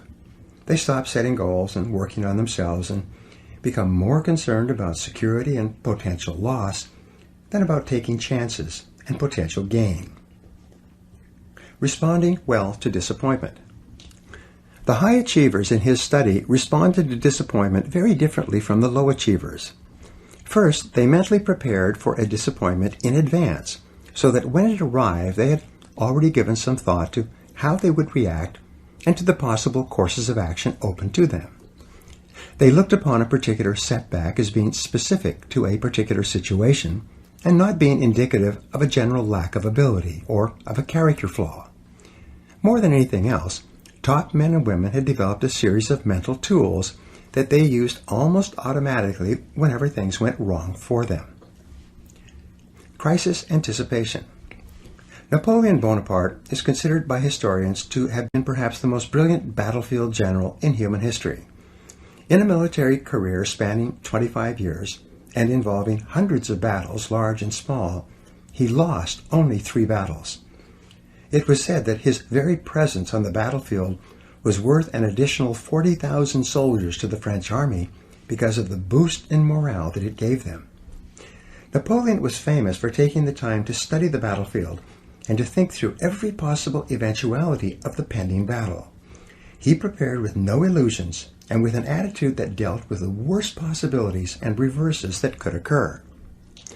When the battle was underway and confusion reigned everywhere, a steady stream of messengers and officers would come to him with news and messages, requesting instructions on what to do next. His responses were always clear, concise, and immediate. No matter what happened, he had an order and an answer at the tip of his tongue. And the reason for this, and what helped to make him the master of all of Europe, was because he had thought everything through in advance. Advanced thinking and planning. This program on the power of self-confidence is meant to be practical and helpful to you. In the time ahead, I will share with you some of the best mental tools used by the most effective men and women in our society to cope with adversity. What I suggest is that you study these ideas, turn them over in your mind, and review them regularly until they become an automatic part of your thought processes. And when they do, I promise that you will take a giant step toward becoming unstoppable and toward enjoying the high levels of self-confidence that are possible for you. The concept of failure. The first mental technique is for you to reassess your entire attitude toward the concept of failure. You know that the fear of failure is the greatest single obstacle to success and happiness in adult life. You also know that this is a conditioned response which originated in early childhood as the result of destructive criticism and other mistakes that your parents made in bringing you up. Fortunately, it is a learned fear, and because of this it can be unlearned, thereby freeing you from the fears that hold you back and giving you the self-confidence that propels you forward. The starting point of eliminating this fear is for you to accept and realize that no success is possible without failure.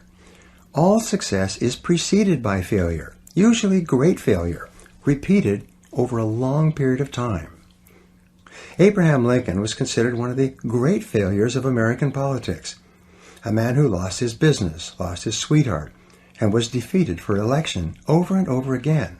However, by learning from every defeat, he won the final election and became one of the most important and respected presidents we have ever had. As Stanley Judd wrote, "Don't be afraid to fail. Don't waste energy trying to cover up failure. Learn from your failures and go on to the next challenge. It's okay to fail. If you're not failing, you're not growing." Double your rate of failure. You only learn how to succeed by failing, and no success is possible without it. Thomas J. Watson, the founder of IBM, was once visited by a young journalist who asked him how he could be more successful faster. Watson replied with these wonderful words, "Do you want to be successful? Then you must double your rate of failure. Success lies on the far side of failure." Every man or woman of great achievement has been, at one time, a magnificent failure. The greatest successes of our generation and of our history books are the stories of men and women who failed so many times that they finally learned how to succeed. On the David Susskind Show some years ago, they had 4 men who had all become entrepreneurial millionaires before the age of 35. They asked them during a break to add up and calculate the total number of different businesses that they had started or tried before they found the business where they made their fortunes. It turned out that the 4 men had started an average of 17 businesses each, an average of 16 of which had been unsuccessful. But it was the 17th business that had made them rich. Now the obvious question is this: did those young men fail in each of their previous business experiences? And the answer is clear. They did not fail. They were learning how to succeed. Their previous business enterprises were the testing grounds where they learned the lessons necessary to achieve financial independence later. Our greatest inventor. Thomas Edison was the most successful inventor of the 20th century, or of any century. He developed not only the electric light bulb, but the electric power company that made it possible to deliver electric current and sell electric light bulbs to every city, town, and village in America. He patented more than 1,000 devices at the U.S. Patent Office, almost all of which were brought into commercial production within his lifetime. Our way of life and the way of life of almost everyone in the world has been profoundly affected by his successes in the area of invention. But Thomas Edison was also an extraordinary failure as an inventor. He failed more times than any other inventor of his age. He failed thousands and thousands of times in attempting to find the proper filament for the first electric light bulb. He failed thousands of times more in attempting to find the proper plant from which to draw natural rubber. In his laboratories at what is now known as General Electric, he brought together some of the finest scientific minds of the age so that they could dramatically increase the number and speed of their failures. Success is a numbers game. Edison knew that success is a numbers game. It is based on intelligent effort and the law of probabilities. If you try enough different things in enough different ways, and you learn from each test or failure, then you must inevitably be successful. The fear of failure, on the other hand, causes people to try fewer and fewer things, thereby lowering the probability that they will ever achieve anything of consequence. In the same year that Babe Ruth hit more home runs than any other batter in America, he also struck out more than any other batter. When the ball was thrown, he swung with every ounce of strength he had, often spinning around and falling down on the ground as a result of his efforts. But he also set an American baseball record that was not broken for decades and became a legend that we still talk about today. Henry Ford, who was bankrupt at the age of 40 and who went on to become one of the world's richest men, wrote, "Failure is just another opportunity to more intelligently begin again." Dr. Joyce Brothers wrote that the person interested in success has to learn to view failure as a healthy, inevitable part of the process of getting to the top. Learn from every failure. Your job is not to fear failure or to avoid failure so much that you also avoid success. Your job instead is to move forward and take intelligent risks, thinking them through in advance and learning everything you can as you go along. Zig Ziglar said that you can tell how high a building is going to be by looking at how deep they dig the foundation. The height to which you rise in life will always be determined by the depth of your own personal foundation, which is almost always the quality and quantity of your failures and what you have become as a result of them. Napoleon Hill wrote, "When defeat comes, accept it as a signal that your plans are not sound. Rebuild those plans and set sail once more toward your coveted goal."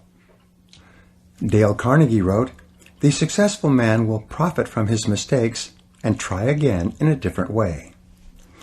The starting point of triumphing over adversity is to overcome the fear of failure to the point where you are willing to proceed boldly in the direction of your dreams.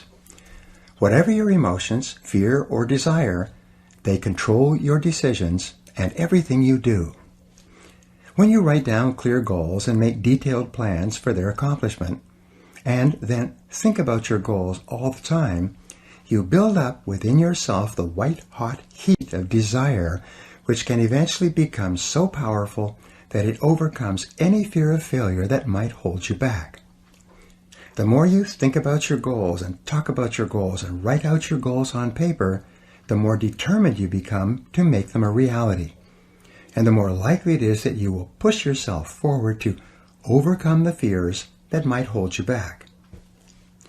Plan for the future. The second mental technique that you can use to deal with adversity is called crisis anticipation, and it refers to your ability to think. Your mind is the most powerful tool that you have with which to apprehend reality. Everything you feel and all your reactions are initially determined by how you think about any subject. If you change the quality of your thinking, you change the quality of your life. And this begins by applying your ability to think to your existing situation. Crisis anticipation is the exercise of looking down the road 6 to 12 months and making a list of everything that could go wrong in the areas that are important to you. It's similar to what Napoleon did in anticipation of an upcoming battle. If you're in business, make a list of all the problems that might arise that could threaten the survival of your business. If you're in sales, make a list of all the things that could happen that could dramatically decrease your sales volume. With regard to your family, or even when considering a family vacation, make a list of all of the unexpected events that could occur that would derail your plans and goals. Spread the risk. In one business I worked with, the owner found that more than 60% of the sales were coming from 2 of the 11 salespeople. If one of those people quit, or worse, went to work for a competitor, the company's sales volume would decline dramatically and its ability to survive might actually be threatened. Once the owner was clear about this, he immediately began an intensive sales training program for all his people. Simultaneously, he began recruiting and looking for better salespeople while making arrangements to encourage his poor performers to go elsewhere. Within 6 months, no single salesperson accounted for more than 15% of the business. And when it happened that one of his previous top salespeople did decide to leave, the business was able to absorb the temporary drop in productivity and continue to grow. What could go wrong? What are the likely crises that might occur in your life? What if interest rates doubled or your business dropped by 50%? What if your best-selling products stop selling, or your best customers stop buying? In what areas are you overly dependent on someone or something else for your continuing success? And what steps could you take, starting today, to guard against a crisis should it occur? You will be amazed at how much more self-confidence you will have when you have thought through the critical areas of your life and made plans in case something goes wrong. Otto von Bismarck, the Iron Chancellor of Germany, was considered to be one of the finest statesmen of the century. He was famous for always having what came to be called a Plan B for every situation. No matter what happened, and no matter how hard he had worked to bring about a particular result, if he was not successful, he could always reach into his drawer and pull out a fully developed backup plan ready to go. This habit of preparing for the unforeseen outcome led to him becoming one of the most powerful statesmen in Europe. Become intensely solution-oriented. Think about the solution, about what can be done, rather than what has happened and who is to blame. Don't waste a minute being upset or angry about something that has happened and that cannot be changed. Consciously choose the future over the past. Become intensely solution-oriented rather than problem-oriented. Think about what can be done immediately to resolve the difficulty. Look for the valuable lesson that you can learn from this situation. Think how you can minimize the damages and maximize any opportunities that might arise out of this setback. As Friedrich Nietzsche, the philosopher, once said, "What doesn't kill me makes me stronger." The only real antidote to worry and negativity is positive, purposeful, constructive action in the direction of your goals. As soon as you take action, your self-esteem and self-confidence start to increase again. You begin to feel more in control of your emotions and of your life. You stop making excuses and you start making progress. You start thinking about how you can turn this situation to your advantage. Never consider the possibility of failure. In the final analysis, you triumph over adversity by having clear values, clear goals and plans, and complete control over your mind and your thinking. You win by thinking about winning all the time and refusing to consider the possibility of losing. You begin by resolving to persist, no matter what the odds, no matter what happens, until you succeed. You recognize that persistence is a form of courage. It's the courage to endure in the face of adversity and disappointment, and it is the one quality which guarantees that ultimately you will be successful. Calvin Coolidge, President of the United States, summed this up when he wrote, "Nothing in the world can take the place of persistence. Talent will not. Nothing is more common than unsuccessful men with talent. Genius will not. Unrewarded genius is almost a proverb. Education will not.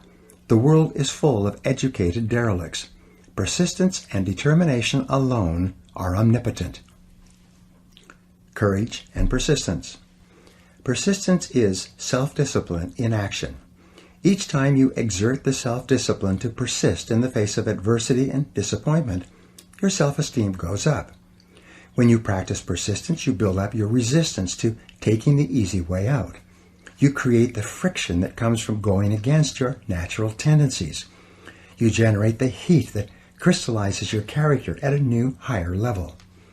And with this higher level of persistence, self-discipline, and character, your self-esteem, self-respect, and personal pride increase. Your belief in yourself serves as a deep foundation of confidence upon which you build a great life.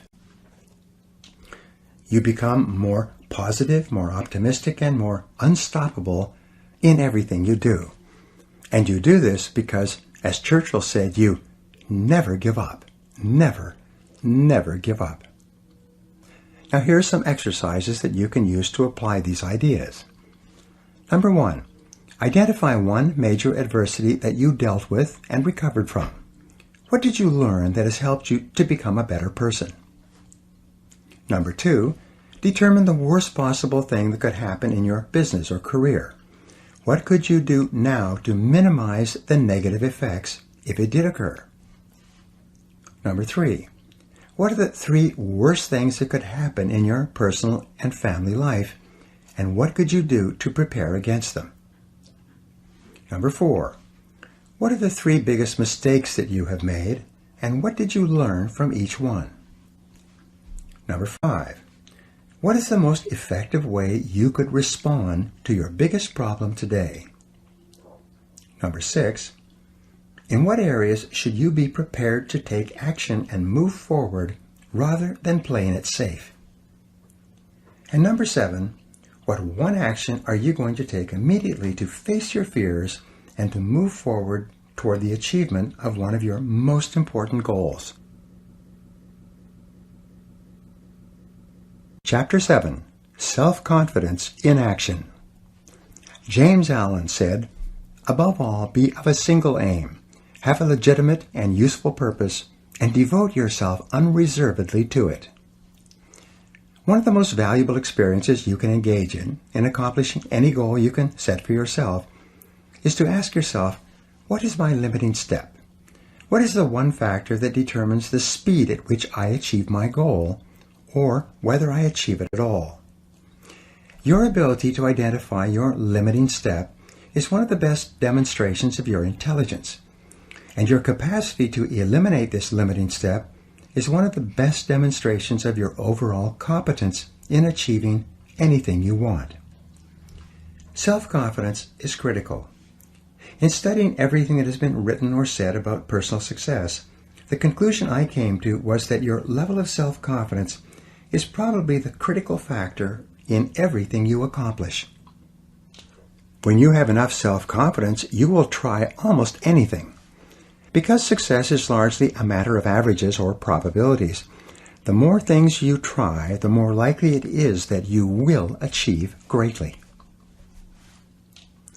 For many years, Amoco Petroleum was famous amongst oil companies for having consistently developed and maintained higher levels of oil and gas reserves than any other major oil company. The president of Amoco was asked why his company was so successful in this area. He replied simply that, "We drill more holes." They didn't purport to be better or smarter than their competitors. They just focused on drilling more wells. And by the law of averages, they ended up drilling up more successful wells and becoming one of the most profitable oil companies in the world. Try more things. The same is true for you. When you set more goals, try more things, engage in more activities, and explore more opportunities, your probabilities of success increase dramatically. The only real limiting step that you might have is your level of self-confidence. When you reach the point where you believe in yourself absolutely, the barriers that exist in your external world will not stop you. The major obstacles to success always lie within the mind of the individual. They are not contained in external circumstances, situations, or people. As soon as you win the inner battle, the outer battle seems to take care of itself. The development of self-confidence has been the turning point in my own life.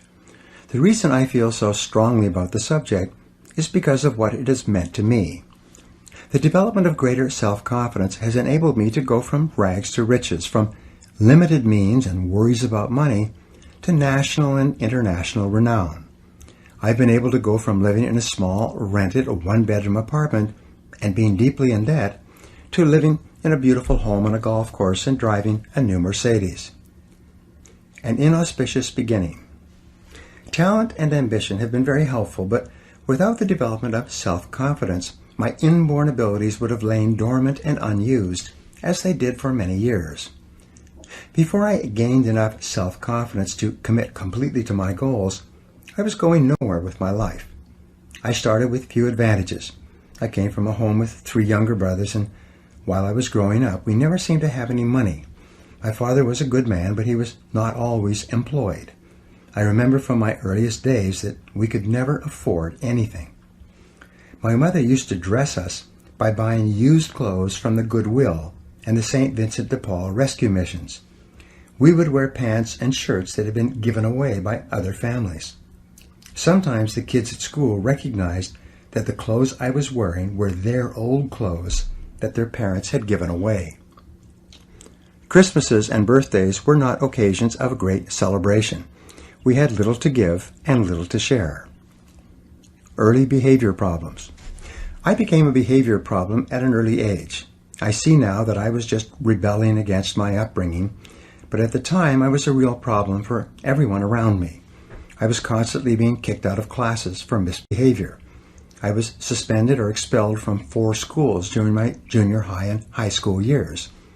I had the sorry distinction of being the worst behaved kid in school with more detentions, demerits, and failed classes than any other kid in the 9th, 10th, 11th, and 12th grades.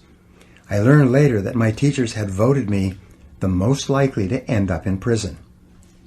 I began working at a young age.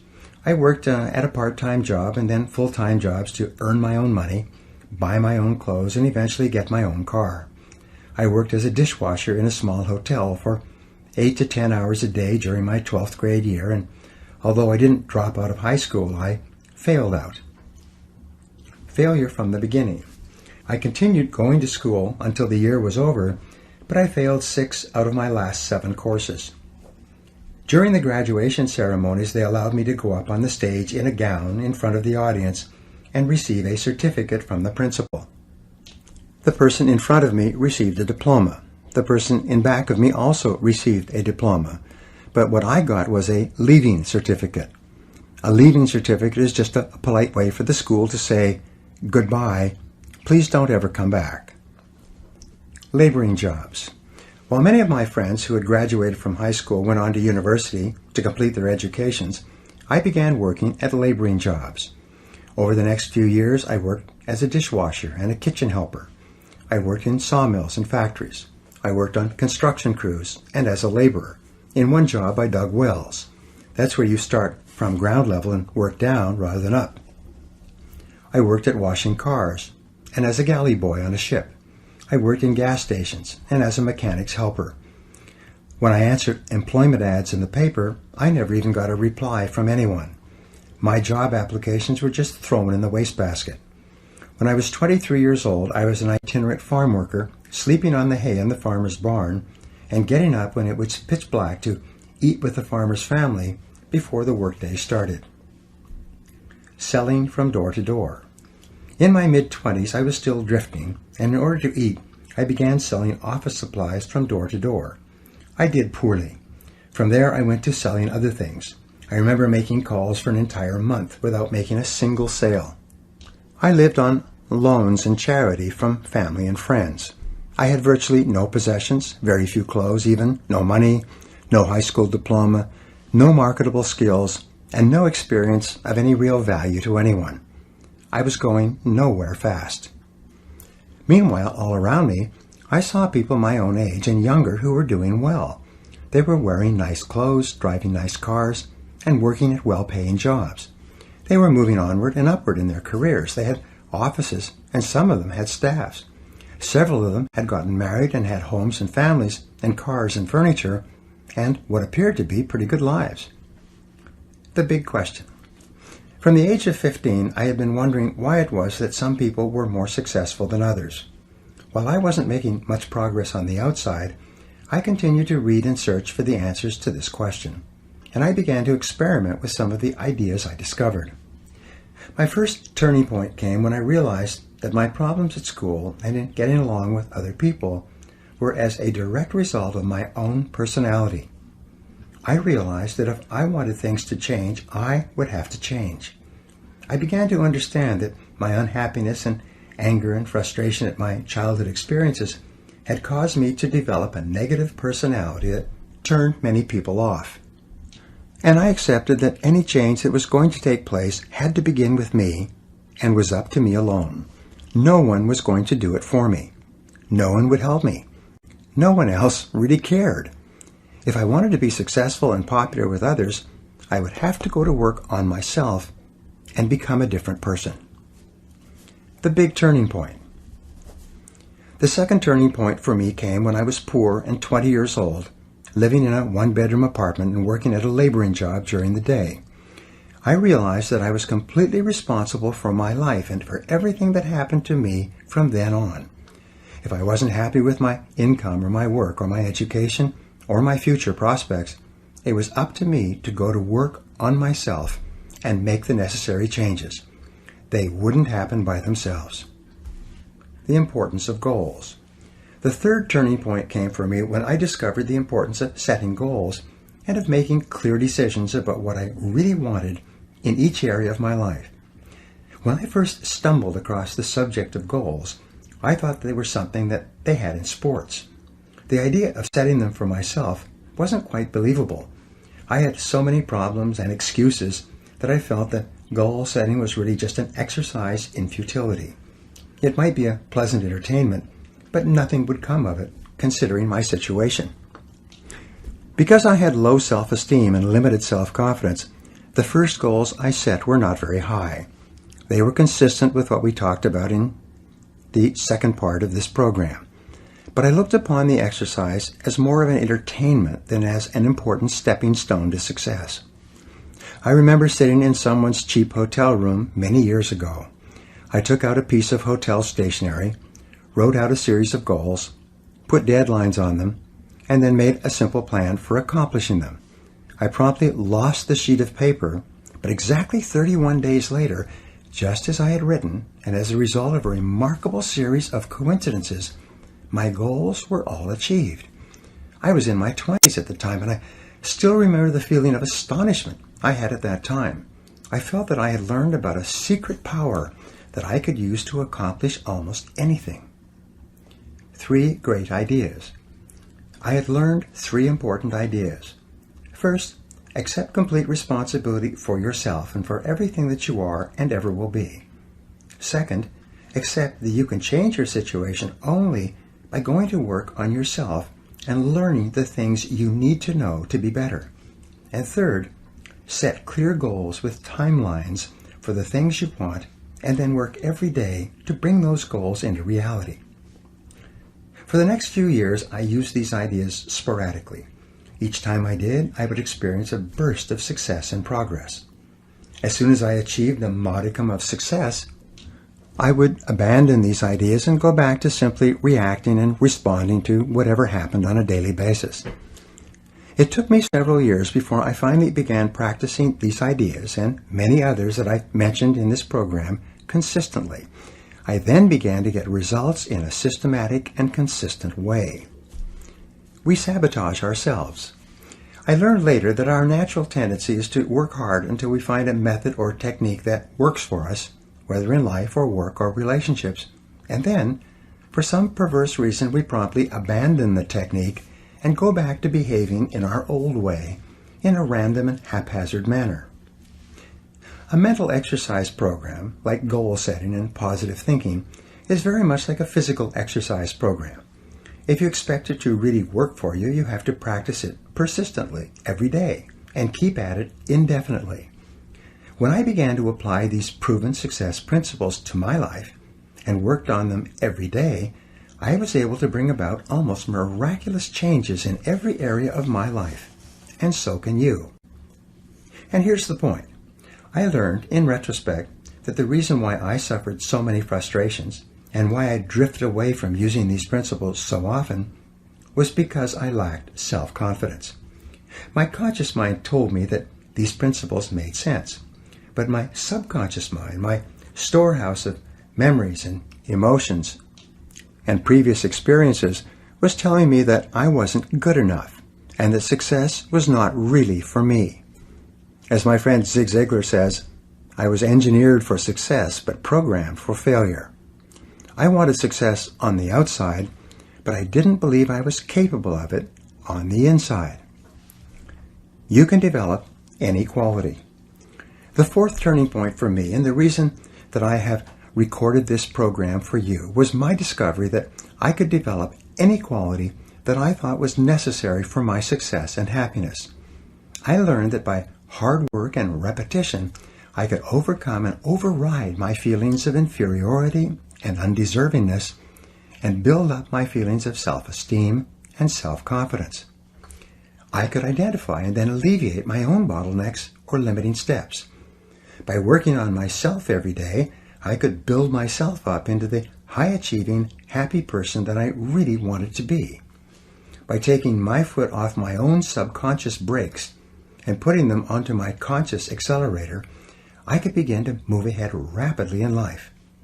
And the key, the spark plug, was the conscious and purposeful development and maintenance of high levels of self-confidence and the self-esteem that goes with it. The secret of success. Every successful man or woman that I've ever talked to or read about has come to pretty much the same conclusion. By every measure, you have more talent and ability than you could use in 100 lifetimes. You too can step on the accelerator of your own potential and begin moving forward at a speed that will amaze you. Many people who have listened to my programs or gone through my seminars have come back to me and told me that they cannot believe how fast their life begins to improve when they begin to apply these principles on a daily basis. The 4 Ds of success and self-confidence. Here's the question.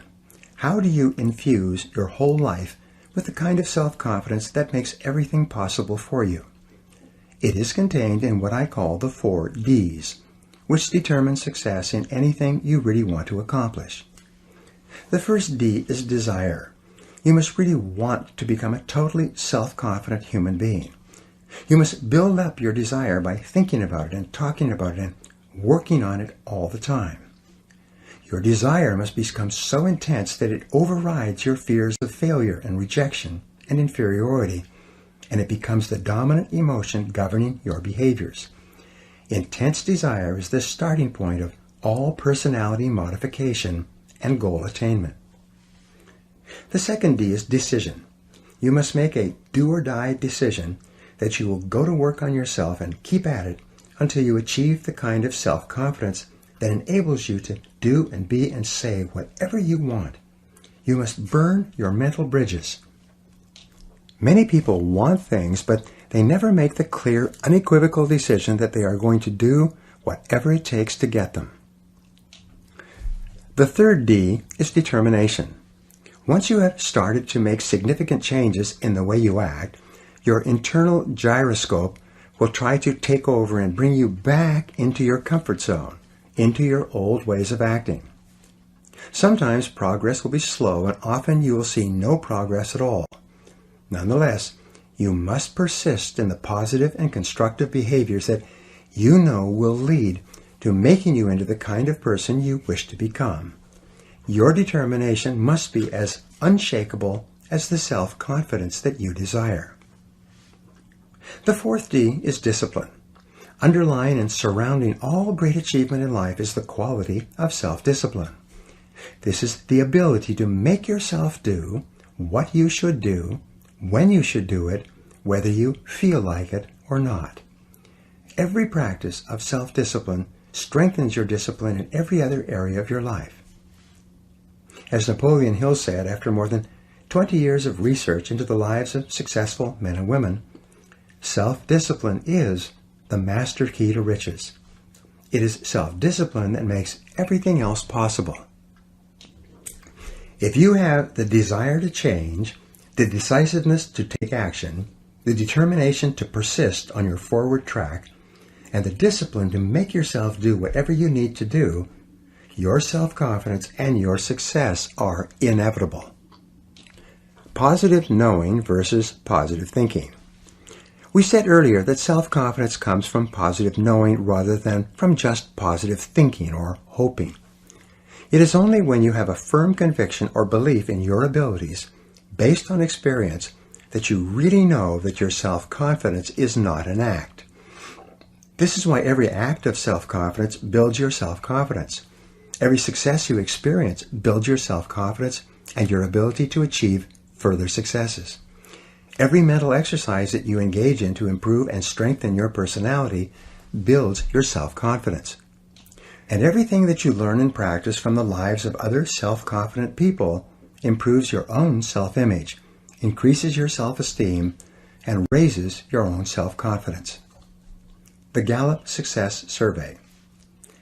Some years ago, in the mid-'80s, the Gallup organization conducted one of the most extensive surveys into the reasons for success ever conducted in America. They selected 1,500 men and women whose names and biographies had appeared in Marquis' Who's Who in America, the most prestigious register of noteworthy individuals in the country. They asked them at great length what they felt were the reasons why they had become so well known and respected in their lifetimes. This group included Nobel Prize winners, university presidents, heads of Fortune 500 corporations, leading academics, writers, inventors, entrepreneurs, and even a high school football coach, a man who continued to have a significant impact on the lives and personalities of the young people he had trained. 5 essential qualities. After many months of research and interviews, they were able to isolate the 5 most important qualities for success and self-confidence in America. And their findings turned out to be consistent with virtually all the other research that's been done in this area. Number 1 is common sense. The first and most important success quality was defined as common sense. It is said that the average person has an enormous amount of common sense because he or she hasn't used any of it yet. Common sense seems to be something that a person accumulates as the result of experience over a long period of time. Common sense was defined by the participants in this survey as the ability to cut to the core of a matter, to recognize and deal with the essential elements of a problem or a situation, rather than getting sidetracked by similar issues or symptoms. Another definition of common sense given was the ability to learn from experience and then to apply those lessons to subsequent experiences. Common sense was seen as a core quality that enabled a person to become increasingly more effective over time. Perhaps another word for common sense is wisdom. Aristotle once defined wisdom as an equal combination of experience plus reflection. He suggested that you need to first have the experience, and second, to take an equal amount of time to think about what happened to you and what you could learn from it. You are far, far wiser than you know. In fact, based on your experience, you probably have the ability to be far more effective than you are just by applying what you've already learned. The problem for most people is that they simply do not take enough time for reflection. They do not take the time to sit and write and think and dialogue with others about their experiences. Socrates once said that we only learn something by dialoguing about it. You only really understand something to the degree to which you can discuss it with others or explain it to a third party. Your ability to translate your experience into words, which only comes through thinking and reflection, is essential for your growth and wisdom and common sense. Gain additional knowledge. I would add one more ingredient to Aristotle's definition of wisdom, and that would be knowledge. Wisdom is, therefore, a measure of knowledge plus experience plus reflection. First you learn, then you practice what you learn, then you take time to think about what happened. When you turn off the television or radio, or put down the newspaper and begin spending more time talking about and thinking about what has happened to you, you begin to grow at an exponential rate. 2 magic questions. Perhaps the 2 best questions I have learned for personal growth are these.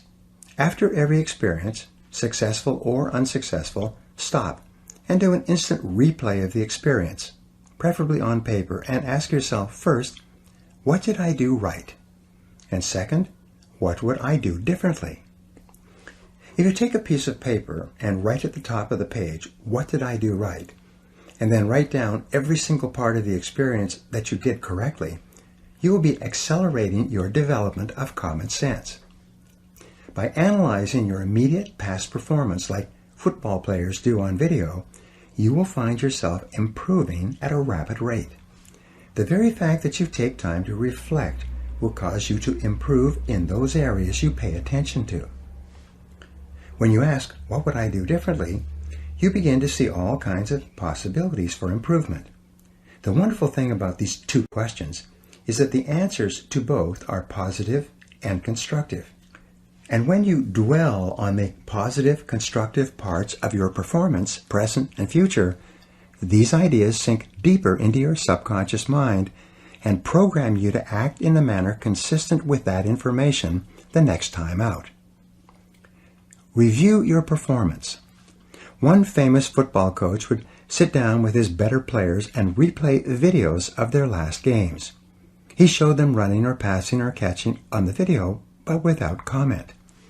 The players, whose egos were very sensitive, were quite aware of their mistakes and weaknesses. Nothing needed to be said. As a result of reviewing the videos together, the players became better and better, and the coach was seen to be a great builder of men. After every sales call or interview, do an instant replay, alone or with someone else, and ask yourself quickly, what did I do right? And what would I do differently? You'll be amazed at what you see and how fast you begin to improve. This simple method will probably assure that you make more progress in 1 month than the average person makes in a year or even 2 years. Just try it for 1 day or 1 experience and prove it to yourself. Be good at what you do. The second quality for success and self-confidence that came out of the study was that of expertise. I talked about this at great length in part 3. Most successful, happy men and women are very good at what they do, and they know they are very good. They have learned and practiced and reflected and gotten better and better until they are recognized by their peers as being among the very best in their fields. And this feeling of being the best is an absolute prerequisite for deep and lasting self-confidence. Self-reliance. The third quality identified in the study was that of self-reliance. Men and women who are respected by others tend to look primarily to themselves for the answers to their questions and for the solutions to their problems. They are highly self-responsible. They do not blame others or make excuses when things go wrong. They look upon themselves as the primary creative forces in their own lives. They volunteer for tough assignments, and they are willing to take charge when something needs to be done. Intelligence is more than IQ. The fourth success quality identified was that of intelligence. Intelligence seems to be a key requirement for success and self-confidence in any field. But when they looked at this subject, they found that intelligence was not necessarily measured in terms of IQ.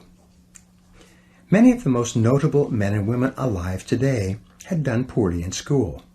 They had gotten low grades or no grades, and many of them had not completed university or even high school. One gentleman in the study could not even read or write, and yet he had gotten all the way through university by covering it up and getting others to do his assignments for him. Income and IQ. In a recent survey in New York, they selected 1,000 adults at random and tested them for IQ.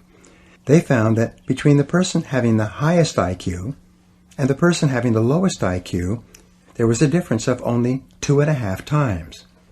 But between the person earning the greatest amount of money and the person earning the least amount of money, there was a difference of more than 100 times the income.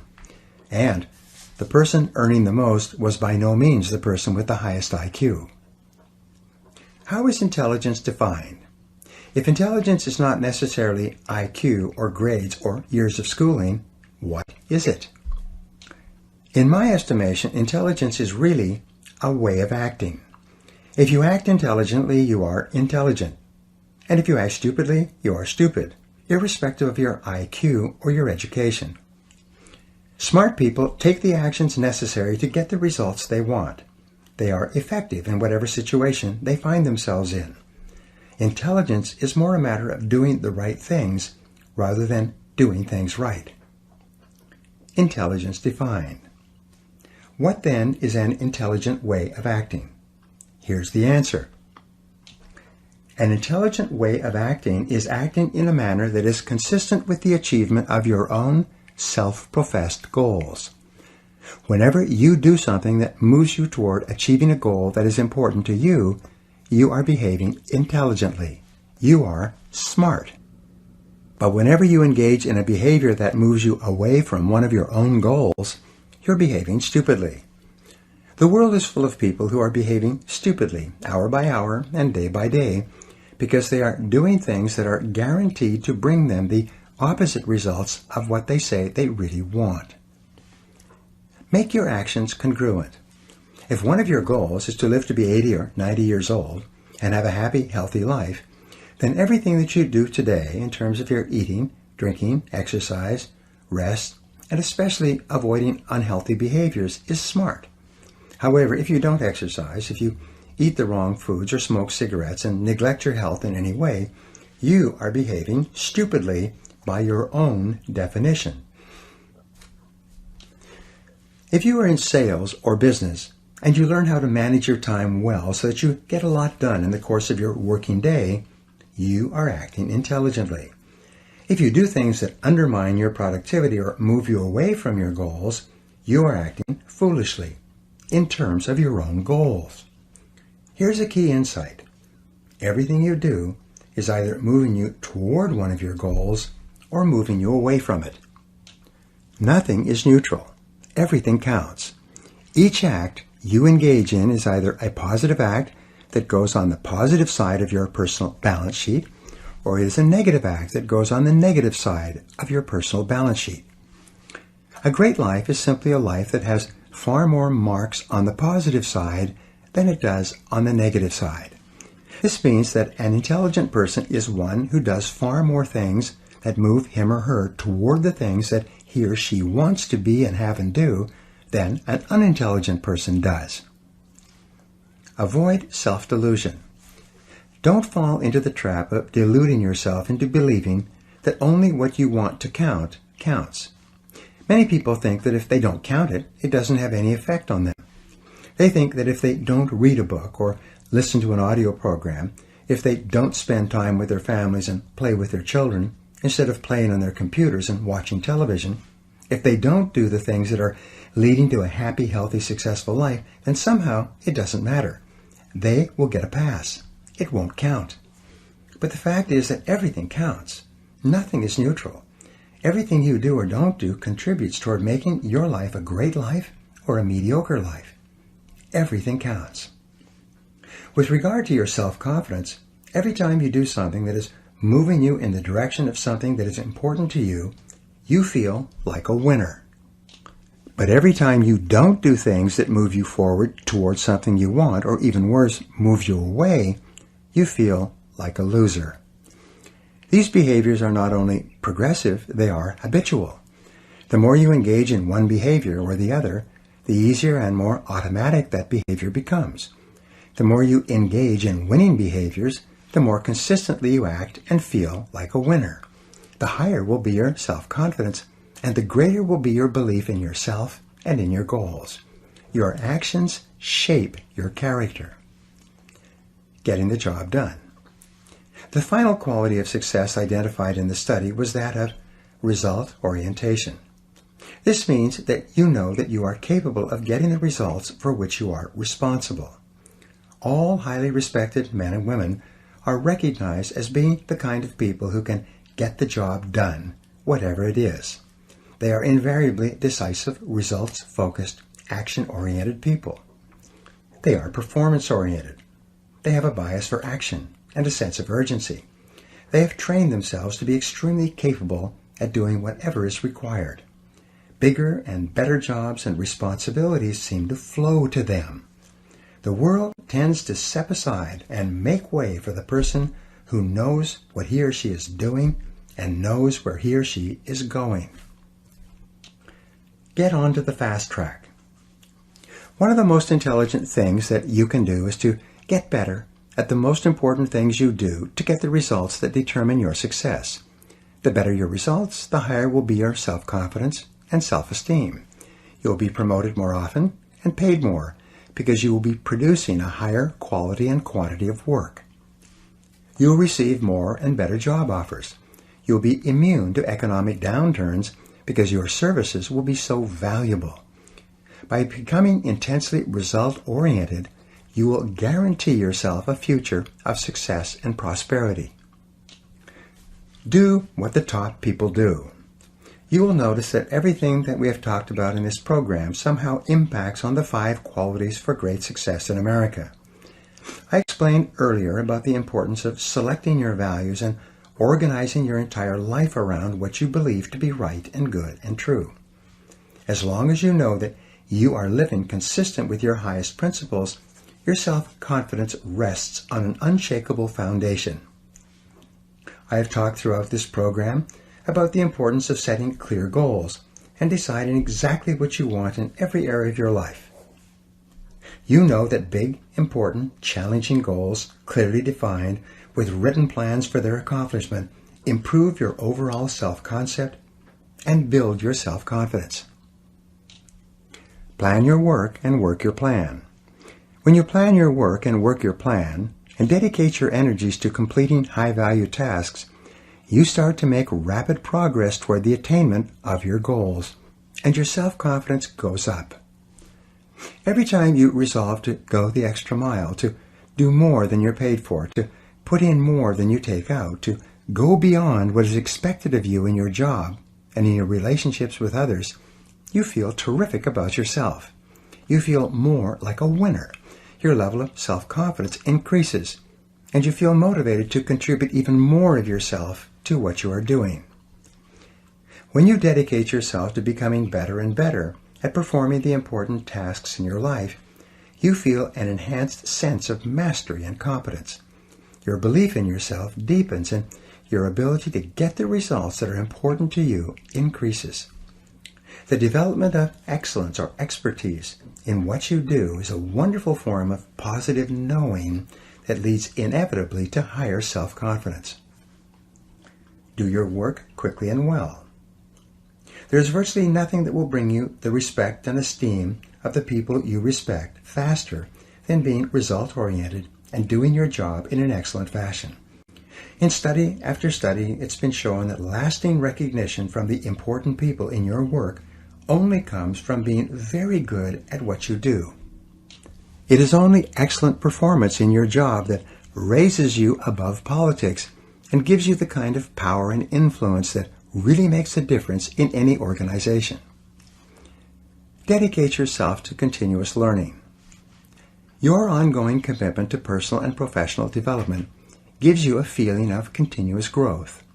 Whenever you feel yourself growing as a person, you feel internally motivated and energized to achieve even more. And the more you learn, the more you can learn. The more you develop yourself, the more capable you become of further development. By the law of correspondence, as you become better and more capable on the inside, the outer aspects of your life improve as well. As you see and feel your life getting better, you feel more positive and in control of your own destiny. You like and respect yourself more, and your self-confidence increases. Take continuous forward action. Any positive, constructive, and self-determined action that you take in the direction of your dreams improves your self-image and raises your self-confidence. When you discipline yourself to do exactly those things that lead you in the direction of what is most important to you, you develop a sense of strength and self-assurance that is evident to all the people around you. Every positive action generates the positive emotion that goes with it. When you keep your thoughts and your actions consistent with your highest aspirations and your most valued goals, you are progressively building the unshakable kind of self-confidence that enables you to accomplish almost anything. Be your own cheerleader. When you get up each morning, say to yourself, "This is going to be a great day." Make the development of a positive personality your overarching goal and organize all your behaviors in that one direction.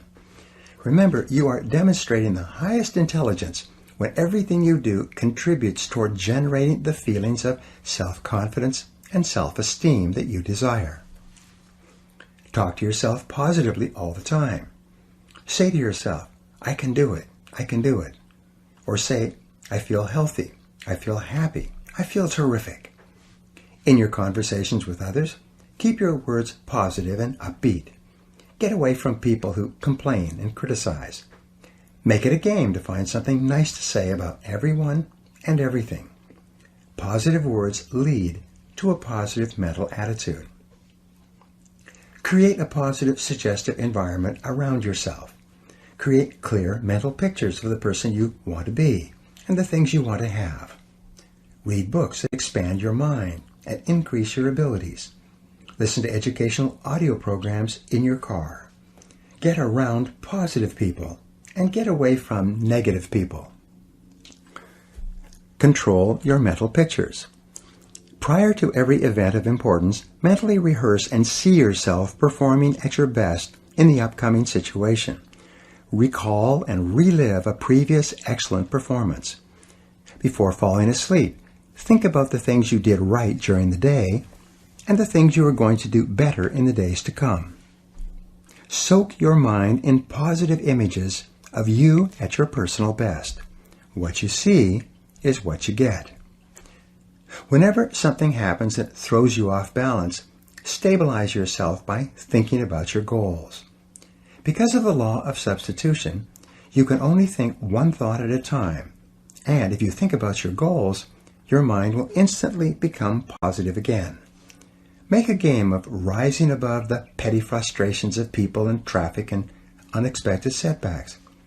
Say to yourself, what can't be cured must be endured. And get back to thinking about your goals and about what you can do right now to move toward them. Develop discipline and courage. Whenever you have the choice of doing what is fun and easy rather than what is hard and necessary, force yourself out of your comfort zone in the direction of your dreams. Consciously resist the temptation to go easy on yourself. Remember that the comfort zone is the greatest enemy of human performance and human potential. It is only in the area of challenge and risk where you force yourself just beyond what is comfortable and easy for you that the possibilities of success await. Each act of courage and boldness on your part not only builds additional courage and boldness, but it also builds your self-confidence.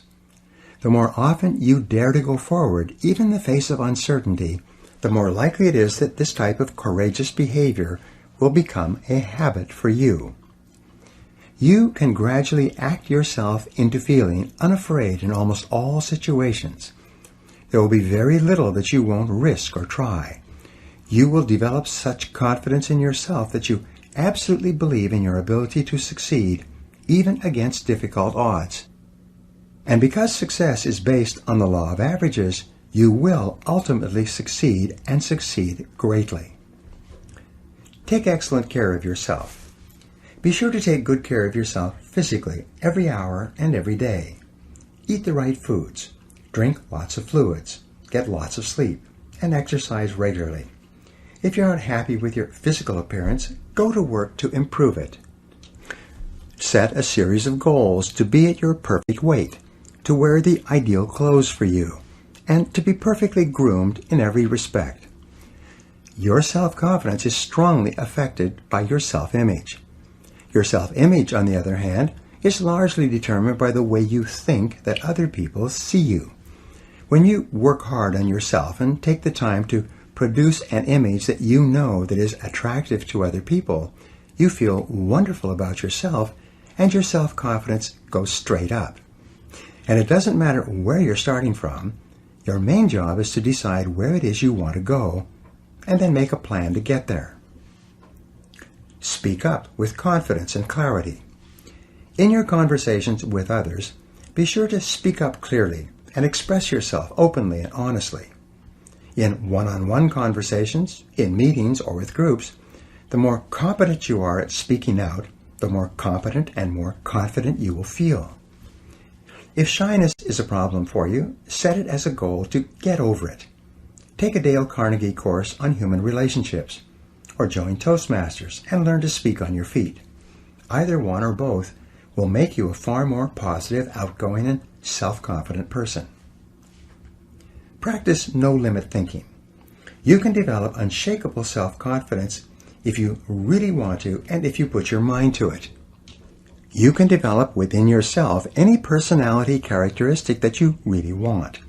You're always free to choose. Everything you are and everything you become is under your own control.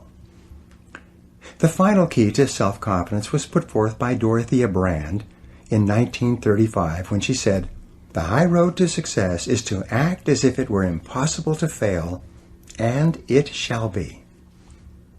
The real difference between the winners and losers in life is the difference between taking action and making excuses. It is between the people who do and the people who talk about doing. It's between the movers and shakers on the one hand and those who just watch the world go by on the other. Perhaps your greatest responsibility to yourself is to become a person of action, to act yourself into feeling the emotions that are consistent with high performance. Your primary job is to make any effort, overcome any obstacle, and scale any height to become the dynamic, unstoppable, irresistibly self-confident person that you are capable of becoming. And when you have developed in yourself this unshakable, irresistible quality of self-confidence, everything else will be possible for you. Now here are some action exercises to put these final ideas to work in your life. 1. Resolve today to act as if you had all the self-confidence in the world.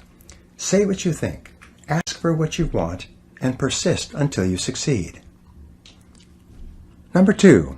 Write down your 3 most important goals in life right now. Then, write down 3 steps you could take to achieve each of these goals and take immediate action on at least one step. 3. Identify the 3 most important results you achieve in your work and resolve today to work on those activities most of the time. 4. Create a clear mental picture of yourself performing at your best, calm, confident, and optimistic, and replay this picture over and over throughout the day. 5. Dedicate yourself to continuous personal and professional improvement, getting better every day. 6. Accept 100% responsibility for everything you are today and for everything you become in the future. Refuse to blame anyone for anything. And number 7, resolve today that you will never give up, that you will persist over all obstacles until you succeed in creating the wonderful life that is possible for you. Thank you very much for listening, and good luck to you.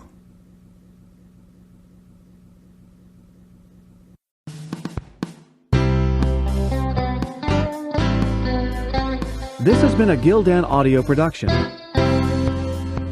For more affordable life-changing audio programs, visit our website at gildanmedia.com.